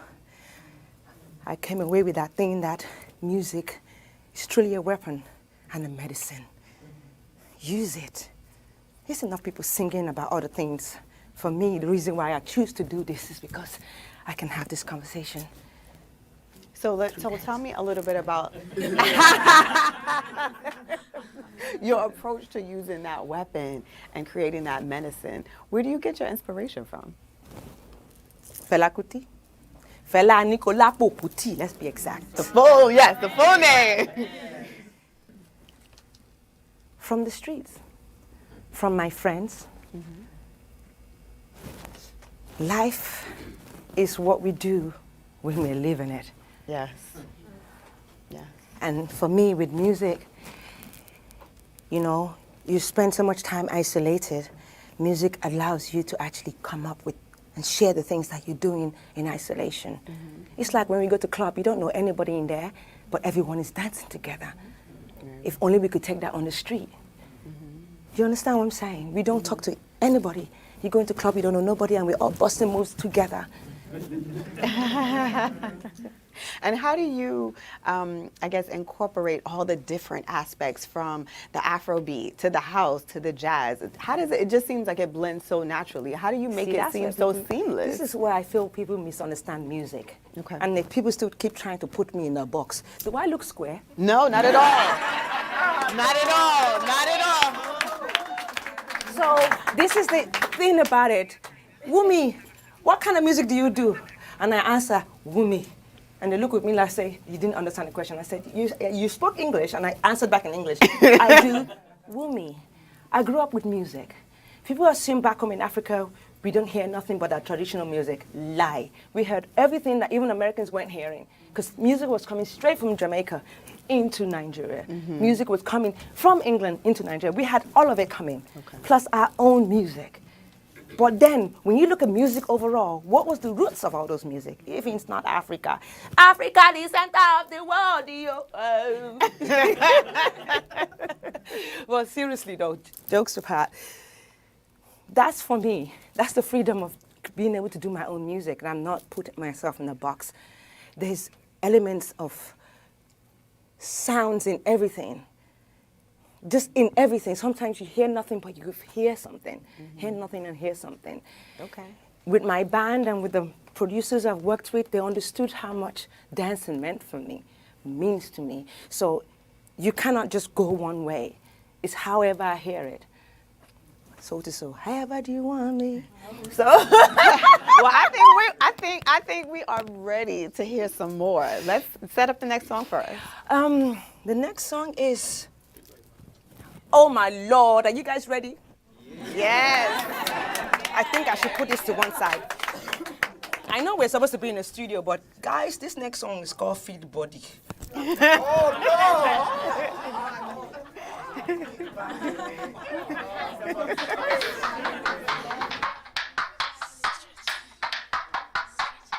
Axel!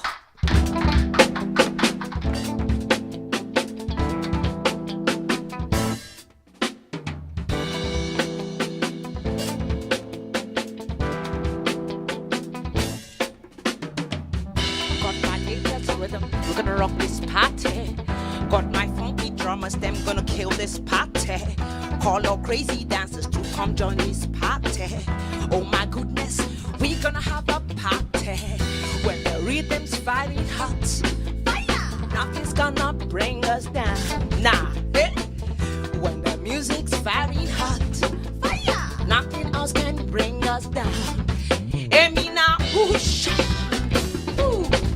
Emi na push.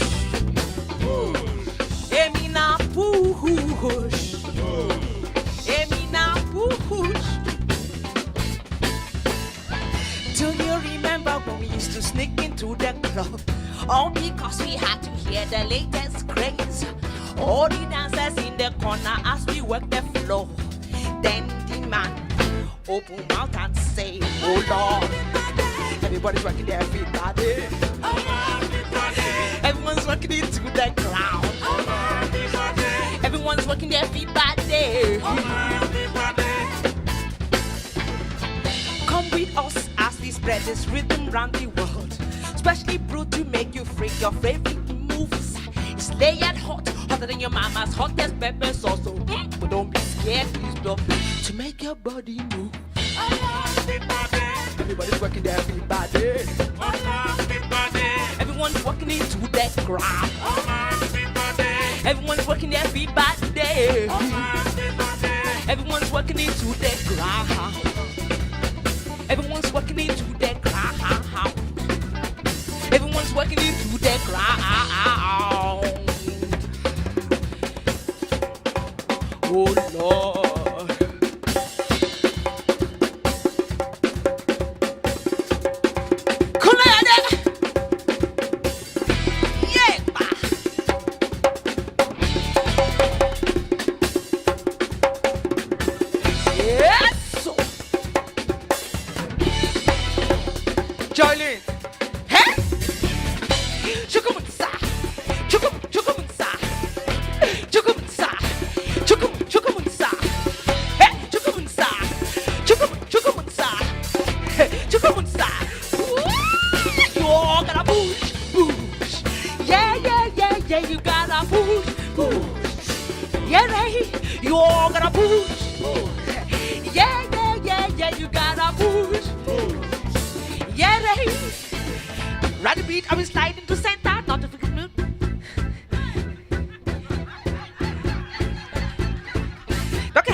Hear my heartbeat, someone's starting higher. Time to check my loving mother. All around we flow with the ocean. 7 waves so high, seek with distinction. Station time, camera action. DJ stop. Oh Lord. Everybody's working their feet body. Everyone's working into the ground. Everyone's working their feet body. Everyone's working it. Oh Lord. Oh Lord. Oh Lord. Everyone's working into the ground. Ground. Ground. Ground. Ground. Ground.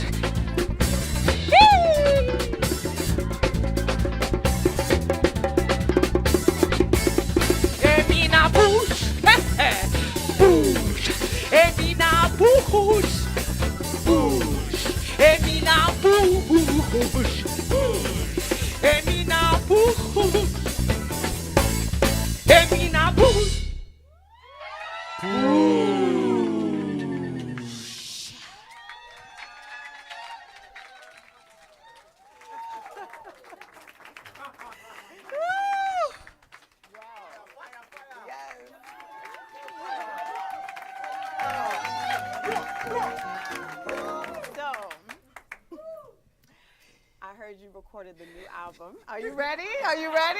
I saw you put your foot on his leg. I don't think he was ready. I lost my lyrics at that point. Girl, child, be careful. Okay. My mother might be watching. Okay, so just be careful, don't talk to the mic. I know, I keep doing it. So, forgive me. The new album, yes, Shimi, was recorded in Ghana. Yes. I want to know what was the inspiration for the album?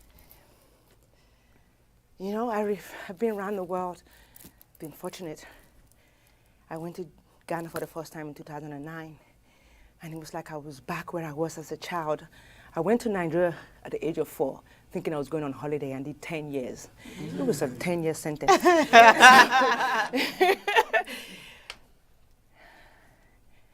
I left with a feeling that if I never went back, I wouldn't miss it.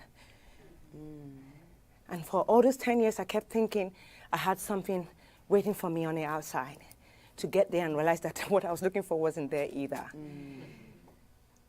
With music, I got to travel. With dance, I traveled and traveled. But until I went to Ghana in 2009, I found home again. Like, you know, you could take Africa, you could take a child out of Africa, but you can't take Africa out of the child. I was home again. And it just felt right that if I was going to record this second album, it had to be home. Because funny enough, in all my music and all that I do, it screams Africa. So it felt like that was the right place to be to do this second album. That's how it happened. Okay. So I went back in 2010, did a crowdfunding.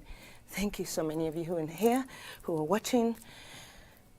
The album's still not out because, like lessons in life, everything ain't as easy as it looks. They said sophomore, there ain't nothing soft about it.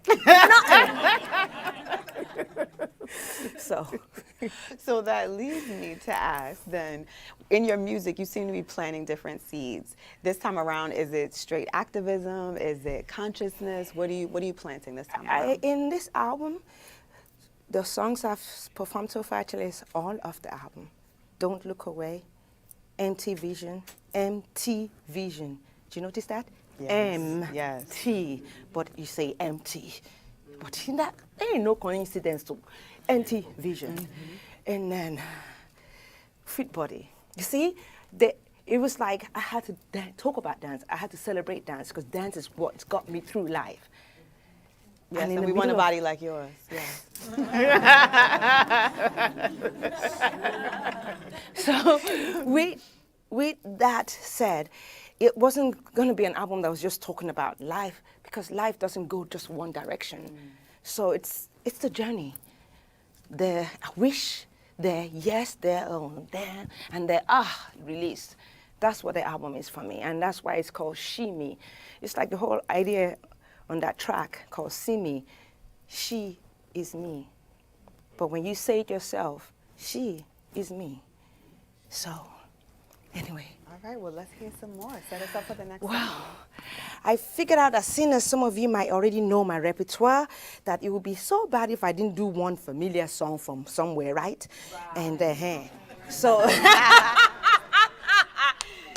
But I ain't doing the one you think I'm going to do. I'm going to take you to crossover. Am I right? Yep. So, you see, there were those folks who kept saying, if you just did a crossover tune, if you just did, then everybody would get it. Meanwhile, I'm singing in English, they think I'm singing in Yoruba.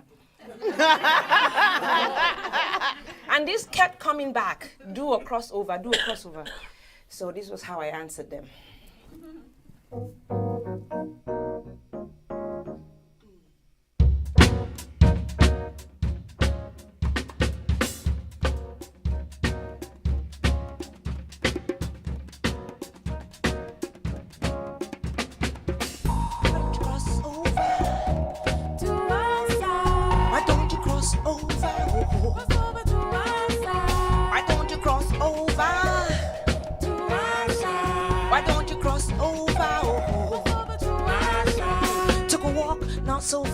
Crossover once again looking for the street.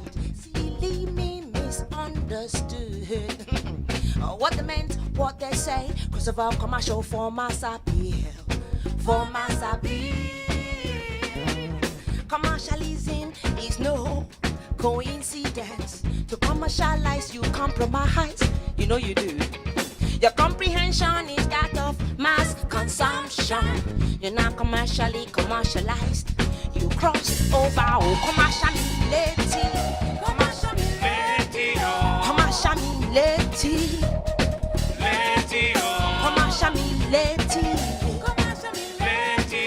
Commerciality. Took a walk, lost their blood, crossed over this time looking for the key. Oh, silly me, still misunderstood. International papa pill, what? Mass consumption, no. Constipation. Commercialism is no coincidence. To commercialize, you compromise. You know you do. Your comprehension is that of mass consumption. You're not commercially commercialized. You cross over, oh, commerciality. Commerciality.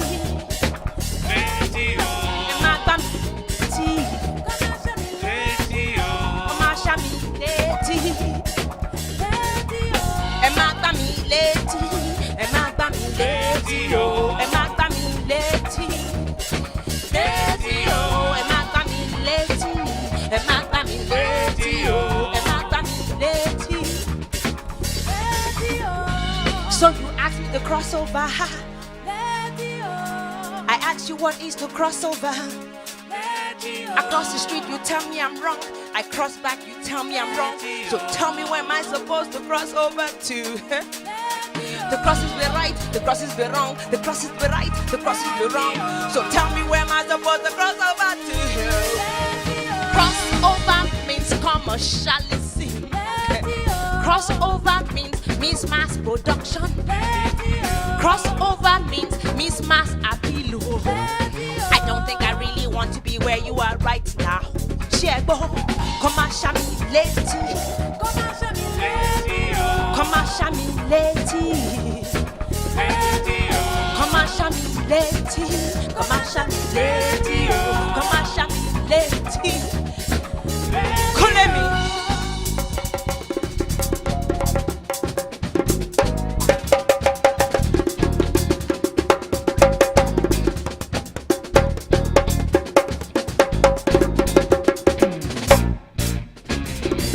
Cross over to my side. Cross over to my side, yo. To my side. Over to my side. To my side. Cross over to my side, yo. To my side. Cross over to my side. To my side. Cross over to my side, yo. To my side. Cross over to my side. To my side. Cross over to my side, yo. But you know, seriously now, I don't know what you're talking about. Because the last time I checked, I ain't in London, I'm not in Lagos. Okay, I'm in Brooklyn, because we live in Brooklyn, baby. I really seriously want to have this conversation right now. Come on, show me lady. Come on, show me lady. Come on, show me lady. Come on, show me lady. Come on, show me lady.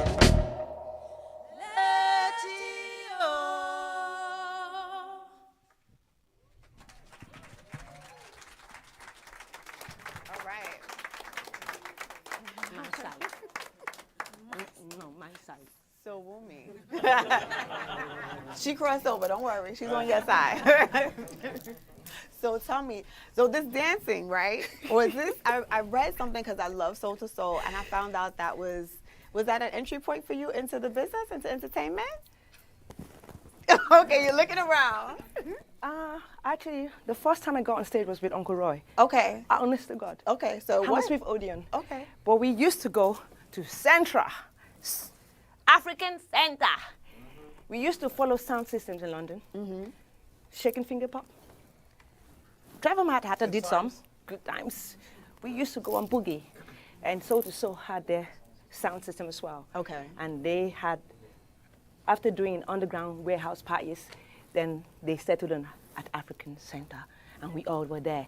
I was proper Cinderella. I had to be home before midnight, before my father locked me out. Now that girl can't be playing it like that. So I was the first one in line. I got into the club, get my corner, put my clothes off, and danced. Watching the clock. It's time. I had to go get the bus. It was Did you funny. always make it home in time? Oh, believe me. Yes. Okay, good. That's why I'm still alive. I'm here. I'm here. No marks, no beatings. I was a good girl. So not only did you have your first entertainment experience in terms of dancing, but you also had your first writing credit with Uncle Roy as Yes, well. Uncle Yes. Roy. Tell me about that. Which writing credit was it? Which song? I had done my demo deal for GC Records Island, and I gave them the tracks. Week, 2 week, 3 week, nothing came back from them. And then Uncle Roy, just like he always does, Winnie, where are you? Okay, I've got this studio thing I'm doing. I want you to come in. And I'm like, okay, Uncle. Meanwhile, I'm feeling sorry for myself because at this point, it's like I have to go home to my dad and say, Dad, so what was the plan you had in mind for me before I went to America? Because it's not working. And anyway, I went to the session. Now, old crew, old school, late night, midnight, not daytime, midnight after 1. And I'm not a late nighter. Remember, I have to get home before 12? It's still the same pattern. So I'm in a studio, sleeping. Wumi, come in the booth. I don't know what the hell I did. All I know is that I will wake up, go in the booth, do something, and the way I write, I scat a lot. I scat what I'm hearing, then I fill in the blanks, I go back, listen to it. So I did exactly that, thinking I was going to get to take all my junk with me and fill in my blanks. Uncle Roy said, I got to go, I'll be back. 2 weeks, we'll finish it. 2 weeks came, he didn't call. 1 month, 2 months, I said, you see, same thing that happened with the record company is happening with Uncle Roy. It's not working with me, call your dad, you got to go home. 2 months, Uncle came back from Japan. Wumi, I'm mastering the album. I said, you see, I didn't make it.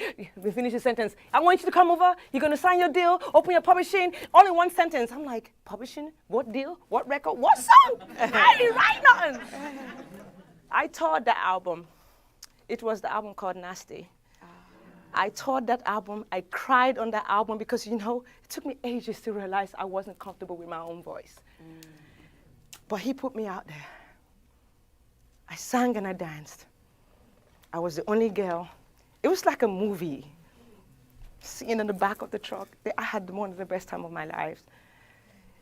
Went to clubs, sing and dance. People coming up to me and telling me they love my voice, and I'm cringing as hell because I still did not understand it. Yes. Okay. Well, I was just getting caught up in the moment, in the songs and the expression. So now let's get into some more Shimi and your final 2 songs. Yes, wicked. I'm glad because you were about to lose 1 song if they didn't tell me I had 2 songs. Exactly. So this next song, actually, I think it's funny enough, perfect timing to follow what I just gave you guys. This next song is called Omodudu. Omodudu in Yoruba means black child.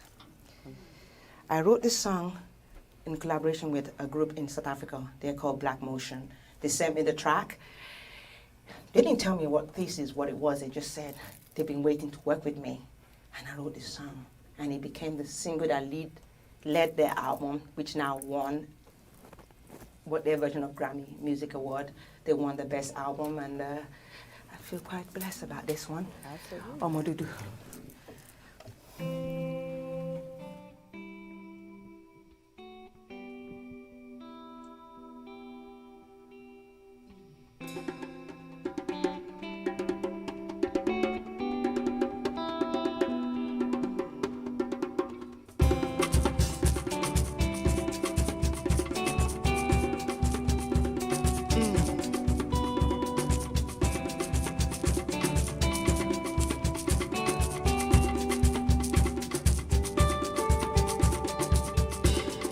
Day be the day, the stars align for you.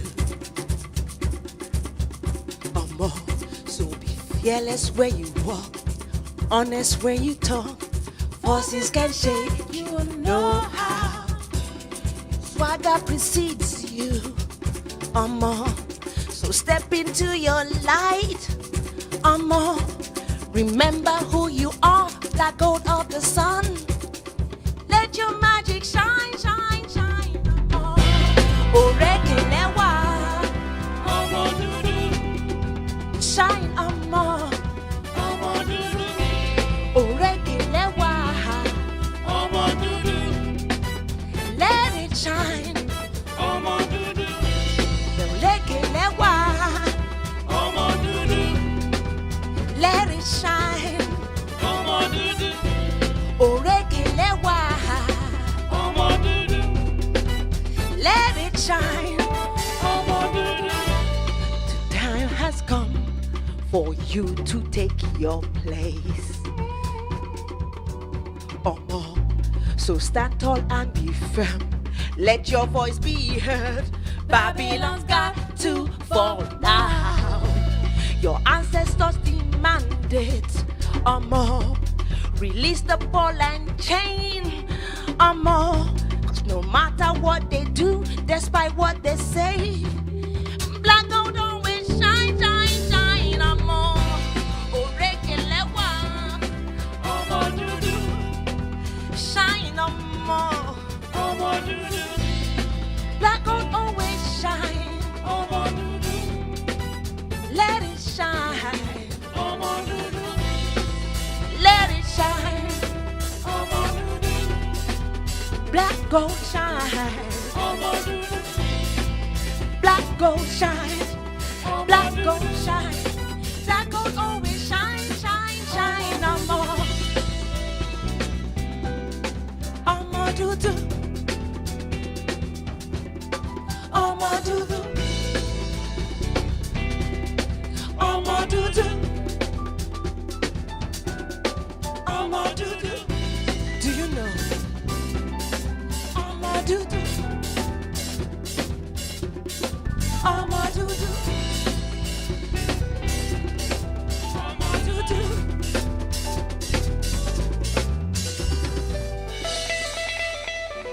Do you know, Ọmọ? Perseverance is the mother of all creation. Yes, we are talking black gold. Ọmọ dúdú. Yes, black gold. Black gold. Black gold of the sun. Shine your magic, let it shine. Black gold of the sun. Shine your magic, let it shine. Black gold of the sun. Shine your magic, let it shine. Black gold of the sun. Shine your magic, let it shine. Black gold of the sun. Shine your magic, let it shine. Black gold of the sun. Shine your magic, let it shine. Black gold of the sun. Shine your magic, let it shine. Black gold of the sun. Shine your magic, only shine. Black gold, ọmọ dúdú. Ọmọ, ọmọ dúdú. Shine your magic, ọmọ. Black gold, ọmọ dúdú. Ọmọ, black gold. Let your magic shine, shine, shine. Ọmọ, orekilewa. Ọmọ dúdú. Shine, ọmọ. Ọmọ dúdú. Black gold always shine. Ọmọ dúdú. Black gold got to shine.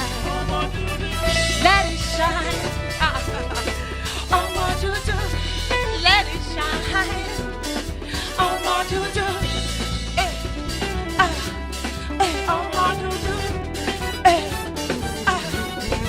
Ọmọ dúdú.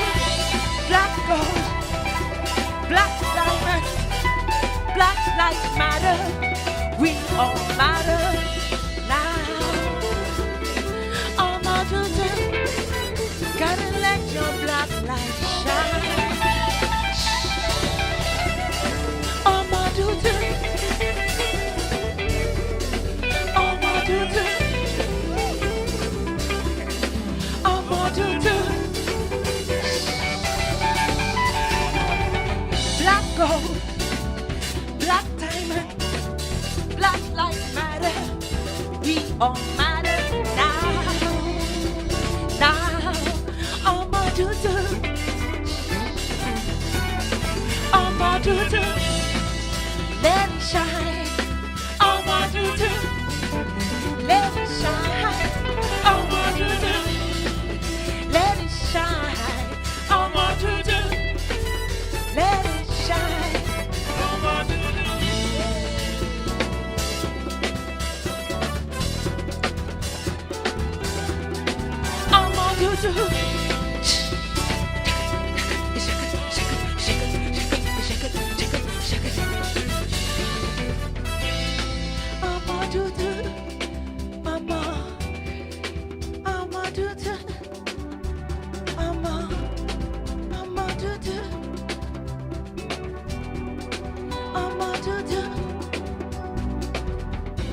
Black gold, black diamond, black light matter.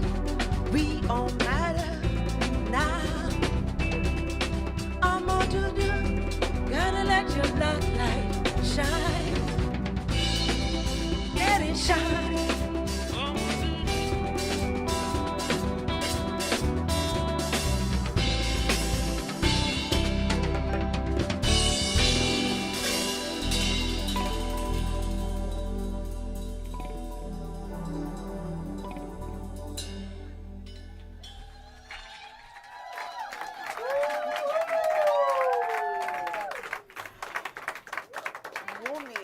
Are you all having a hard time sitting down there? Because you really want to dance with me, right? Okay, I'm gonna jump into the close right now so we can get ready to wrap it up. All right. No, it's time to go. I'm sorry. All warriors must rest, and we gotta recharge. And Sally, we gotta go. But we want to thank Wumi for arming us with musical weapons. And you can keep up with Wumi. Keep up with her on Twitter at AKA Wumi Girl. I'm Tiana Smart Young, and I hope you enjoyed this episode of B-Side. Be sure to check in or stop by Brick House Studio every Thursday to hear more of the best music that Brooklyn has to offer. You can also check out this episode and past episodes anytime at youtube.com/Bric Tv, or check out our Brick Radio podcast, this episode at soundcloud.com/Brick Radio.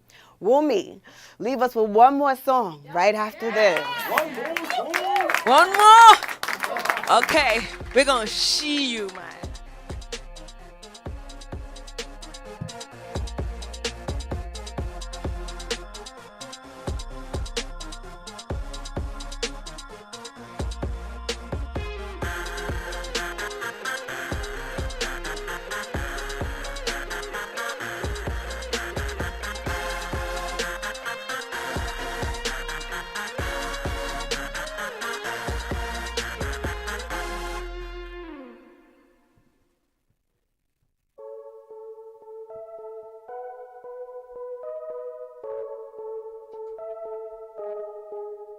Jimmy.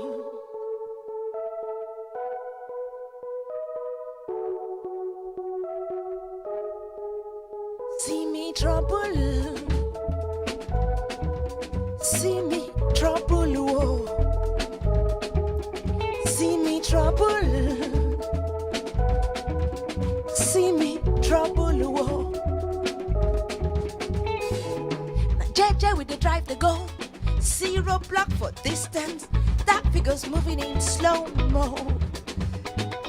We no stop to ask them nothing. My cousin putting food on gas. Everything in that barroom. My life flash in front my face. See me trouble. Eh, whoa. See me trouble. Whoa. Eh, whoa. See me trouble. Eh, whoa. Eh, whoa. See me trouble. Whoa. Now so I sit for car, contemplating what just happened. The story of Akon 6 come flash my mind to you. 6 innocent children brutally murdered by police. Too many years, still no justice. With ever increasing violent crime, dirty them police officers, citizens no get peace. Been this way for too long. Whoa. Some say it's not so bad, yo. You just got to learn to roll with the sea. See me trouble. We never seem to know which way to go. See me trouble. Whoa. We never seem to know which way to go. See me trouble. We never seem to know which way to go. See me trouble. Whoa. We really need to know which way to go. We really need to know which way we go. We really need to know which way we go. We really need to know which way we go. We really need to know which way we go. According to the rule of the land, police protect or uphold the law. Reality is far from this. Rotten officers, right by there. Respect for human right in all day.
ẹ jẹ́ ká sanwó pọ̀ fún ayé tó dùn kí gbèsè ayé àwọn ọmọ wa lè dùn títí ọjọ́ ọ̀la o.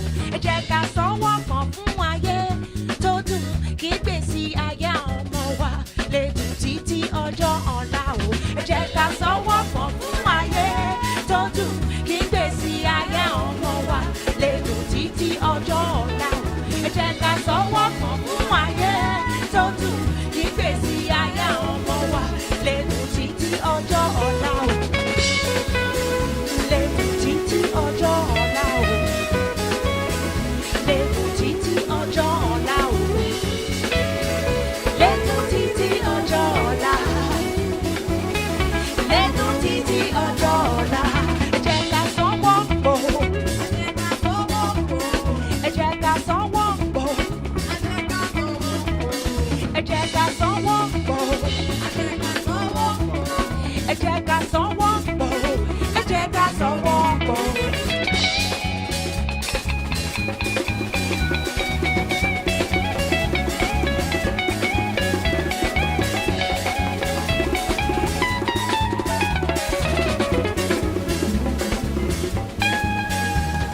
ẹ jẹ́ ká sanwó pọ̀ fún ayé tó dùn kí gbèsè ayé àwọn ọmọ wa lè dùn títí ọjọ́ ọ̀la.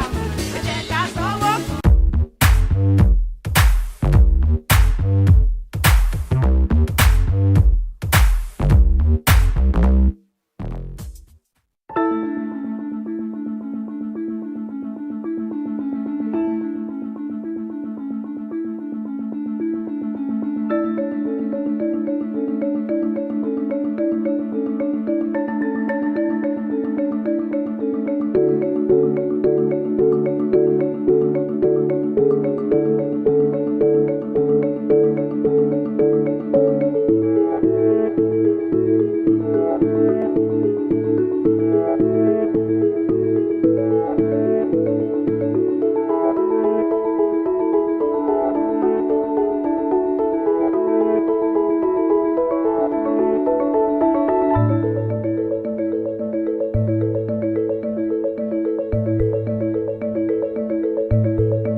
A space to be means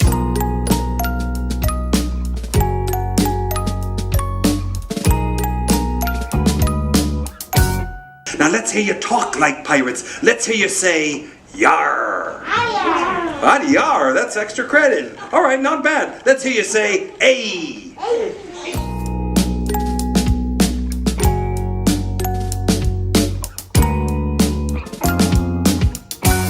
You like after school? Yes. Yes. What about music class? Do you like music class? Yes. Yes. What I think is so wonderful about Extreme Kids is every family gets something different out of our programs. When I started speaking with parents, I just felt like, you know, it's okay to cry. It's okay to be excited about things that people take for granted. And I was able to speak about some of those things. So, I'm feeling great about Extreme Kids because they teach me a lot of things, and I play Roblox and I learn something new.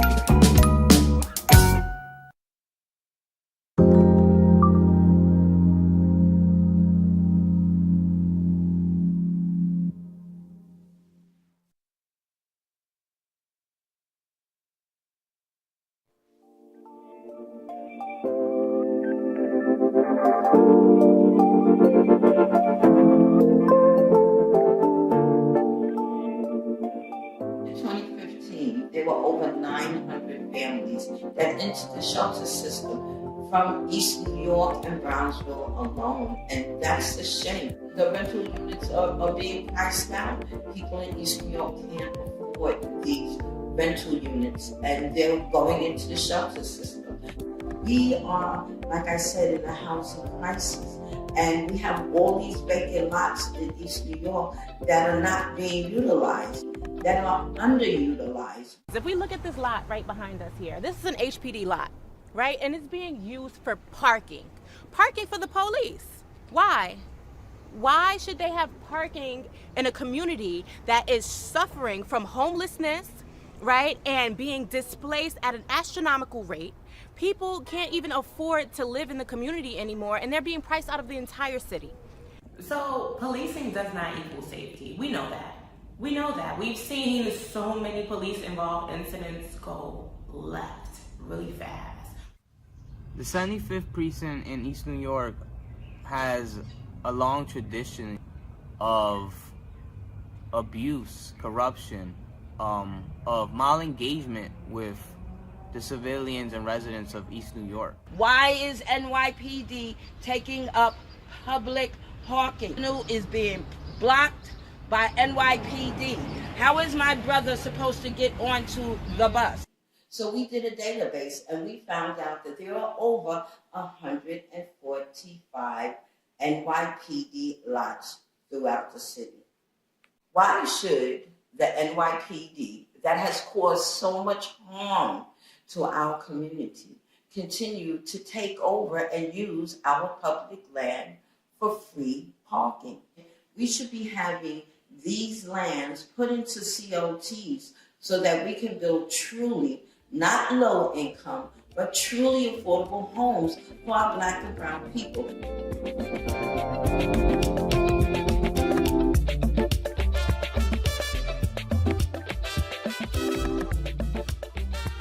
This different sort of organization can really be beneficial because we are boots on the ground in the community. We have surveyed over 250 lots right here in East New York that are city-owned, which are vacant. Vacant. We surveyed the lots. We set out to talk to the community to find out what it is that they wanted on these vacant lots. Yes, some of them wanted housing. Yes, some of them wanted commercial spacing. Yes, some of them wanted entrepreneurship, commercial space. Community self-determination. It's different when you're being dictated to, being told, but it's something different when you sit with a body of people and decide what do you want to see. How we, the East New York CLT, that's how we operate in Brooklyn and Brownsville. We go out and we speak to the community. Join our movement, the land justice movement. We need our land back, our community, our land, our decision. Public land, public land.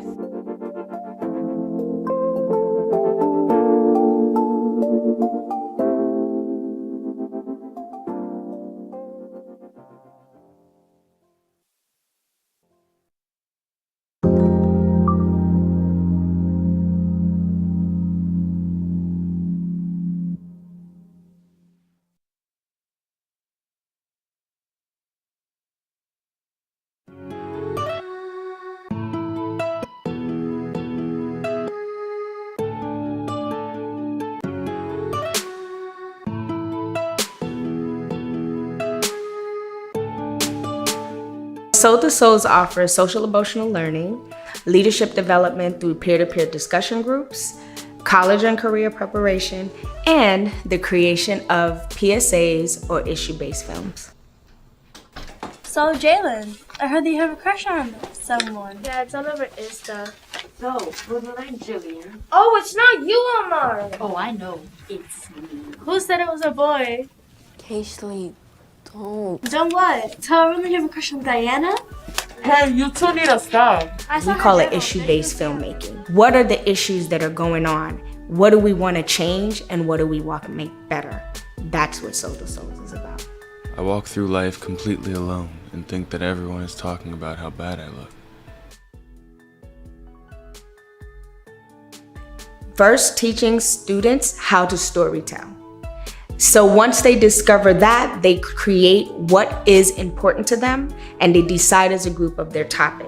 Looking back though, I see that everyone has their own problems and they're not talking about me, but having their own conversations. After that, we then start to teach the different aspects of filmmaking, producing, utilizing the camera, lighting, and all of that. What I like most about Soul to Souls is filming, because I like to film and I like to play parts. I love to write and I love to act and I like making plans before we even start acting. Our kids are a powerful influence over each other.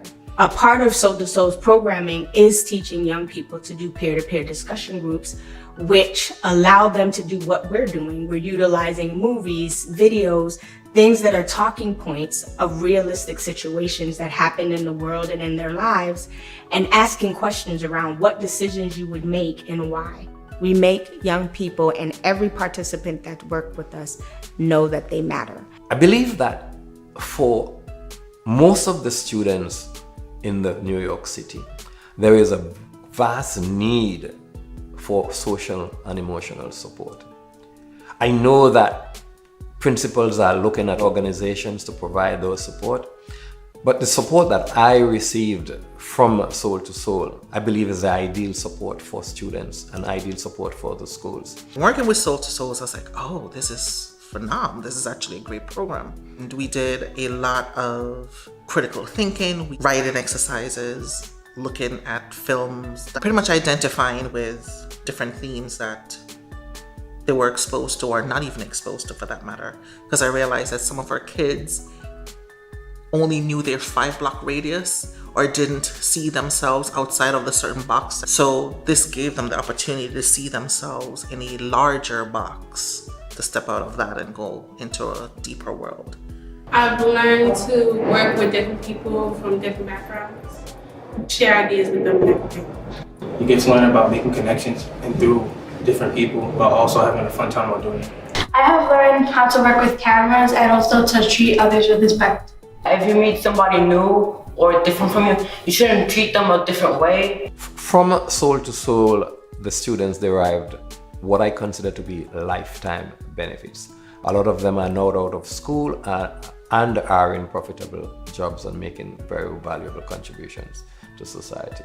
I was one of the members back in my high school days. We were learning a lot of skill building, especially around soft skills, which helped in just peer mentoring, being able to solve situations. Having reconnected with Soul to Soul recently, what I love most about it is seeing those skills play in daily life.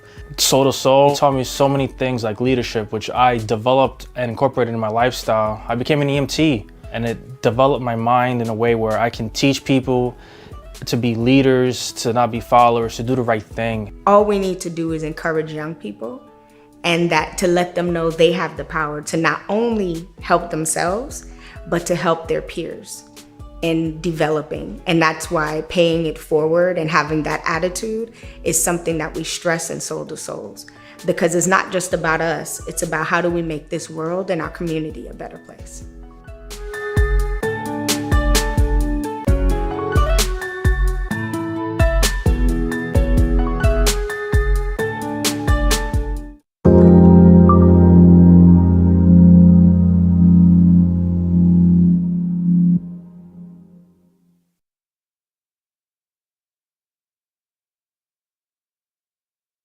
Hello and welcome to Real Brooklyn, powered by BKReader.com.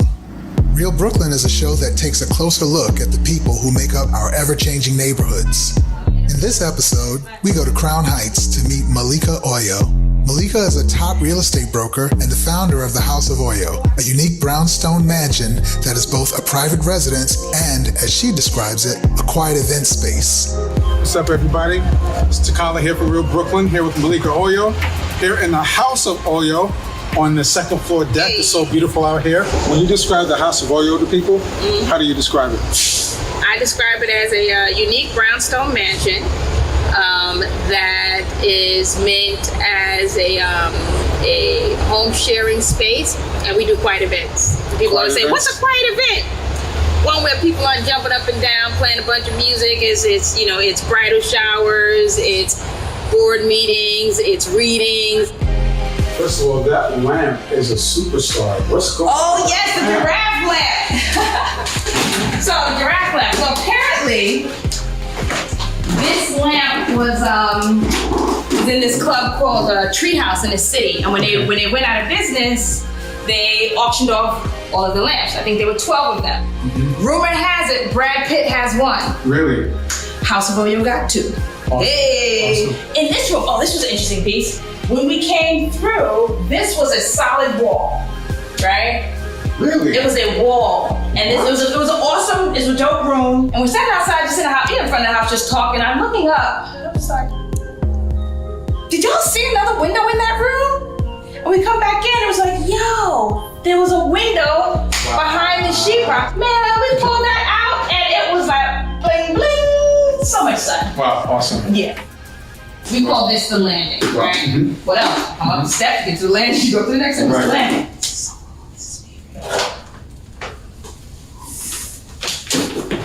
Yay! Come on now. Laundry. Right? Bananas. And so this is like the best laundry room ever. Come, let's sit and have a drink, you know? Oh, I just had these real posters from this guy over on, his name is Ronnie. It's like, everybody in Brooklyn uses Ronnie for real posters. It's a beautiful bathroom. Yeah. This is a stylish bathroom. This is an IG bathroom. It's like... I like the man space. This was a bedroom, so I sometimes sit around daydreaming and coming up with ideas. And so I had this idea. So this wall had originally been red, and we were using it for set locations. And then I rented it, and the tenant painted the wall white. Can't have no simple white wall. So I was like, what am I gonna do with this wall? I gotta do something. Do I just put a big piece of art? You know, I love art. And I was like, nah, man, the wall is the art.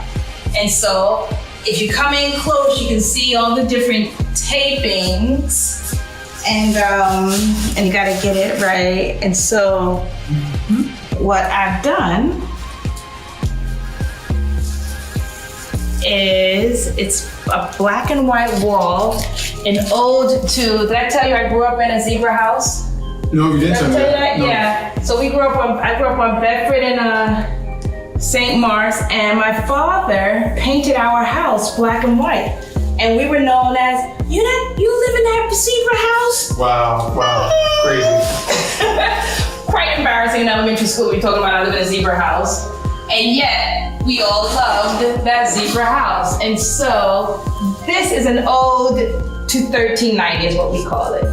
That was the address, 1390. It was a beautiful space for a beautiful person. Thank you. And we're happy to be here. So that's us signing up from Real Brooklyn. Takala in the house, Malika Oyo, House of Oyo, Crown Heights. Come check it out.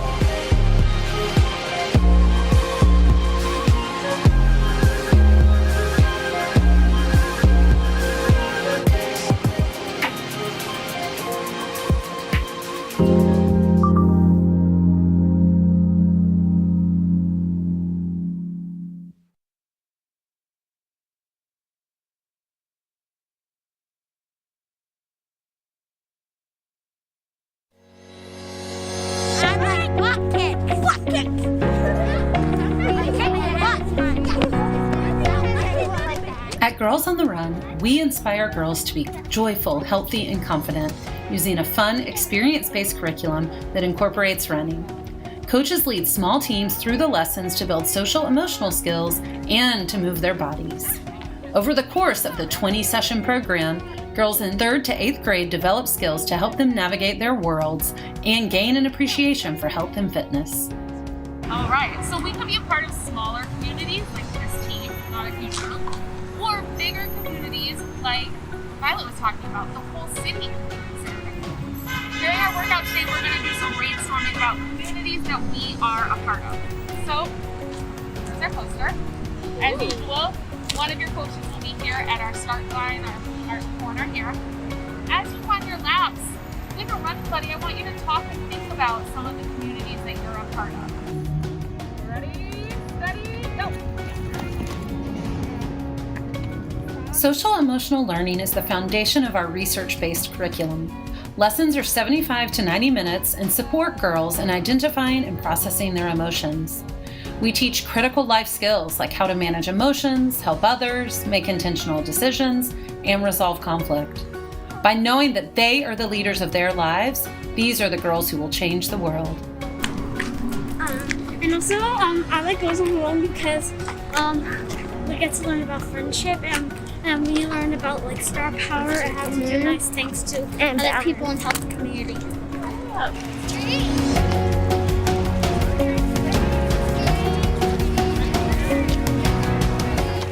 I learned a lot about star power. It's the energy inside you that ignites when you're happy or excited. A lesson, I think every season I'm reminded about how special, Girls on the Run is, and it's always nice to see the relationships that they build with each other. And so somebody that comes into the season that maybe feels a little quiet in the larger group can really shine at Girls on the Run because it's a safe space for them to feel like a place that they can be themselves and be accepted for that. So I think that's just an overall lesson of acceptance, and every year I'm reminded of that. So it's really lovely. Girls on the Run is so much fun. Girls on the Run is number one. My favorite lesson is that you can do and be anything at Girls on the Run. You make new friends, you learn how to work your body, and you get to be you.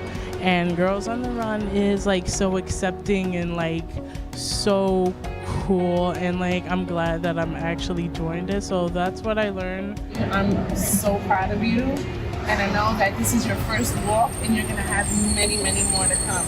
Okay, keep it up.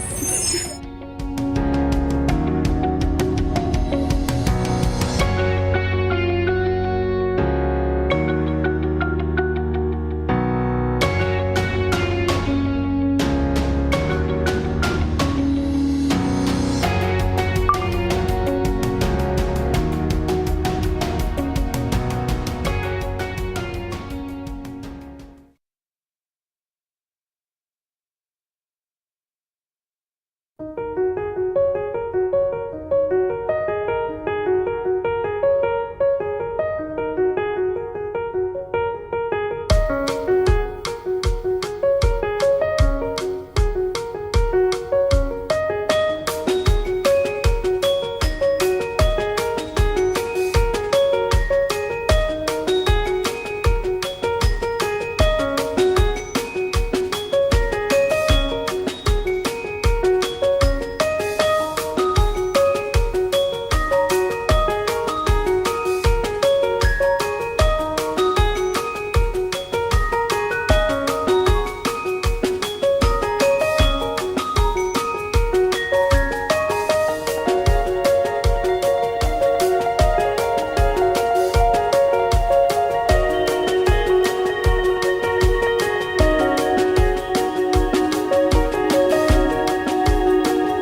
Hotep community, this is Man Up Inc.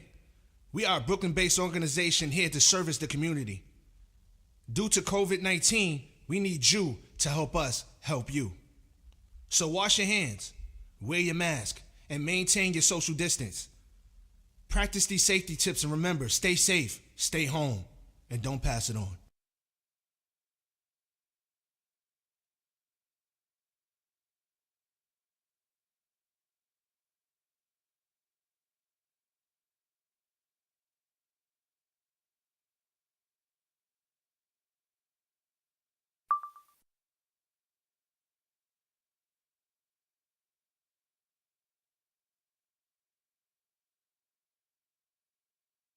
Hotep, I'm Brother Naquan from the Media and Arts Department. Hotep, I'm Brother AZ from the Media and Arts Department and the Athletic Department. Hotep. Yo, so this is the inaugural episode of the Men Up Inc.'s Hotep Television Podcast. This is our inaugural episode. We're going to get a lot better. You're going to see backdrops. We're going to have some special guests. We're going to have people calling in and all of that. But we just getting it started. So we just getting it running, right, eh? Yeah. Hotep Television coming at y'all. You know what I'm saying? Getting into the deep topics. Stuff that people need to hear, not necessarily what you want to hear. Yeah, so a little later on, we're going to be talking about, the shooting of Jake Blake and the civil unrest that followed. But we're going to start off talking about the social distance diplomats and the SD work that we've been doing with Man Up since starting like in early April when we've been combating this coronavirus and getting the information out to our people. Hotep, welcome back, yo. You seen that? We just showed y'all the little clip and about the social distancing work on what we've been doing since like since April, actually. When people were still scared to come out in the street and all of that, and everybody was scared of their own family members coming over, we was already out here doing the work. What you think about the clip? Yeah, we were definitely, piggybacking on what you just said, we were definitely out there really, really early. Definitely definition of first line.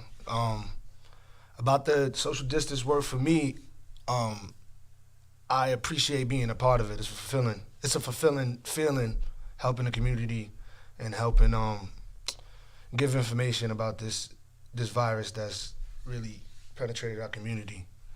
Yeah. And you, as you heard or saw in the video, like we trying to start this hashtag ICSD. You know what I mean? Because we need the people to acknowledge that we in the neighborhoods. They need to acknowledge that. Like if we giving out thousands and tens of thousands of pieces of equipment, then that means that we are directly having an effect on the spread. So the fact that the numbers is not going up and going crazy right now, we can honestly say that we did something to help perpetrate that scenario. So, but I already know that, we helping a lot of people. We doing a lot of things for the people in the neighborhood, and a lot of people, when we doing the social distancing work, like, you get different reactions from people. So, and the trainings, like the training we just had for the SD work, they was telling us about not taking things personal, because sometimes, like, you trying to give somebody a mask or you just, trying to stop them while they moving, they automatically think you're trying to solicit them. They think you're trying to sell something to them or whatever. So sometimes they just be automatically rude to you, not even knowing that, I'm trying to give you something for free to help you and help your family. So we get a wide range of responses from F you to God bless you. You know what I mean? So and that's also a New York City thing. Yeah, like, everybody ain't gonna feel the same way. And then sometimes, we actually get into conversations with people that want to say, like, the COVID thing is not real. Like, they want to say it's not real. They want to say it's a hoax. They want to, but that's because it ain't affect them personally. But see, working in this organization, we know people who have caught it personally. We know people who have died personally. So we know that it's actually real. But just like with anything else, the fact that we don't have that abundance of resources, we don't control a lot of our hospitals and all of that stuff, we can't control how it affects our community once they get in there, right? Like, so once they in the hospital and then something happens, like, you know, we don't really know about that process, but we know that we are dying faster than everybody else. And we could directly correlate that to, you know, our people not having resources, which we're trying to help with, but it's also got to do with, you know, how they being treated in these medical facilities. And that's going to be something that, you know, has to be handled like on a level that's higher than us. Like, you know, Brother AT and them, you know what I'm saying? Brother Charles and them, they like to rush the Capitol and you know, yell at the lawmakers. That's what they on. So we going to play the ground, they going to play that part, right?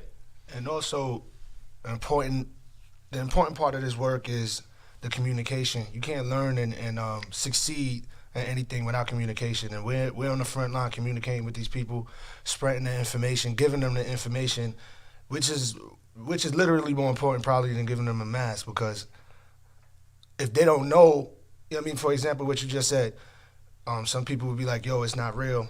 But at the same time, my response would be, still take the precaution, because you're being selfish. You know what I mean? You still may spread it. Even though your belief, your individual belief, you still share the earth with 8 billion people. So, you know what I mean? Just be a little mindful and don't let your conspiracy theories really get out of whack. You know what I'm saying? It's understandable because there's a lot of information coming our way, but we can't be selfish. We got to look out for our fellow man. For more info or to support Man Up Inc., please go to manupinc.org. This project is supported in part by an award from the National Endowment for the Arts.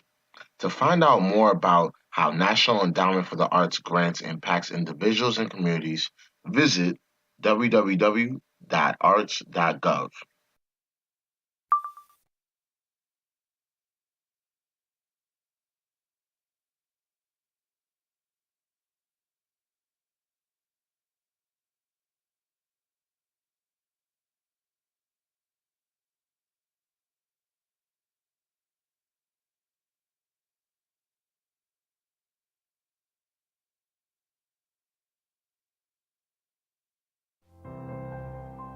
This is the Bronx Baptist Church. I'm Reverend Frank Williams, and I serve as the lead pastor here. The church was founded in 1964 as a chapel or a mission of Evergreen Baptist Church. They commissioned and sent Reverend Dr. Samuel G. Simpson and his wife Lola Simpson to the Bronx to start this work. The ministry has seen the Bronx through some of the most challenging times, including the burning of the Bronx in the 1970s, where so many of these buildings in the neighborhoods were burnt out and abandoned. Dr. Simpson, along with several other pastors, founded organizations that would revitalize communities. In the area of health in particular, our medical ministry here at the church continues to provide blood sugar screenings, blood pressure screenings. The church has operated a soup kitchen and a food pantry program. This program began sometime in the 1980s, and since then we have been providing food packages for members of the community. And this is done through our women's ministry, but it involves the men, it involves our youth who participate in packaging the products and distributing it to the members of this community. The church has been involved in the area of community education for many years. We've also had our mental health training that we've done more recently. We've also had sessions in the area of parenting. It involved parents within the church community, parents who are residents of this community, and also parents whose children attend the daycare. We've had seminars, we've talked about immigration, we've talked about financial wellness. So from our food distribution that's been going on for many years, to the housing that we've been involved with, to more recently some of our education programs, I've seen ongoing impact of this ministry and its work in the community.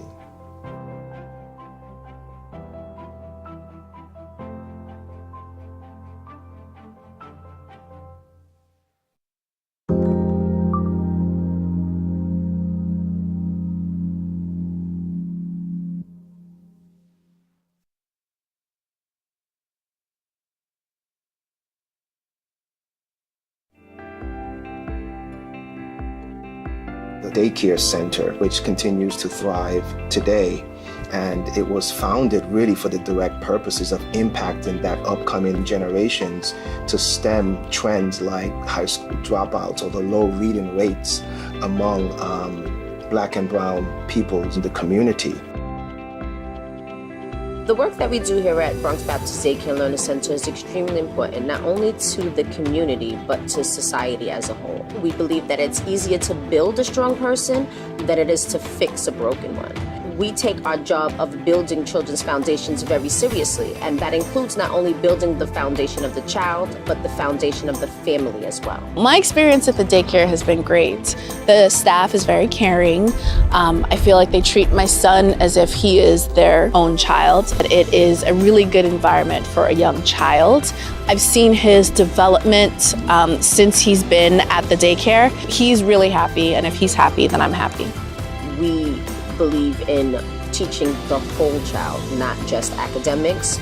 We focus on social emotional health, physical health, mental health. In the area of health in particular, I've seen initiatives like our Eat Well, Play Hard initiative really help families to better manage the overall health choices that they make for their children and for themselves. Through that initiative, had cooking classes for the parents, teaching them how to cook healthy foods on a budget. The number one way that we support health equity at Bronx Baptist Daycare and Learning Center is through the provision of information to the parents. We provide them with information about immunizations, developmental milestones. Another way we promote health equity is through teaching diversity and inclusivity. It's very important that the children learn that there are people that are different from themselves, and that doesn't mean that it's a negative thing. And so that's something that we really stress here at Bronx Baptist, is not only pride for our own culture, but respect for the cultures and ethnicities of other people. There are a lot of resources in this community that are not being utilized due to lack of knowledge. So by providing the parents with those resources is one way that we help to support the foundation of family, which in turn supports the foundation of the child.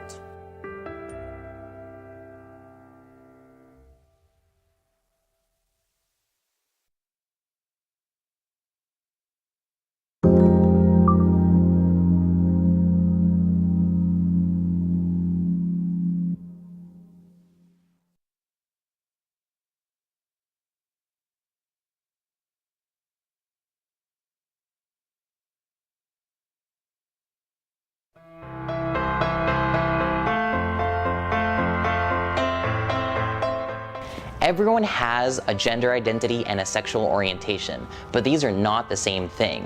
When we're born, parents, the doctor, society at large will categorize you as either male or female based on the parts that you have. But that's not the same thing as your gender identity. Your gender identity is what lives in your mind and in your heart. It's how you see yourself. And all of those things are also different than your sexuality. You might think of your gender as who you go to bed as, and your sexuality as who you go to bed with.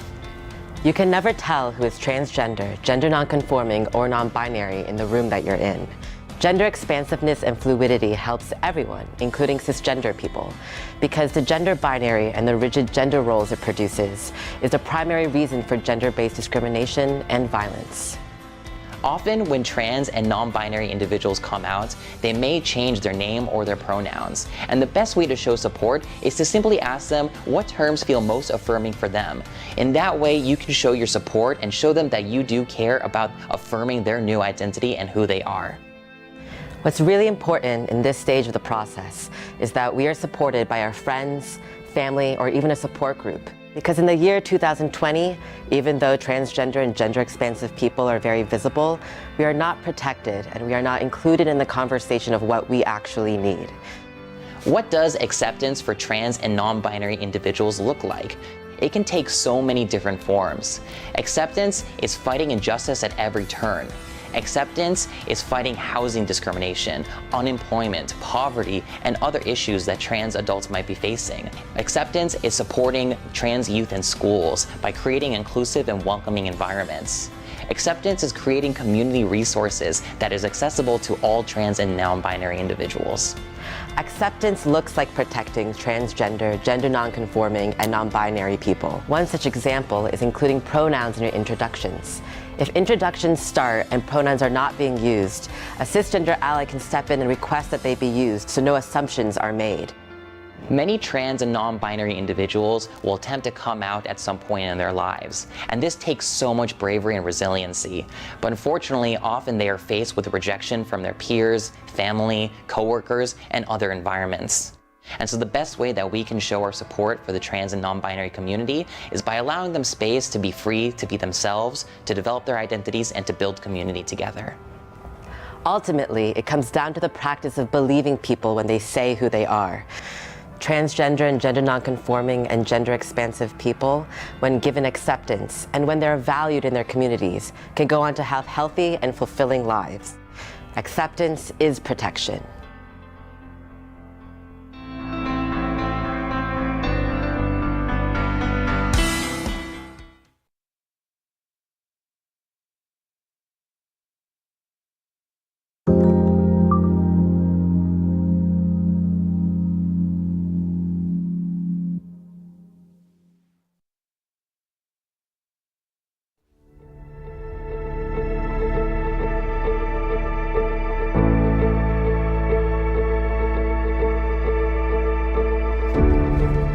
Welcome to the Family Acceptance Podcast, where we will hear the voices of caregivers who accept and celebrate their transgender and non-binary children, as well as the professionals who help them to get there.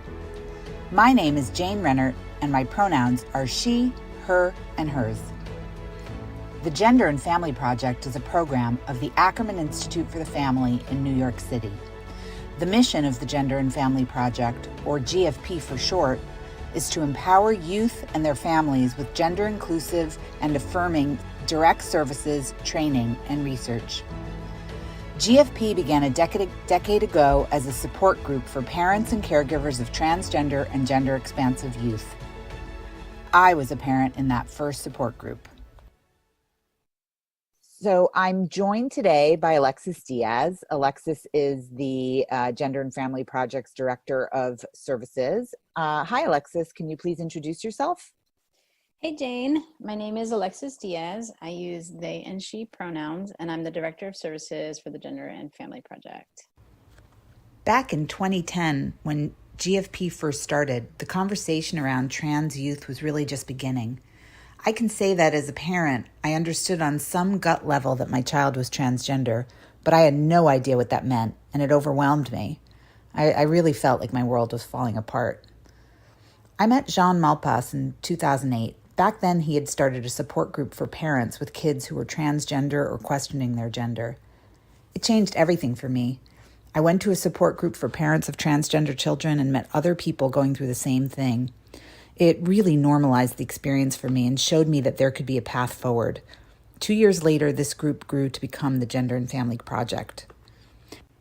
Today, we are going to hear excerpts from a group for parents of trans kids led by Jean Malpas.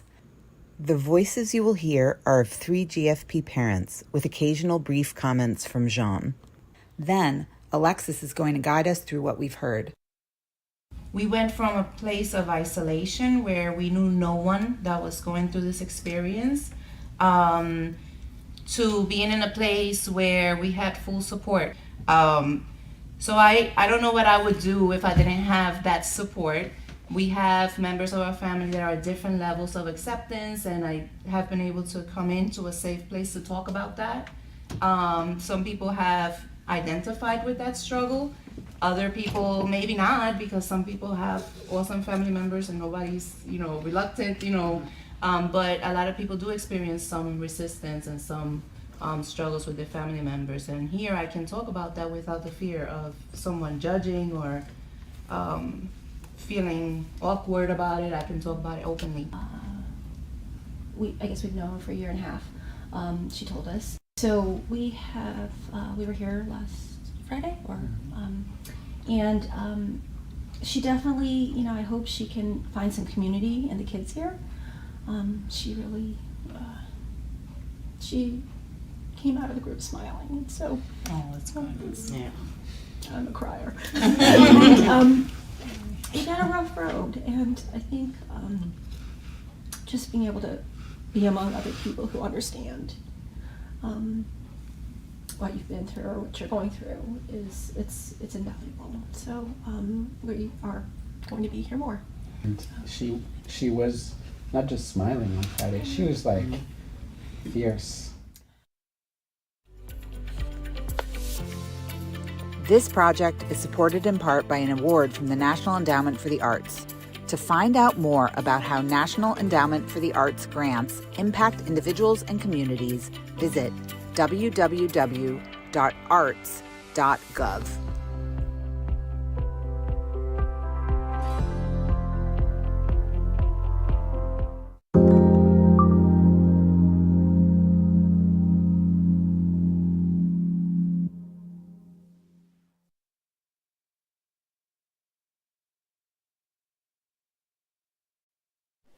I think the thing that Venture House does for me the most is it's enabled me to explore myself, explore what I can do, and have a community to share my work with.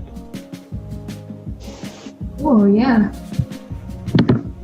definitely. And yeah, I guess that would probably go into how Venture House kind of helps you with your personal and professional goals. You know? Yeah, I mean, yeah, I'll be happy to repeat it if you want me to. No, that's okay, unless you want to. But is there any other way that Venture House helps you with your personal goals, or the community is definitely a huge thing. Right. Yeah. Well, with my goals, yes, of course, it's done a lot from me to, first of all, like for instance, before I became a member at Venture House, I did not say to myself, okay, I should strive to become a filmmaker. It's becoming a member of Venture House sort of encouraged me to explore what I'm capable of, what my strengths are, and how I should strive to improve on my strengths. Because when I first became a member of Venture House, one of the first things that I noticed is there's a lot of people at Venture House getting into creative endeavors, or they might do something creative as a hobby. And one thing that really impressed me was the paintings around the building, the artwork, also some of the videos that were put out by VHTV. So it really encouraged me to explore who I am, as what my goals are, and I quickly established that my goal was to tell stories visually. Awesome. Definitely.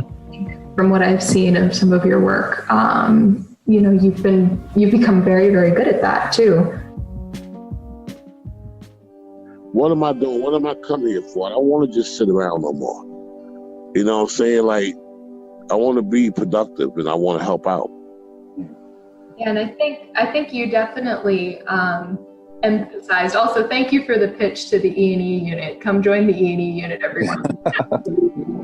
Oh yeah, well, it's you too, but I mean, I'm just saying that's what it is. Like, that's why I say, all right, man, I can't wait till it opens again. But even without, like, the ideas to come up with all this stuff is good, man. It's motivational, to be honest. It's good that somebody somewhere is listening, trying to, maybe even get motivated that they want to do one. But, it's fun. It's fun. It really is. The clubhouse is fun. I'm not the longest attended member, but I'll tell you this much. There's not nobody that come to Venture House more than me since I've been there. I come 6 days a week, just about. Yep, he does. I know I come in every day and I'm like, oh, hey, Wade, good morning. I'm always there. Like, I live 4 blocks away. I could walk home from Bric House if I really wanted to.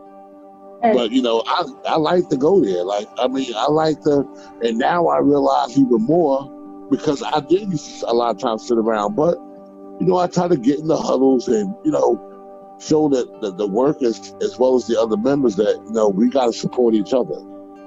Yeah. So sitting in those meetings, having that positive attitude, wanting to apply yourself more, that's the whole defining moment of this whole podcast, tell you the truth, if you ask me. Yeah, and I think you really emphasized like a key point, being in the meetings and doing all this stuff. It's, we really can't do it without each other as well. Somewhere in the world, somebody needs to hear it because they could possibly be going through the same thing themselves, but we don't know because we don't do things like this. And as these things go on, everybody will eventually tell their story pertaining to who they are. So more than learning anything new, you get to understand the person more. And you get a better idea of who they are as a person. So it's not like I'm going to tell you something so historical on this podcast that you might not already know. But it'll help you better understand me moving forward. That's all we aim to do with these podcasts. And I'm glad that you even said that because that's really the goal. And you're doing a great job of proving that, I never met you before in person, but even these 20 minutes that we've been talking, I learned a lot about you so far. I know some of your inspirations. I know how you feel. I've just learned a lot, and I admire what you've been able to share so far and the growth that you've been able to reflect on. I admire that about you. So, for more information on Venture House, you can go to venturehouse.org or call us at 718-658-7201. This project is supported in part by an award from the National Endowment for the Arts. To find out more about how National Endowment for the Arts grants impact individuals and communities, visit www.arts.gov.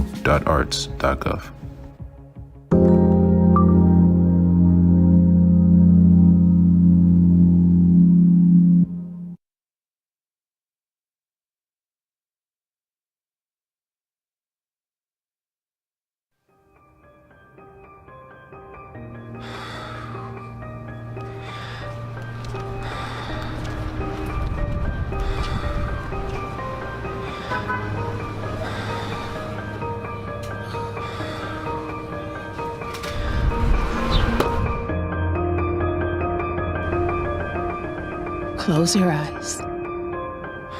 Stand up straight. Relax your shoulders. Relax your belly. Let your body do what it does naturally. Breathe.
Let's do it.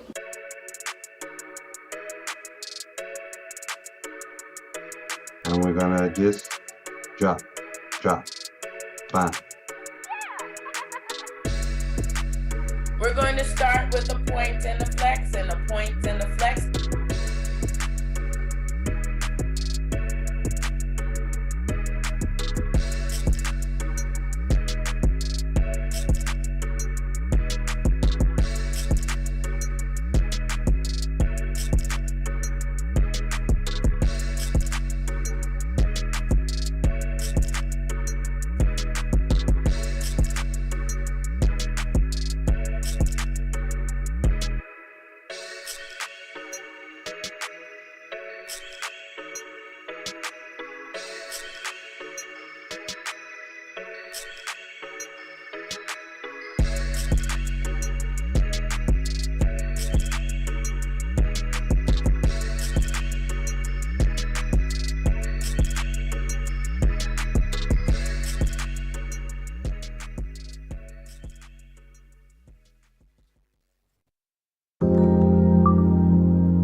Care, thank you again for joining us. This is our third month. Please practice social distancing. Please make sure that you are apart from each other. Please be patient. No rushing. Keep your mask on, please. We Act Good Care is an initiative that by our board chair, Ms. Seeley, and myself, with the regular general membership and the president, had put together. We know that there's a need in our community, and we got together. We decided to start this initiative about early May. We've been doing this every Wednesday. We've been feeding approximately 300 to 400 people every Wednesday. And you can see that, there are senior citizens within the community, single moms, single families. It's amazing to be able to provide a hot meal. Everybody should care about what goes on in your community. We have the census going on. We've got elections coming up. We've got a lot of things on that is on the line for our community, Black and brown communities. And it's important for us to be all hands on deck when it comes to those decisions. What happens to our legislation, what happens to our education, what happens to our community, what happens to our programs. Because we have to be able to foster and encourage our youth to be able to be productive citizens and learn from our example. And since May, we have fed completely over 4,500 people in our community from Crown Heights, East Flatbush, mainly senior citizens and those who are inbound, delivering food to them, hot food, resources, and other items that they need, PPE, to be able to secure themselves while staying in at home. And with this COVID relief response, it allows you to still participate, get out of that self-isolation, help most people who are dealing with mental health and wellness issues to be able to uplift themselves and be able to participate as if they were out. That goes a long way as it relates to COVID relief. We try our best to organize with everybody out here, print out flyers and go to each building and start giving out flyers so you know the anchor having something. So everybody will come and get what they're supposed to get. Some communities might do it, some mightn't do it. But we making sure the people we have will get. So I always tell people I give for selfish reasons because it makes me feel good. And providing a hot meal is something that no one could really imagine. Some people will have it and some people don't, and you can never tell. It's about love, and that's what we are. This year our theme is about bringing back the love. This is love, right? You have 15 to 20 volunteers that come out their house every Wednesday, taking a risk. We wear facial masks, we wear gloves, but they show their love and their passion, and they care about the seniors in our community. They care about the community itself. So we take our time, and we're very proud of that.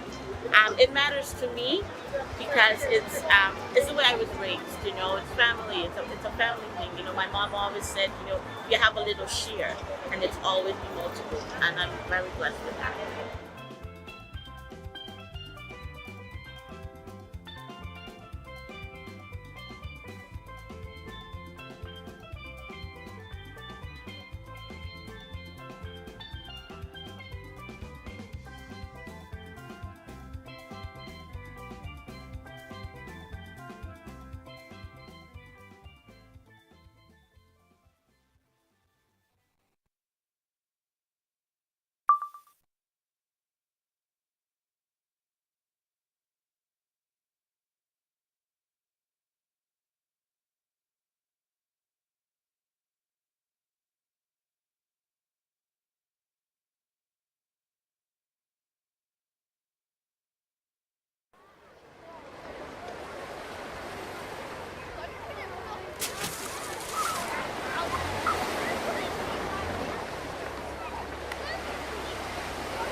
From New York, this is Democracy Now! If someone decides to intervene in the current events in Ukraine from the outside and create unacceptable strategic threats for Russia, then they must know that our response, our retaliatory strikes, will be lightning fast. As Russian President Vladimir Putin threatens nations arming Ukraine, we'll speak to Anatol Levin. He has written the article, The Horrible Dangers of Pushing a U.S. Proxy War in Ukraine. When you get into a situation where the two nuclear powers with the capacity between them to destroy humanity are firing missiles at each other, this is a very, very, very dangerous scenario. Then, as the Biden administration orchestrates a prisoner swap with Russia to free former Marine Trevor Reed, we'll look at the case of WNBA All-Star, two-time gold medalist Brittany Griner, who's been detained in Russia since February. She is an incredible athlete, but I think she is also a really important political icon and cultural figure, and has been for a really long time. And this is the moment to demand that the White House intervene and bring Brittany Griner home. Plus, we look at Harvard University's pledge to spend $100 million to create a fund to redress the school's deep ties to slavery. We'll speak to MIT professor Craig Stephen Wilder, author of Ebony and Ivy, Race, Slavery, and the Troubled History of America's Universities. All that and more coming up. Welcome to Democracy Now!, democracynow.org, the War and Peace Report. I'm Amy Goodman. UN Secretary General Antonio Guterres has arrived in Ukraine for talks with President Volodymyr Zelensky. The trip follows Guterres' visit to the Kremlin, where on Tuesday, Russian President Vladimir Putin promised in principle that Russia will allow civilians to evacuate from conflict zones. Ukrainian officials dispute that, saying convoys attempting to flee through humanitarian corridors continue to come under fire. In Mariupol, the commander of the city's remaining Ukrainian forces pleaded in a new video for an international rescue operation to evacuate troops and civilians from the massive steel plant where they remain holed up against a withering assault by Russia's military. Here with us, there are hundreds of civilians, including tens of children.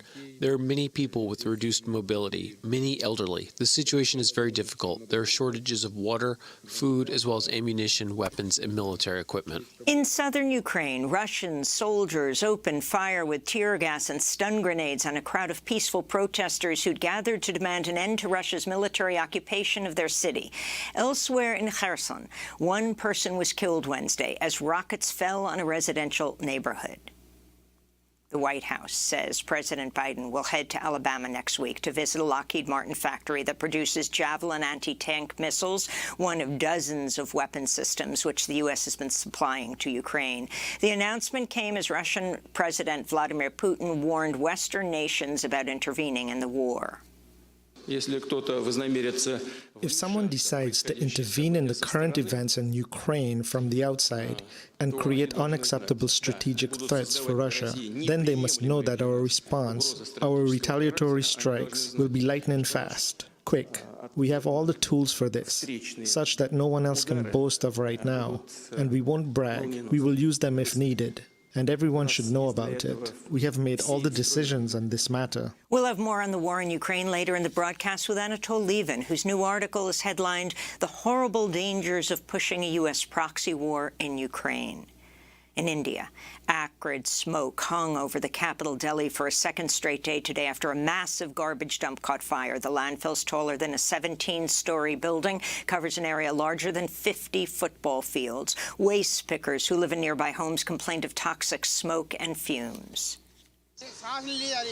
I am not able to breathe and my eyes are burning. We are helpless, but what can we do? We cannot leave our homes and go anywhere else. Officials say a buildup of highly flammable methane gas at the dump spontaneously combusted after temperatures topped 44 degrees Celsius, or more than 110 degrees Fahrenheit. It's part of a blistering spring heat wave across large swaths of India and Pakistan that's seen daytime high temperatures break all records. About 1/5 of all reptile species, including crocodiles and turtles, are at risk of extinction. That's the conclusion of a major new study published in the journal Nature. Multiple factors are threatening reptiles, including deforestation, urban encroachment, hunting, and the climate catastrophe. The zoologist Bruce Young of NatureServe co-led the study. Reptiles represent a unique evolutionary heritage on the tree of life. And if all of those 20% of reptiles that are threatened today go extinct, we will lose accumulation of 15 billion years of evolution that's led to these fascinating creatures that we see around us today. Authorities in Southern California have declared an unprecedented water shortage and emergency due to a record-breaking climate-fueled drought. This past January, February, and March were the driest months in California's history. A spokesperson for the Metropolitan Water District of Southern California said, quote, "We don't have enough water supplies right now to meet normal demand. The water's not there. This is unprecedented territory," they said. Under the emergency order, about 6 million Californians have been ordered to restrict outdoor water usage to 1 day a week. This is Adele Haji-Khalil of the Metropolitan Water District of Southern California. We are looking ahead and asking us to all work together, asking everyone to be ready to stretch the water we have so we all have enough water. And 1 day of watering a week is a good compromise. But if we don't see the change, we will do the next action. A recent study in the journal Nature Climate Change found the western United States and northern Mexico are currently experiencing their worst drought in 1,200 years. Moderna has requested emergency use authorization for its coronavirus vaccine for children under the age of 6. There are currently no vaccines approved for children under the age of 5. Pfizer's vaccine has been approved for children 5 and over. Meanwhile, the White House has announced a new effort to increase usage of Paxlovid, Pfizer's COVID-19 antiviral pill, which can cut the risk of hospitalization and death by nearly 90% in patients who take the drug early in the course of an illness. Many pharmacies report having an excessive amount of the drug. Vice President Kamala Harris began taking Paxlovid after she tested positive for COVID-19 earlier this week. U.S. government has cleared Guantanamo's youngest prisoner for release. Hassan bin Attash has been jailed by the U.S. for the last 20 years, even though he's never been charged with a crime. He was just 17 years old when he was captured in Karachi by Pakistani security services in 2002 and turned over to the United States. Attorneys say Attash was tortured by the U.S. and its allies for up to 12 hours a day over a 2-year period, including at a CIA black site. The Biden administration says Attash will remain at the Guantanamo Bay prison while it tries to find a country willing to offer him rehabilitation. The U.S. Supreme Court heard oral arguments on Wednesday in a follow-up case to a landmark decision on tribal sovereignty handed down by the court just 2 years ago. Justices will decide whether Oklahoma and other states have criminal jurisdiction over crimes committed by non-Indigenous people against Native people within Indian reservations. This case follows the landmark 2020 ruling, McGirt versus Oklahoma, which found that state authorities cannot criminally prosecute Indigenous peoples under state or local laws and should instead face justice under tribal or federal courts. Indigenous communities in Oklahoma are condemning the head of the state's Republican Party after he called for the disestablishment of the federally recognized Muskogee Nation Reservation. The Intertribal Council of the 5 tribes in Oklahoma was responding to remarks made this week by John Bennett, who's also a candidate for a U.S. congressional seat. Bennett made more headlines this week after he called for the state killing of top infectious disease expert Dr. Anthony Fauci. War with bureaucrats that have forced vaccine mandates on us, mask mandates on us. And you know what? They're pushing this wokeness confusion down our throats now. And by the way, we should try Anthony Fauci and put him in front of a firing squad. Earlier this year, Dr. Fauci told Congress that attacks by Republican politicians have led to death threats against him and his family. Florida Governor Ron DeSantis has signed a bill establishing a first-of-its-kind elections police force. The Republican-authored bill creates the Office of Election Crimes and Security, staffed by about 25 new law enforcement positions. Democrats and voting rights advocates sounded alarm over the plan, which could see people fined or jailed for things that were commonly accepted until a recent voter suppression bill became law, such as gathering ballots at churches or community centers before dropping them off at an official election drop box. Democratic State Representative Yvonne Hayes Hinson said the new law solves a problem that does not exist. She added, quote, its implementation will put up additional barriers to voting and targets communities of color. This bullying tactic will intimidate and immobilize workers, families, and everyday people, she said. And a 2-year study in Minnesota has concluded the Minneapolis Police Department engages in discriminatory race-based policing. Minnesota's Department of Human Rights launched the probe after the police killing of George Floyd. The report documented, quote, racial disparities in how Minneapolis officers use force, stop, search, arrest, and cite people of color. The report also determined that the Minneapolis Police Department covertly uses social media to surveil Black individuals and Black organizations unrelated to criminal activity. And those are some of the headlines. This is Democracy Now!, democracynow.org, The War and Peace Report. When we come back, Harvard University's pledged to spend $100 million to create a fund to redress the school's deep ties to slavery. We'll speak with Craig Stephen Wilder, author of Ebony and Ivy, Race, Slavery, and the Troubled History of America's Universities. Stay with us.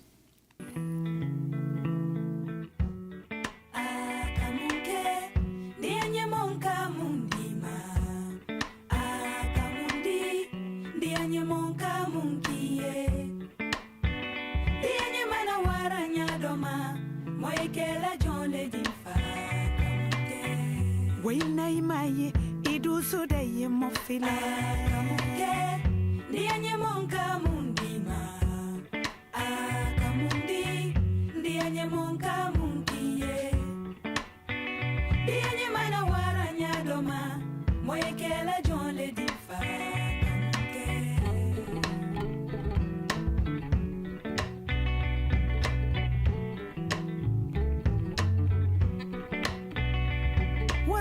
la farinya oye la marala do de fe sabajugu mambe wula jankono ofena na maraba mukela nyawo nyama jumbeni de nyeba waitinya la nyawo nyama. Kamunke by Rakia Traore. This is Democracy Now!, democracynow.org, The War and Peace Report. I'm Amy Goodman, joined by Democracy Now! Co-host Nermeen Sheikh. Hi, Amy, and welcome to our listeners and viewers across the country and around the world. Harvard University has pledged to spend $100 million to redress the school's deep ties to slavery. The move comes after the school issued a 130-page report Tuesday that revealed at least 41 prominent people connected to the school owned enslaved people.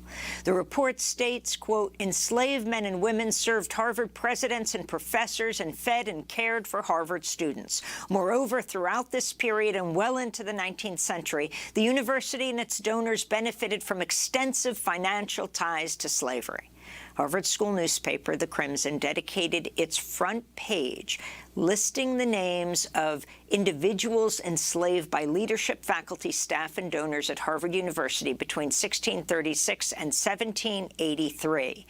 The Harvard Crimson wrote, almost certainly an undercount. The editor's note added, quote, for these people, we often know only their nicknames. For a few, we know only their race and gender. This is the result of the systemic erasure that to this day continues to deny enslaved people their histories, the Harvard Crimson said. We begin today looking more at the new report, Harvard and the Legacy of Slavery, which is accompanied by a short video. This is an excerpt about how enslaved people were used to serve Harvard students and faculty. The evidence of the legacy of slavery at Harvard is in the landscape. You can go to the old burial ground and you can see the headstones for 2 enslaved people. One of them, a girl named Cicely, was enslaved to William Brattle, who was a tutor, a treasurer, and a fellow at Harvard University. We also know that several of Harvard's presidents who lived in Wordsworth House, which is still standing on campus today, owned enslaved people of African origins, among them Venus, Bila, and Juba. That's an excerpt from the video that accompanies the Harvard report. In this clip, Harvard fellow Christopher D.E. Willoughby tells the story of an African teenage boy who was later dissected and studied by a Harvard professor. Stormon is a particularly tragic figure. He's only 17 years old. At the end of about 6 months to a year of being on display, he takes his own life. He hangs himself. But Stormon's tragedy doesn't end with his death. When Stormon kills himself, they give his body to Harvard. Harvard faculty member Jeffries Wyman conducted a dissection of Stormon's body, and they also made a set of casts of his body that remains in the Harvard Peabody Museum collections. His skeleton is turned into a teaching tool. They say it's left in the care, what irony, of Professor Louis Agassiz. Stormon is measured and put in a linear position anatomically between whites and great apes. So not only is his body being destroyed, he's also being turned into this point of data to prove his own inferiority. Again, an excerpt from the video with the new Harvard report titled Harvard and the Legacy of Slavery. The report does not mention Harvard is facing a lawsuit from a descendant of two enslaved people named Renti and Delia, who were forced to pose in a photograph by a Harvard professor in 1850. Tamara Lanier filed the lawsuit, saying the university is unfairly profiting from their images. In response to Harvard's new report, Lanier tweeted, "Stop gaslighting us, Harvard." She also tweeted, if Harvard truly embraced the principles in their report, the Lanier versus Harvard lawsuit would not be necessary. For more, we're joined by MIT history professor Craig Stephen Wilder, who has long followed this issue closely, the author of Ebony and Ivy, Race, Slavery, and the Troubled History of America's Universities. Professor Wilder, welcome back to Democracy Now! We interviewed you almost a decade ago when your book came out. Can you respond now in 2022 to Harvard University saying they're committing $100 million to deal with their connections to slavery, and talk about the significance of their findings? Thank you. I think I'm happy to be back, and I think it's been a long road. As you point out, it's been basically 20 years since Ruth Simmons became the president of Brown University back in 2003. And media attention turned to the public sort of secret of Brown's extensive ties to the slave trade.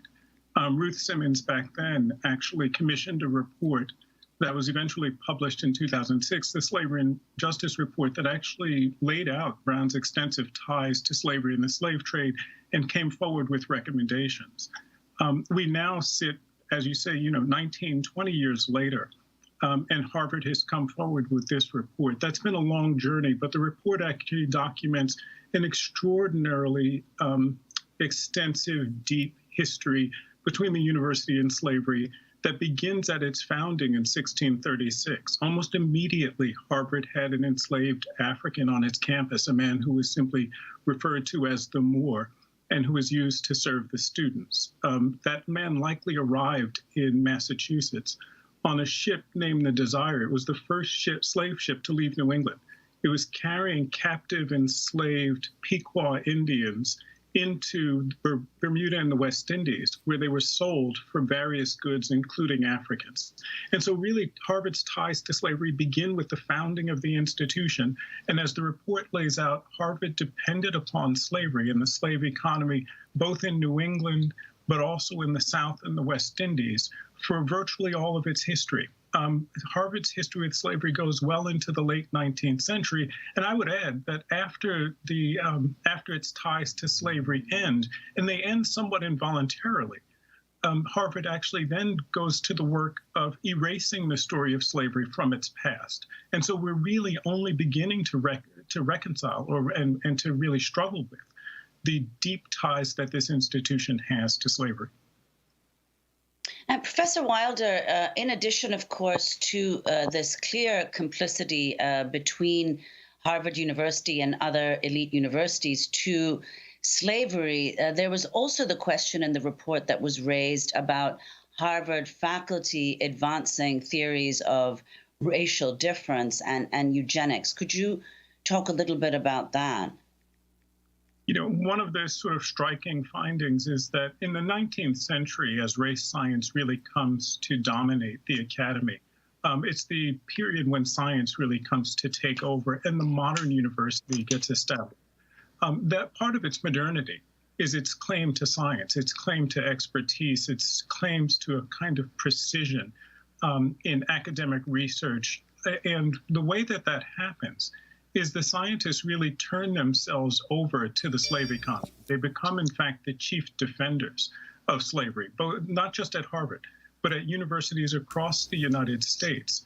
Race science really sort of thrives. Louis Agassiz, who's mentioned in the beginning of your introduction to this, the Harvard race scientist, used enslaved people on a South Carolina plantation for his research.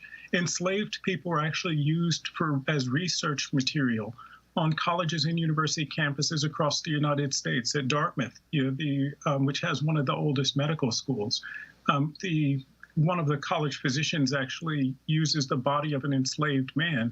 And much like Louis Agassiz, the description that you gave earlier, he takes the body of this enslaved man, Cato, and skins him.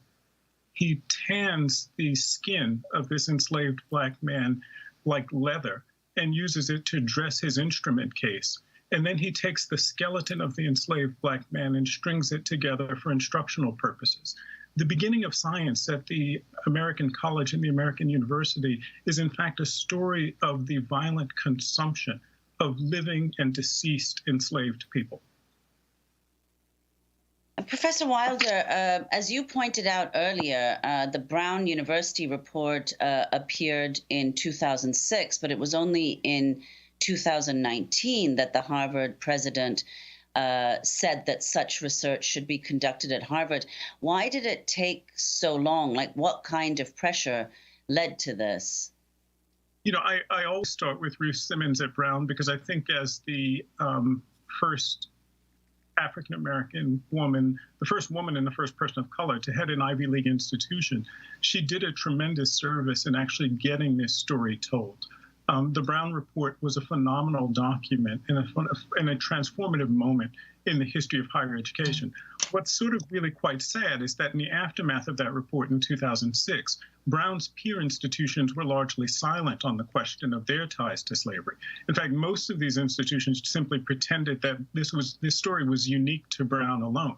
And what happened in the intervening years is that undergraduate students, faculty, graduate students, staff, librarians, and archivists at universities and colleges across the United States began doing grassroots work on their institutional ties to slavery.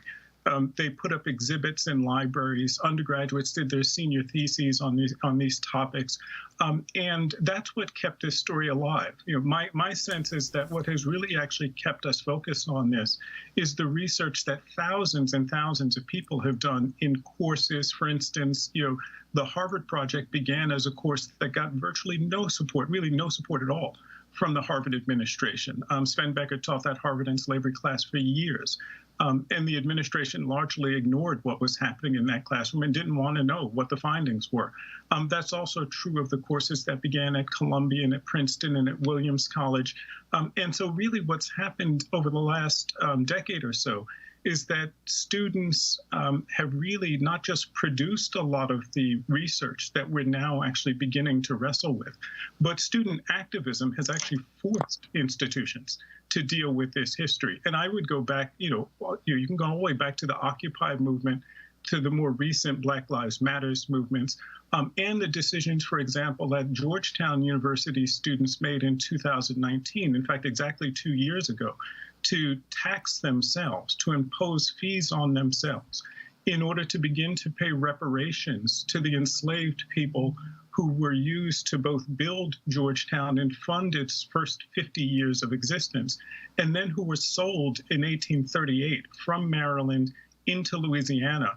And the profits from that sale were used to pay off the debts of the college. It was the undergraduates who actually restarted the reparations conversation. It was the undergraduates, it was student activism that brought us back to this moment.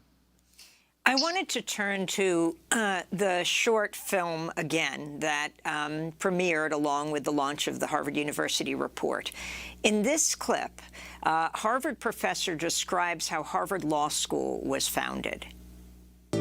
In 1736, Antigua's plantation owners became fearful that enslaved workers were plotting against them, and they decided to crack down. The royal family was involved in putting down this slave uprising. A lot of head chopping, decapitations to make people as examples, burning people. Then Isaac Royal Sr. migrated back to New England to his huge property, several hundred acres of land. He brought enslaved workers from the Caribbean to Medford to work. Eventually, Isaac Royal Jr. donates lands to Harvard University, which the university then sells and uses to endow the first professorship of law at Harvard University. And some people take that as the founding of the Harvard Law School. Craig, Stephen Wilder, this is pretty powerful stuff. What we're talking about here, I mean, it is just a story that some have known in this country, but and it certainly goes further than Harvard. But the story of Harvard Law School and its connection to the Caribbean slave trade, if you can explain who the royal family are, and the fact you've got this endowed chair as well at Harvard Law School named for them? Yeah. You know, the royal family is a family, as the film points out, that traces back to Antigua, an Antiguan plantation family in the 18th century. They removed to Medford, Massachusetts, just outside Cambridge and Boston. Later in the century, Isaac Royal Jr. actually on that farm, that small plantation, has some 60 enslaved people. And that's the family that eventually actually donates the land that helps to fund and begin the law professorship at Harvard. I would point out that this is the story actually of professional education broadly. Medical schools in the 18th century begin with the dissection and consumption of the bodies of enslaved Black people and often Native Americans. They begin, the very first medical school in North America, which is now at the University of Pennsylvania, then was the College of Philadelphia, begins when the colonial legislature transfers the body of a Black person to the scientists so they can do a public dissection and show, in fact, the new medical arts, display them and display the necessity of them. Law schools actually at Harvard, at Yale, at Columbia have very similar origin stories. They're actually tied directly into slavery. And law students at Harvard and Yale and Columbia have actually been doing a lot of the research to expose their institutional ties to slavery. I would add that business schools also have these ties. The professionalization of business and the arrival of business on campus as an academic pursuit is very much tied to the evolution of this slave economy in the 19th century. And for institutions like mine, MIT here in Cambridge, the engineering schools and technical schools also have their origins in the 19th century slave economy. MIT wouldn't be here if cotton textile manufacturers didn't surround Boston. It was the cotton textile manufacturers who took cotton grown by enslaved people in the South, transformed it into textiles for the world market. If it wasn't for them, it was that group who needed engineers to build machines and improve efficiencies. And so professionalization in higher education, the arrival of the professional schools, is very much the story of the power and the influence of the 18th and 19th century slave economies. As we noted, the new Harvard report doesn't mention the university is facing a lawsuit from a descendant of two enslaved people named Renty and Delia, who were forced to pose in a photograph by a Harvard professor in 1850. Tamara Lanier filed the lawsuit saying the university is unfairly profiting from their images. In response to the report, Lanier tweeted, "Stop gaslighting us, Harvard." She also tweeted, if Harvard truly embraced the principles in their report, the Lanier versus Harvard lawsuit would not be necessary. We spoke to Tamara Lanier in 2019 about her lawsuit. Last week, my attorneys and I filed a claim against Harvard. I'm asking for the return of my enslaved ancestors' images, and the complaint is more than just a complaint about images. It's a history lesson, and specifically it points to the exploitation of slaves and how universities like Harvard continue to profit. If you can comment on what Tamara Lanier is calling for, and also the recommendations of the report, like working with historically Black colleges and universities, Professor Wilder. Sure. I think one of the striking elements of the report is the acknowledgement of the length of Harvard's ties to slavery, which, again, I think you can find something very similar for most of our elite educational institutions. Harvard's ties to slavery begin really with its founding in 1636, but they continue after the end of slavery in Massachusetts, roughly 1783. They continue right up until the Civil War.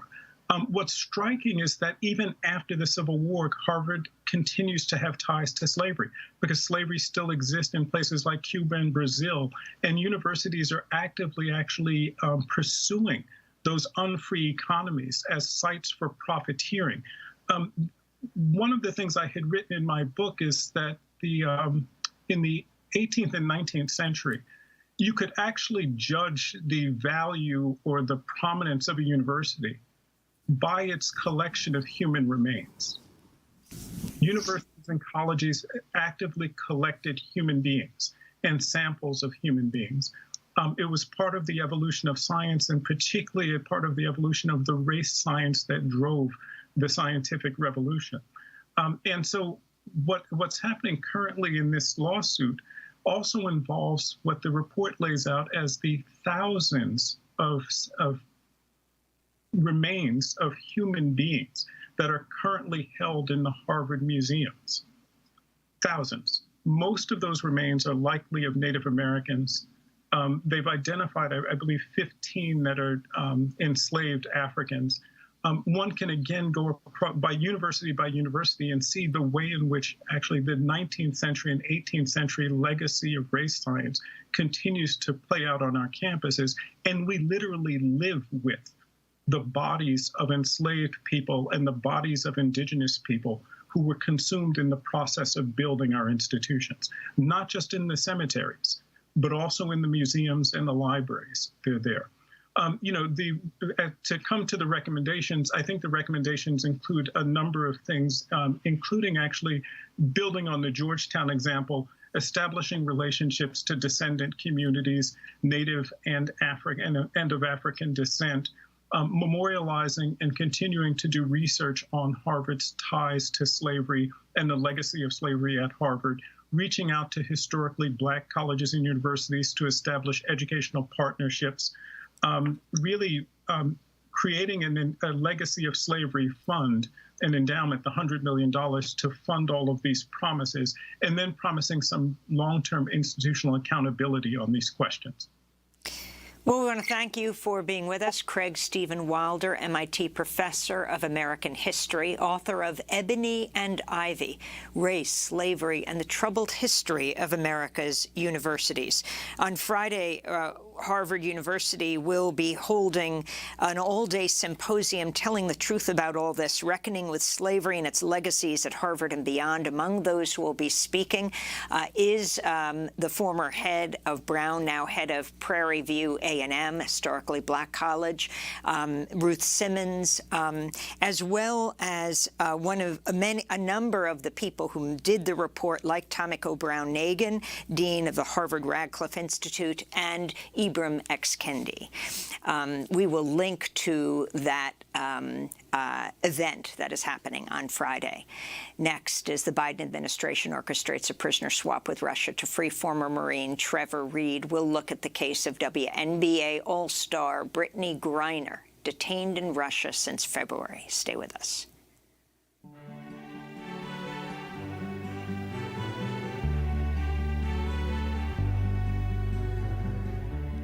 I don't bleed you,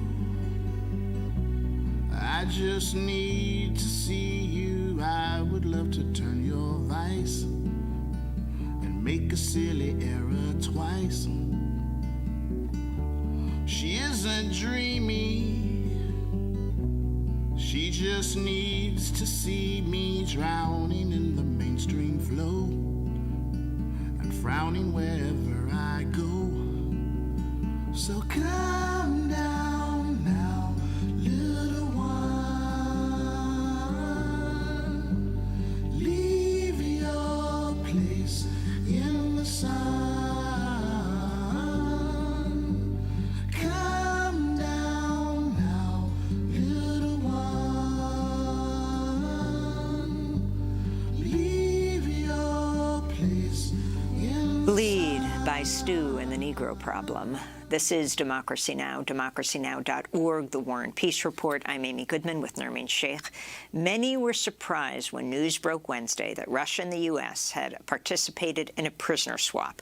Russia released Marine veteran Trevor Reed in exchange for a Russian pilot jailed in Connecticut on drug charges. Reed had been imprisoned in Russia since 2019. His parents had campaigned passionately for his release with protests and multiple hunger strikes. They met with President Biden at the White House last month.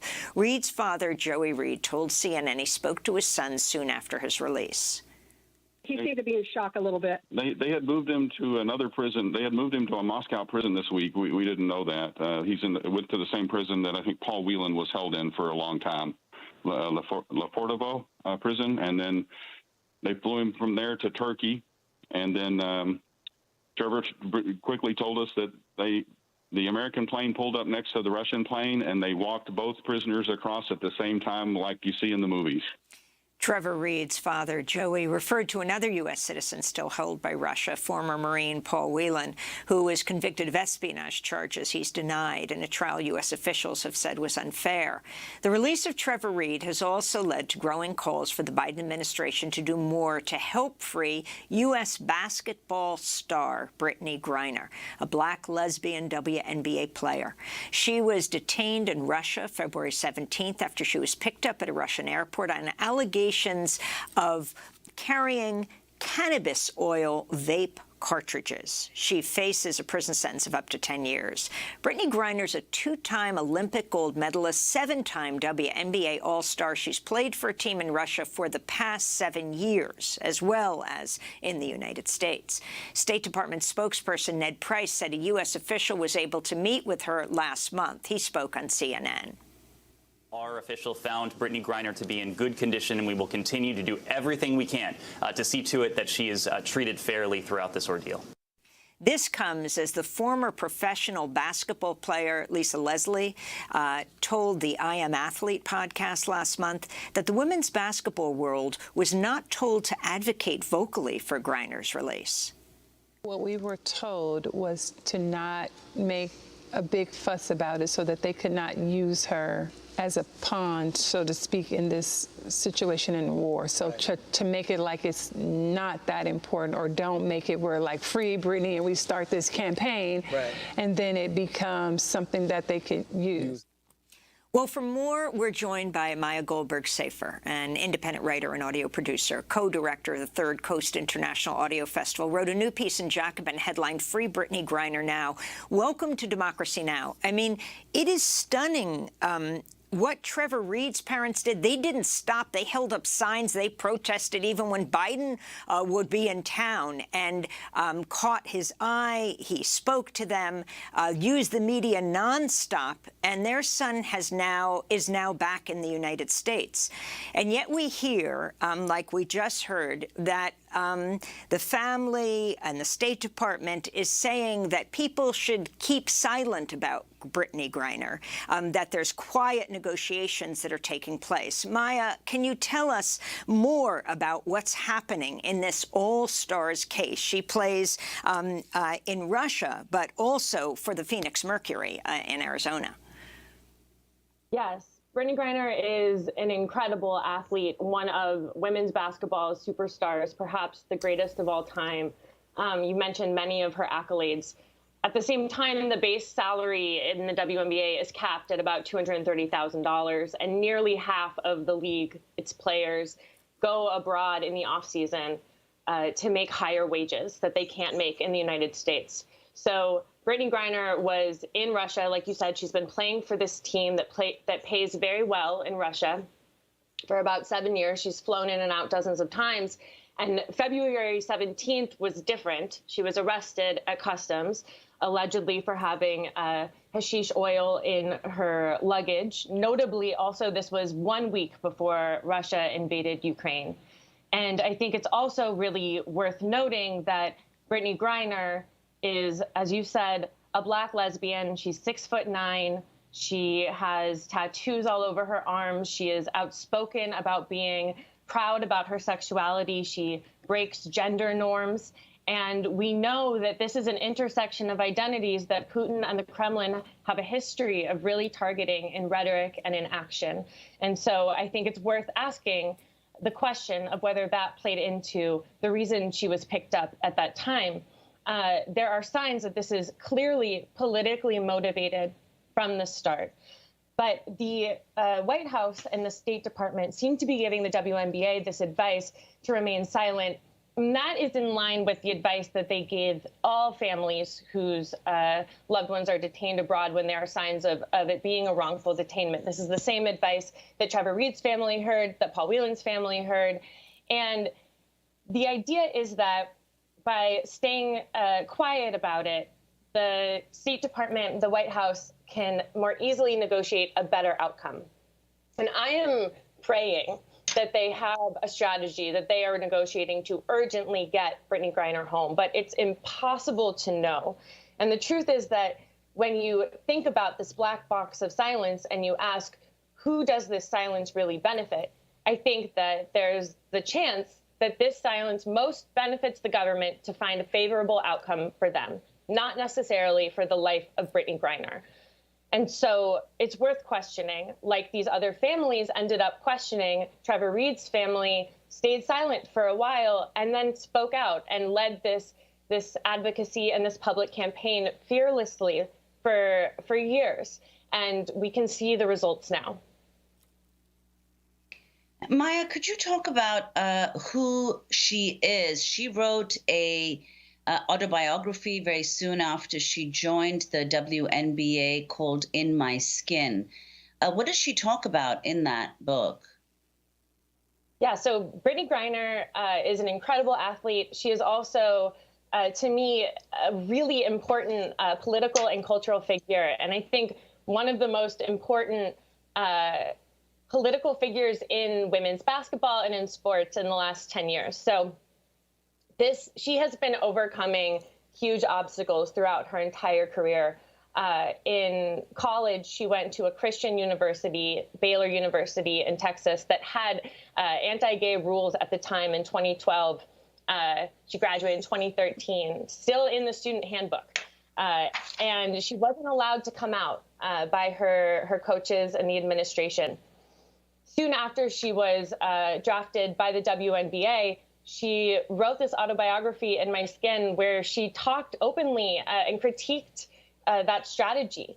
to not let her come out publicly, to be denied her full self-expression. She even wrote in this autobiography, becoming a professional basketball player wasn't just about making money or proving myself. It was about freedom too. So Brittney Griner has been seeking freedom for a long time. She has long faced vitriol and public backlash around questioning her gender. And she is somebody who has become an outspoken advocate for mental health. She is someone who is proud of being a lesbian. And I think she's a huge part of why the WNBA is now so supportive of its players being openly part of the LGBTQIA plus community. That wasn't always the case in the WNBA. And I think that her story and her willingness to tell it was a huge turning point. We just have 30 seconds, but Maya, this showing the disparity in pay for women and men in U.S. sports, why she had to go to Russia to begin with. I mean, the difference between what she gets paid in Phoenix as a basketball star and what she gets paid in Russia. Right. So women make a fraction of what men in the NBA make, women in the WNBA. And so it's a critical part of making the salaries that they need to make during their short sports careers to go and play abroad. And that is the reason that she was in Russia in the first place. I think that's really significant to bring up. And the WNBA has started to bring up this point of pay inequity in sports. I think it's also, this goes beyond an economic issue. This is a political issue, in my opinion.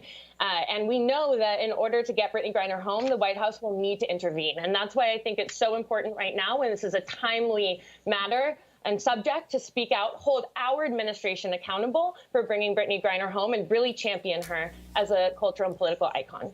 We want to thank you so much for being with us, Maya Goldberg-Safer, independent writer, audio producer. We'll link to your piece in Jacobin, Free Brittney Griner Now. This is Democracy Now!, democracynow.org, The War and Peace Report. I'm Amy Goodman with Nermeen Sheikh. Ukraine says Russia is intensifying its attacks in eastern Ukraine. This comes as the UN Secretary General Antonio Guterres is visiting Kyiv today to meet with the Ukrainian President Volodymyr Zelensky. Earlier today, the NATO Secretary General Jens Stoltenberg revealed NATO nations have pledged and provided more than $8 billion in arms and military aid to Ukraine. On Wednesday, Russian President Vladimir Putin warned Western nations about intervening in the war in Ukraine. If someone decides to intervene in the current events in Ukraine from the outside and create unacceptable strategic threats for Russia, then they must know that our response, our retaliatory strikes, will be lightning fast, quick. We have all the tools for this, such that no one else can boast of right now, and we won't brag. We will use them if needed. And everyone should know about it. We have made all the decisions on this matter. Putin's comments come just after his foreign minister accused the United States and its allies of waging a proxy war in Ukraine. Putin also met with the UN Secretary General on Tuesday. We're joined now by Anatol Lieven, senior fellow at the Quincy Institute for Responsible Statecraft, author of numerous books on Russia and the former Soviet republics, including Ukraine and Russia. His latest piece is headlined, "The Horrible Dangers of Pushing a U.S. Proxy War in Ukraine." Explain, Anatol, what you mean by a proxy war and what is happening right now? Well, the reason I wrote the piece was in response to Secretary of Defense Lloyd Austin's statement that U.S. strategy is now to weaken Russia through the war in Ukraine. Basically that is what a proxy war is. The U.S. trying to use the war in Ukraine not just to defend Ukraine, but for a wider strategic objective. The worrying thing about this is that this has been accompanied by more and more statements in the US and NATO about helping Ukraine to win. Now, if that means helping Ukraine to fight Russia to a standstill, and prevent Russia conquering Ukraine, then that is, of course, completely legitimate. But there have been suggestions that winning means actually helping Ukraine to reconquer all the territory it has lost to Russia since 2014, including territory that Russia now regards as part of its national territory. That, of course, it would represent a really drastic escalation of US aims with very, very dangerous potential consequences. Anatole, the question is whether the Americans think that a government apart from Putin's might be willing to relinquish areas, including Crimea. Well, if they think that, they are totally wrong. If you look at Russian public opinion, if you look at the statements of basically the whole of the Russian political establishment, including, by the way, Alexei Navalny, the leader of the Russian opposition, they all now regard Crimea as part of Russian national territory. And this, by the way, does seem to be supported by a very large majority of the population of Crimea, which is heavily ethnic Russian. So no, I mean, to bring about a Russian surrender of Crimea, you would have to basically destroy the Russian state. Now, at that point, the Russian threats of using nuclear missiles begin to look a little less like bluster and a little more like something that could actually happen. And how can that be avoided, Anatole Lieven? Well, my sense is that it's quite likely that if Russia can conquer the whole of the Donbass, which it hasn't done so far, you know, the Russian military performance has been pretty pathetic, frankly, but if it can do that, precisely because Russia has suffered such heavy casualties, Russia might stop and offer a ceasefire and negotiations. And the Ukrainian government has put forward some very sensible proposals for a peace settlement based on a treaty of neutrality and, compartmentalizing the territorial issues for future discussion and essentially moving the Ukraine war to the diplomatic field, as was done with the Turkish invasion of Cyprus 45 years ago. So that, in my view, would be a much more sensible approach for the West to support. In other words, support the defense of Ukraine and Ukrainian independence and sovereignty, but not use Ukraine, for maximal either US or Ukrainian goals.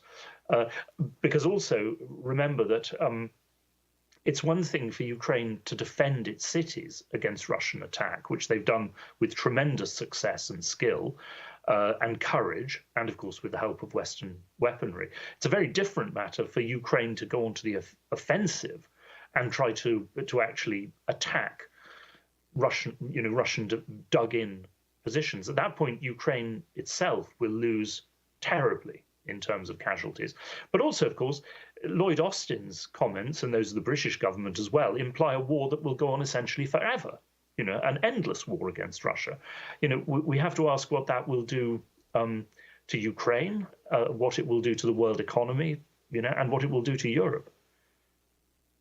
Anatole, on this question of weapon supply, Western weapon supplies to Ukraine, Russia has attempted to disrupt these supplies to Ukrainian territories, but they have not yet done so, for example, through supply routes in Poland.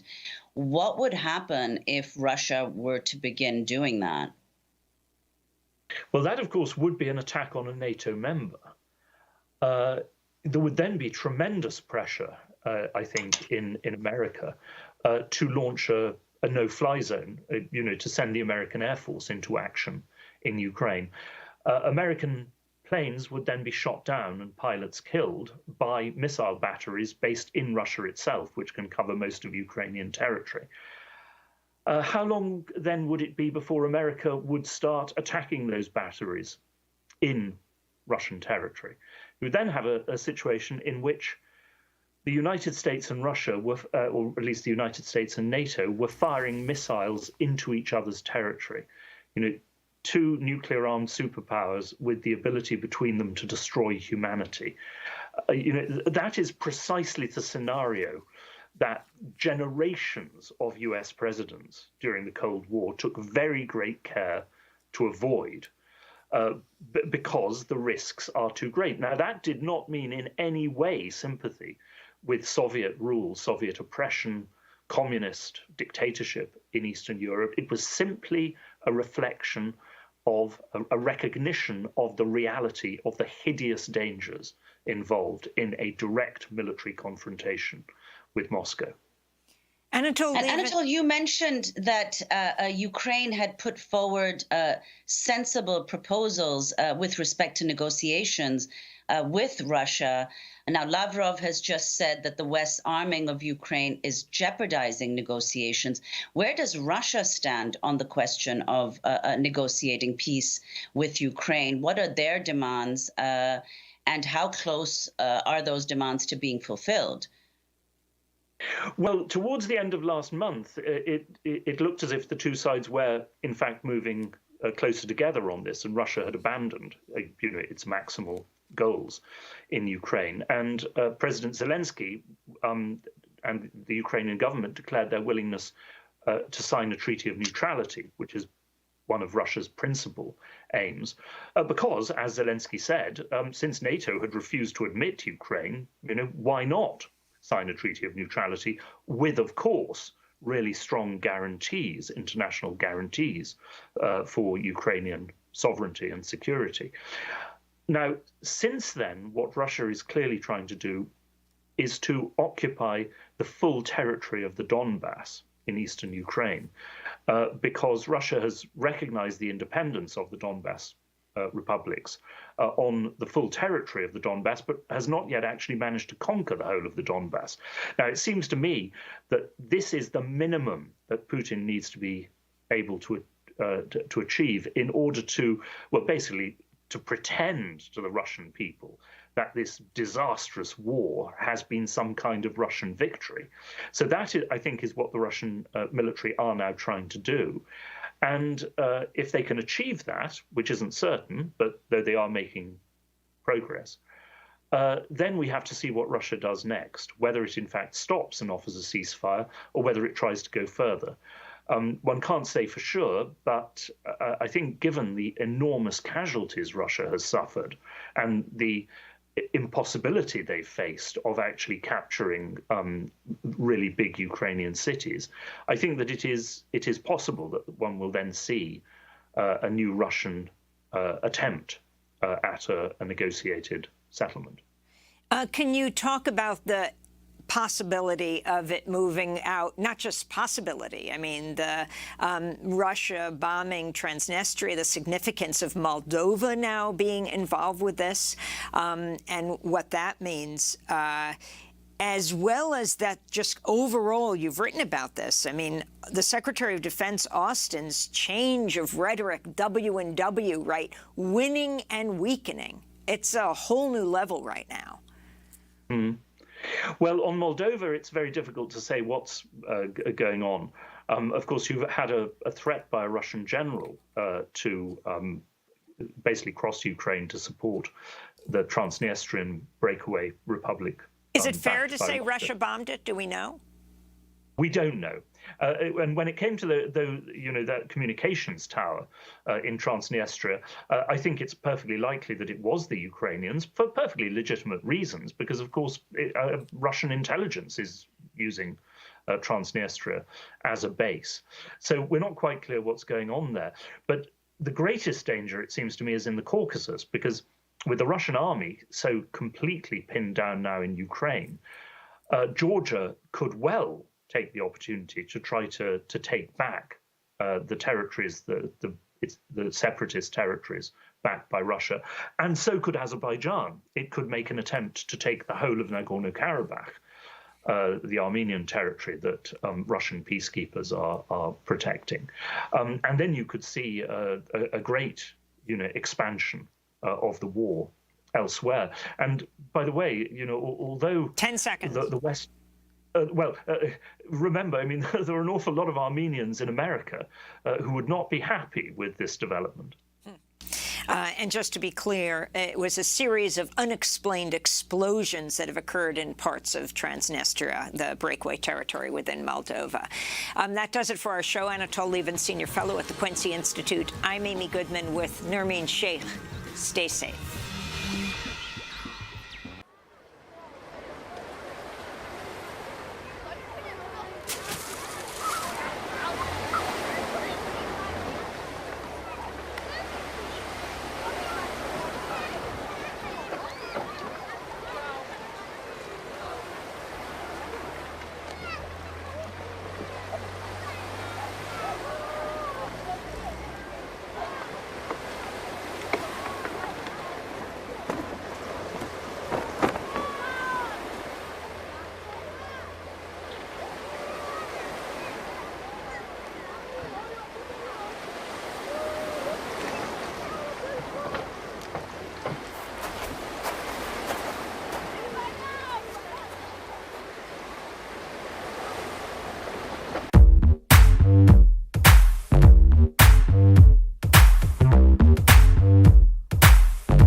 Hello, and thank you for joining us. We have the pleasure today to be talking about one of Brooklyn's most dynamic communities in one of the most dynamic years on human history. It's 2020. We're in the middle of a global pandemic and a systemic movement to change the way that Americans relate to each other. And on top of all of that, we are going to the ballot box. In the context of that, welcome to this Bric Be Heard Amplified Town Hall in collaboration with Neon in Brownsville and the probation department here in New York City. We thank you for joining us. Got some partners in this endeavor, and I'm going to introduce them to you right now. First, I'd like to welcome into the room J. Philip Thompson, New York City's Deputy Mayor for Strategic Policy Initiatives. He also serves as the co-chair of the Racial Inclusion and Equity Task Force. There you are. Happy to see you, sir. And we are also happy to be joined by Dr. L. Tony Lewis, MD, the founder and president of Liberation Health Strategies. Thanks for joining us, Doc. And Monifa Bandele is here. She's the senior vice president of Moms Rising, among a million other things that she does. Thank you for being here, Monifa. And finally, we'd like to welcome one of Brownsville's own, Miss Anita Pierce, principal owner of 11375. All right, our panel is complete. So just right from the beginning, 2014, 2018, Brownsville showed up. There was more voter registration and energy than almost any other neighborhood in the city. And that's not like hyperbole. We've got the numbers to show that people registered and they came out. So how do we continue to get Black folks to vote when Obama is not at the head of the ticket? You know, I can think back as to, how I got my start. I've always voted since I was, 18, always did it, but I didn't understand why I was voting. When you start to understand, and connecting the dots as to why we vote, you think about those who came before us who didn't have the free will and the opportunity to do so. It just makes it a little bit easier for me to digest that I should be doing that. But again, just trying to explain that to someone else who may not really care, not that they don't care, but it's just that we have to combine our education and understanding and, referencing a historical perspective as to why. So increasing, informing, educating would be a part of something that I can think of to help increase and boost the numbers in voting. Sometimes we think of voter suppression as being like what everyone saw in the news in Louisville, where people were like banging on the windows yesterday because they closed the doors on people who were in line before it closed, and reducing the number of polling sites. When you show up and only one machine is working at your polling site, and you got a 9 to 5, you only got a certain amount of time to get back to work. We already talked about only 1 in 4 Black people can work from home. We don't have these flexible schedules. So I do want to underscore that there's also barriers that, folks on this panel have been chipping away at, which helps to increase our participation. And that's ongoing. We haven't really gotten there where it's just easy and seamless for you, no matter your job or your situation, to be able to go and vote. Sometimes people, when they can't do something, it may appear as apathy.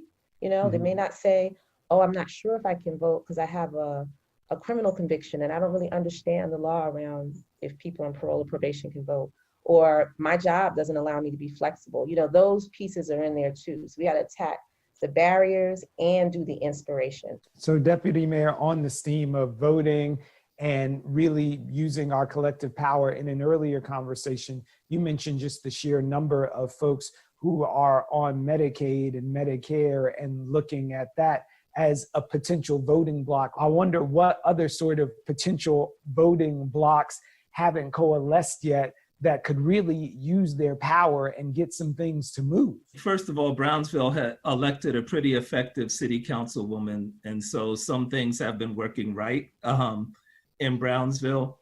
But in the late 1960s, there was a powerful movement in Brownsville and Ocean Hill for community control of public schools.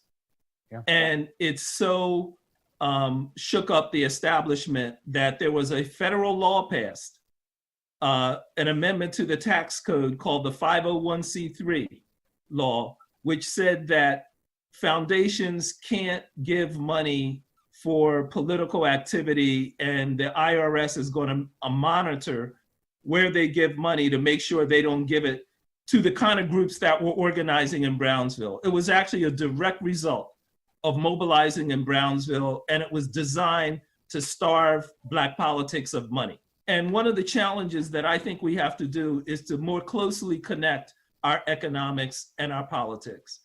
It's great that we all come together to vote, but we ought to come together to buy our cell phones together, to buy our diapers together, to buy our baby formula together, to get better prices on all those things. And then we could use a portion of those savings to fund our politics. And I think we have to find new ways to fund our politics.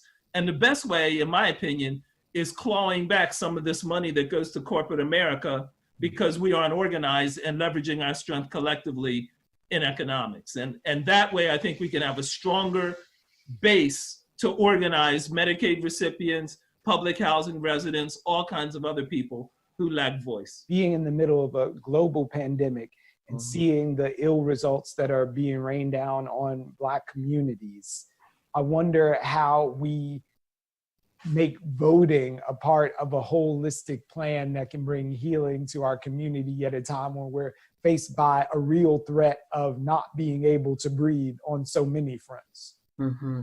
So that's, I love the way that you frame that, in terms of voting as part of our holistic plan.